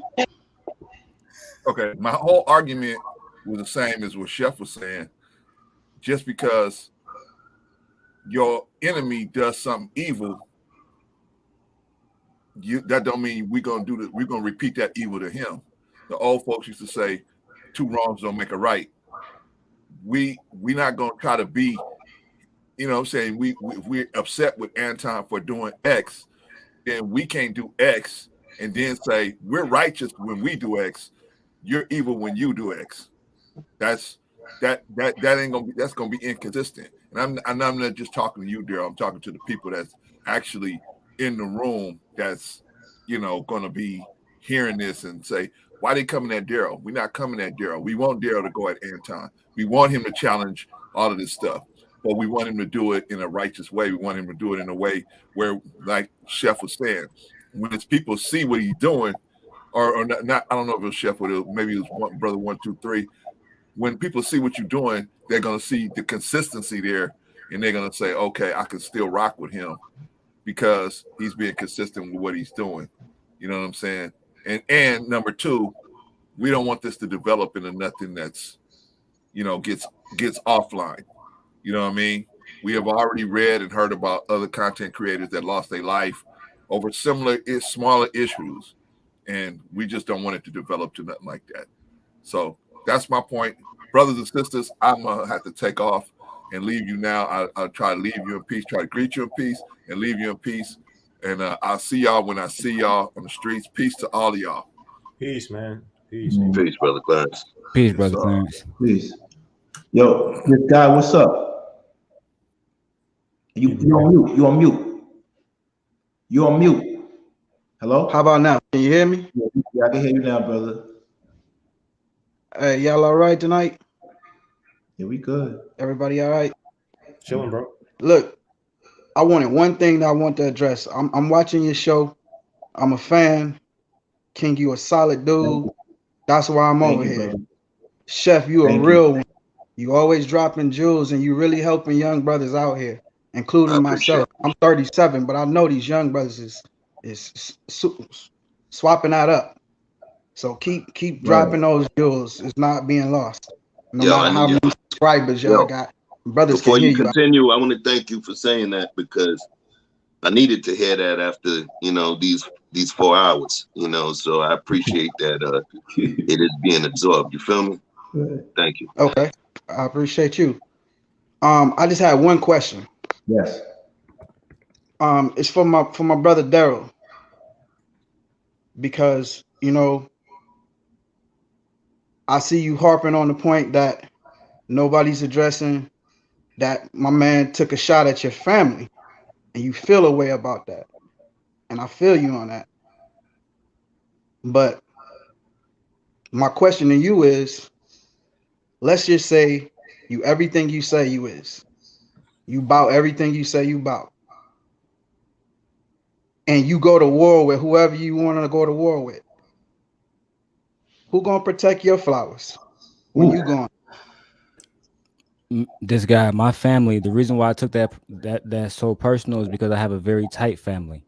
When that video was posted, I was so disappointed that nobody saw it, because I sent it to everybody. People from everybody from that circle sent me that video. Shout out to Lady Tawana and everybody. Everybody saw that video. So for me, you know, like I said, bro, like on some real shit, I'm trying to be genuine and answer your question. But like, I'm really tired of talking about it, bro, because to me, like, Can you answer the question I asked though? I ain't asking you to rehash the situation, but can you who's gonna protect your family if you do the things that you say you capable of? My family is protected by my family. We protect each other. That's what I was trying to say. When you say something about a man's family, you're not just talking about me. You're talking about my father. You're talking about my daughter. You're talking about her family. You know what I'm saying, man? So, bro, the reason why I did it and who gonna protect my family is my brothers. I have plenty of brothers, blood brothers and not blood brothers. So you would leave your newborn baby to make your point?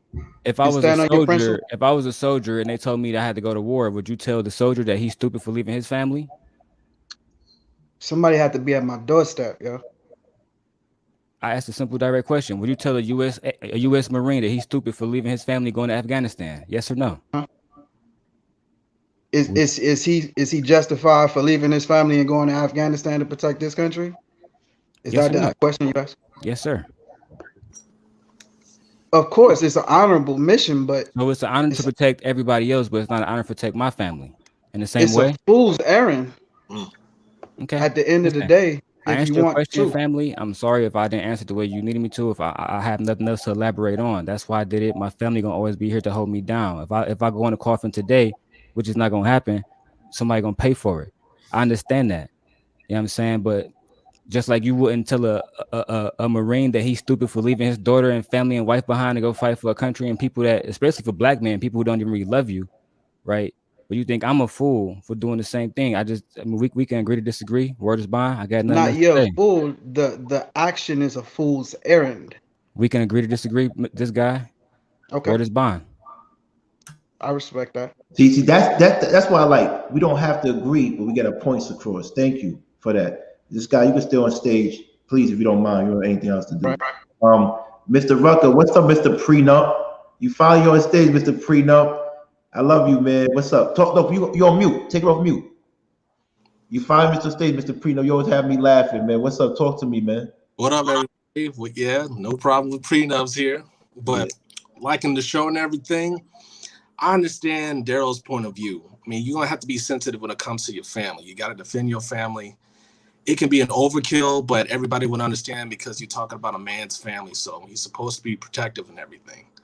And if you want to take this show and just go ahead and just do everything better than they do, that's fine. It's the battle between who can provide the best content. You know, Ford don't help Chevy, Pepsi don't help Coke. You got to do what you got to do and outwork them. And whoever wins, wins. It's the battle of the enlightenment. I just want to make sure the show goes into a direction where you come up with some solutions. Right. Comes out really well as far as helping the black community and everything. Right. especially when it comes to finances, relationships, anything. So if another program is trying to hurt this program by slinging mud and everything, let them go down that path. But as long as you come up with solutions, you're going to win. So it's a battle of whoever's giving out the best solution. So I'm up for it. See, that was probably the best commentary we heard in a minute right now. Like I said, we don't have to agree with each other, and I think the issue comes when people oppose their beliefs on another man's belief or their reactions on another man's reaction.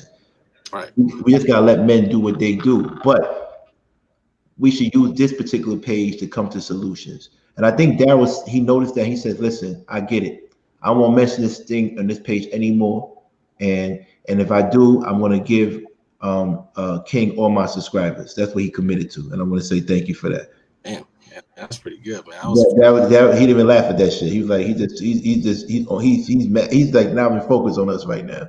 I found your show through Daryl, so I was like, well, 2 for 1. So right, that's what I'm saying. But you know what I'm saying is, at the end of the day, you made a good point, Mr. Rucker. This guy made a good point too. No one's gonna protect your family like you are. Right. No one's gonna protect your family like you are. Your uncles, his peoples will definitely jump out the window, but not like you for yours. So I totally get that. And that's a good point. But you know, since we gotta close this show right now because I think we beat this for 4 hours. But before we go, we want to shout out to everybody on what's that thing again? Let me make sure I get this right. We want to shout out to everybody on the Peace Network.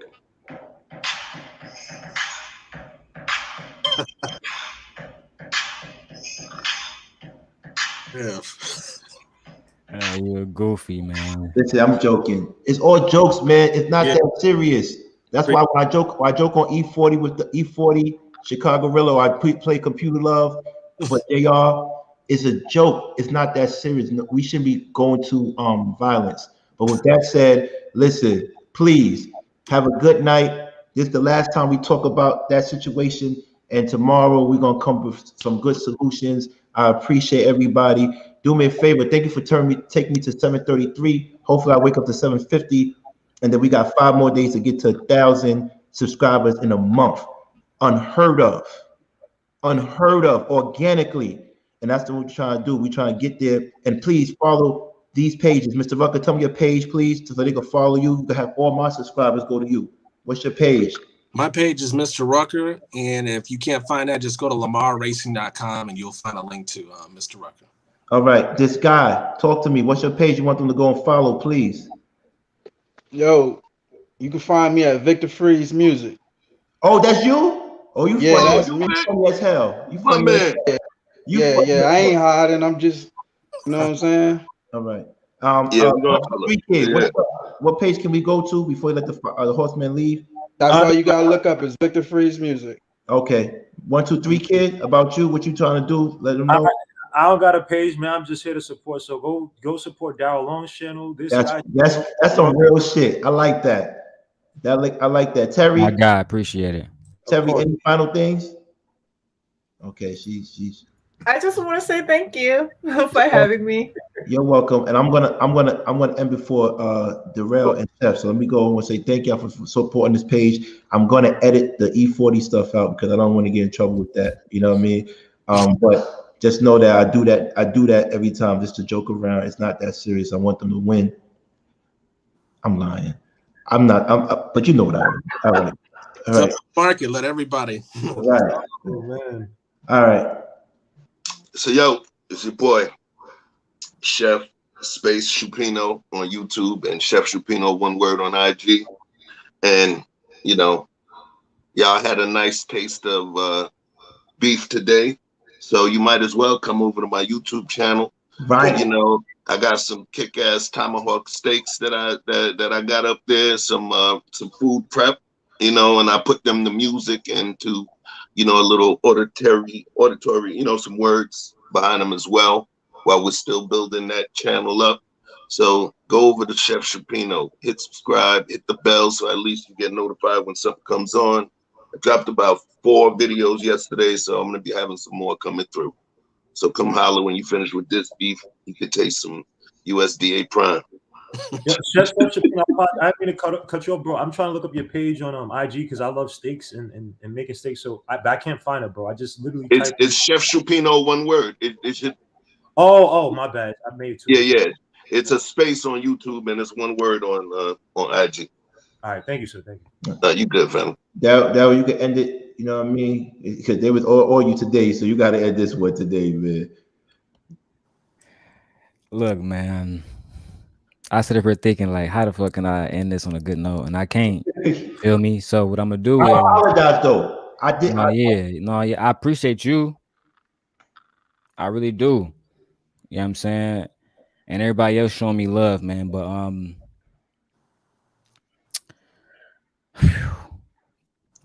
for me, man, I'm listening to what everybody's saying, and I'm gonna take everything into accountability, man. But let me just say this, then. So, because by the way, E Black, that was kind of foul. You did that and just left like that. That was foul. We gotta talk about that behind the scenes. All right. Yeah, I'm not even gonna address that, bro, because I'm tired of like addressing shit that's beneath me. But this is what I'm gonna do, because I'm gonna respect like my people. Everybody who came here to say something to me, y'all really here because y'all fuck with me. Right. So let me just say this. I can. This is the treaty. I can agree with everybody saying, from this guy to Chef. But just don't come at me, man. Don't send no more shots in my direction. I'm begging y'all. Because it's hard for me I'm not like y'all. I just left my 20s, right? It's hard for me to just keep the cap on. And I don't care about people saying what somebody bought, what they might not buy. I don't care about none of that. You send a shot, I'm sending a shot back. And it's hard for me to get out of that way. You know what I'm saying? It's real hard. I'm trying my best. You feel me? But like King said, you know, how can my people look at me and go to sleep at midnight when people out here saying different kind of stuff? The way we move in Detroit, you can't take idle threats as idle threats. Every threat is a threat. It's facts. And so for me, man, look, outside of y'all talking to me about it, I don't want nobody coming to me about this no more, because at the end of the day, it's like Pandora's box for me. It's going to open up and a lot of dark shit going to come out. And that's what happened when anybody make threats to me. As far as the Flowers who was disrespected, I'm so sorry, but you know, I'm sorry. Not first of all, I'm sorry that y'all was offended. To my next statement, I'm really sorry that y'all even feel that way. I'm sorry that y'all feel like I don't protect y'all because I came at somebody who was riding for and riding with somebody who directly went at me. This woman never spoke up and said, this woman has a channel. On her channel never said, I don't condone what my husband said about that man and his family. I'm not using that to justify. I'm just saying that I feel like out of everybody, because people say I haven't taken accountability, Mr. Rucker. I feel like having nobody had more accountability in this situation than me. Not a single person. That's just facts. This guy, I spent 5 hours 3 months ago, Mr. Rucker, if me and you have a problem, and Chef say, come in my house so we can eat, and I spent 5 hours at Chef house waiting for you, is that not accountability? Did I not come there? Right? Short effort. So, you know, this man, I tried to hold myself accountable, and these men, see what these men are doing up here, Chef, everybody else, they come up here, not months later, not weeks later. It's the same thing, man. I just don't listen. I'm not even gonna go on a rant because it's clear to y'all that how I feel is how I feel, and it's hard for me to change. You know what I'm saying? But at the end of the day, when I get accused, how y'all saying that I don't protect black women, I feel the same way Tupac felt when he made that interview and he said, you're not gonna hear another keep your head up out of my mouth, because it's like, who is really defending me? You know what I'm saying? When he went to jail for that false allegation, nobody defended him, and he was doing keep your head up. That's me. But then when people bring war to my gates and stuff like that, look, man, I get it, man. I'm a fall into submission. That's basically that's all I hear is black man fall into submission. And I just don't like it. That's why ultimately what I'm going to say, and I'm going to end the conversation here, is I agree with what Terry said. When she first came up, those statements stood out to me the most. Those statements I'm going to internalize. Everything else I'm going to hear. I'm going to try to implement it. but it's not gonna be an overnight thing with me. I'm not the type of dude who you can try to check my temperature and then ask me for mercy. We're not like that. You know, so just and let this be known for anybody else, because y'all see I'm simmering down, but anybody else, just please don't come at me, don't come at nobody that I rock with, because my response, and I love this channel and I love my subscribers, but I said this before, I would delete my YouTube. Right. That money don't mean nothing to me. That's different. Y'all don't understand that. I'm Right. making money right now. This is for fun. I'm 400 videos in, never got paid. That should tell y'all something. I'm consistent. Right. So that's all I got to say. That's, and good night, man. Y'all have a good weekend, man. Thank you. Can I say one thing? Yeah. I think there's two separate issues.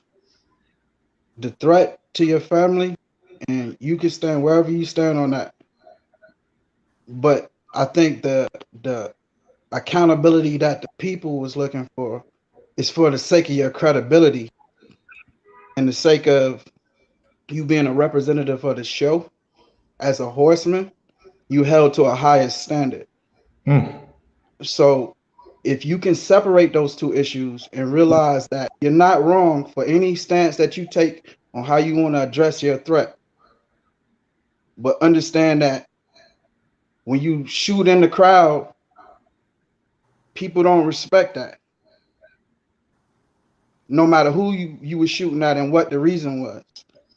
And you shot and you hit that man's wife and she wasn't the target. And that's the part that ain't getting the respect from the brothers. I can't speak for the Flowers. So if you can separate those two and own that part separately, I think all of your points will stand even more firm.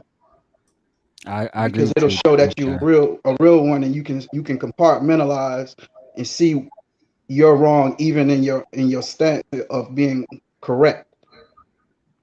Here lies quick.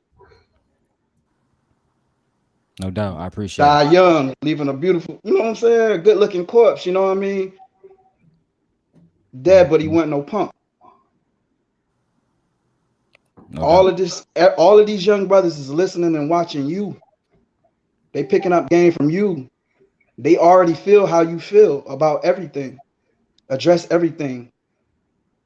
Let no stone be unturned. But if you dealt with everybody who deserved it the way you wanted to, your hands will never heal, brother. Oof. A lot of people deserve it. You can't honor them. Yo, you know this is my show. If the doorbell don't ring, we didn't have a good show. You can't honor them by obliging. I have the same problem. That's when I see you, I see me. I'm 37. I've been talking to big bro Shannon like, yo, give me some game, yo, because when these dudes come with this illicit disrespect, when I'm trying to be the most peaceful I can be, I'm trying to be a better version of myself, and they bringing me off of my square, what do? It's not just your problem, brother. It's a lot of brothers out here having the same issue. But don't stand on it like you standing in righteousness. That's not what that is. Even though we all got our dark side, I don't tout that. That's not my brand. That's not my moniker. I don't play tough guy in public. But I'm about that action. But talking about it ain't never proved nothing. So if you can stretch those two out into two different things, I think you can easily repair your credibility that has been lost to whoever lost it in this back and forth. Because I think you a stand-up dude, and that's the only reason why you took the position you took to start with. So no matter what, however I feel about anything else you do, you solid with me. So just, you know what I'm saying, make those adjustments and do some thinking and some praying, brother. And that's all I got to offer. Wow. And Darrell, if you didn't have power, bro, a woman wouldn't come in here trying to speak to you about it. So you know your words got power, Darrell, man. You know, and you said you didn't get anything from this episode, bro. You maturing, man. You maturing this episode, bro. No, seriously, man. Your humility, bro. Like, you know, whatever, guapo, whatever. You're going back and forth, but your maturity, bro. Like, I mean, it seems like people telling you this, like you're supposed to be like you're some little kid. People are, tell you this, but it's like I think people see potential in you, bro. You have Mayette coming in here saying that stuff. It's like people see that you could have a dope channel. I know you're not in it for the money, whatever, but you got a good voice. You want more money, man. No. More money, dude. The money's gonna come. He has own money, but who doesn't want more money? Of course, the money's gonna come anyway. You know what I mean? The money's gonna come, man. It's just consistent with that stuff, man. So you say you ain't get anything from this episode, bro. You maturing, man. You did get something from this episode, bro. You're gonna grow from this, man. You're a smart dude, man. Like it's all about discernment, man. And you talk about at your front door, man. Come on, bro. You from Detroit? Y'all got all them hitters out, them vice lords, all them, man, bro. Yeah. I'm from Brooklyn, and we think y'all dudes out in the Midwest are crazy. So y'all got your own stuff. So y'all, you know what danger is. Right. This stuff ain't danger. This ain't nothing. You probably been through wars. People try to jump you. People try to give you $150. This ain't nothing. So don't let this derail you, bro. Like I'm not derail you. Take you off your course, bro. Derail. Actually, derail's the right word. My bad. I'm confused with your name. But don't let's derail you, man. Do your thing, man. You know I'm here to support it, but. A good topic would be, and I'm not trying to speak for y'all. I'm not saying that. I just want to transition. I want to keep picking on the road for next time or something like that. You know, the level of discernment black men use. Because, you know, the thing that happened with Darrell, that happens with a lot of us, man. Growing up in Fort Greene, we had in my time, you had Bloods, Crips, you had ABGs, all these. Every time you're walking down the street is anger with us. You know what I mean? We're so quick to anger, bro. And I feel like so many powerful black men are in prison, are messed up because they were quick to anger at one point in their lives. And I feel like that's a legitimate issue with this. Like, when does it become, all right, I got to protect my honor? And when is it, I got to use a level of discernment and think above, all right, this dude's checking me wrong. This and this is happening. I would love for us to discuss that. I'm not part of the show, but if y'all could discuss that. You part of the party. We can discuss that. Yeah. Because y'all from different spots. And I went about things differently. My brother and people in my family go about it differently. And it's like, I would love to hear what y'all think, because I just feel like with black people, like, not coming at Darrell, but Darrell is not the exception. That's the norm with us, right? And it's not necessarily a bad thing. You got to protect honor, but to what extent? You know what I mean? When does that lead to our degradation, to our falling down as people? You know what I mean? So he'll be fine, man. I'm really hopeful. I think all this is gonna clear out around like 2023. Just give it some time. Maybe just give it a shot. Like, hey, it's been a year and a half. Be like, okay, we all good? No? Okay, see you next year. Just keep it moving. Sometimes we do that with family members. Like, hey, I love you from a distance, but I ain't gonna rock with you because you know what you did. Right. And we got pride. So okay, I'm gonna let this simmer. I'm gonna give it a year and a half. If you still messed up, then okay, you must got problems. You got mental problems. I think Darrell is bad. Watch when I get on probation. Listen, on that note, everybody have a good night. Take care.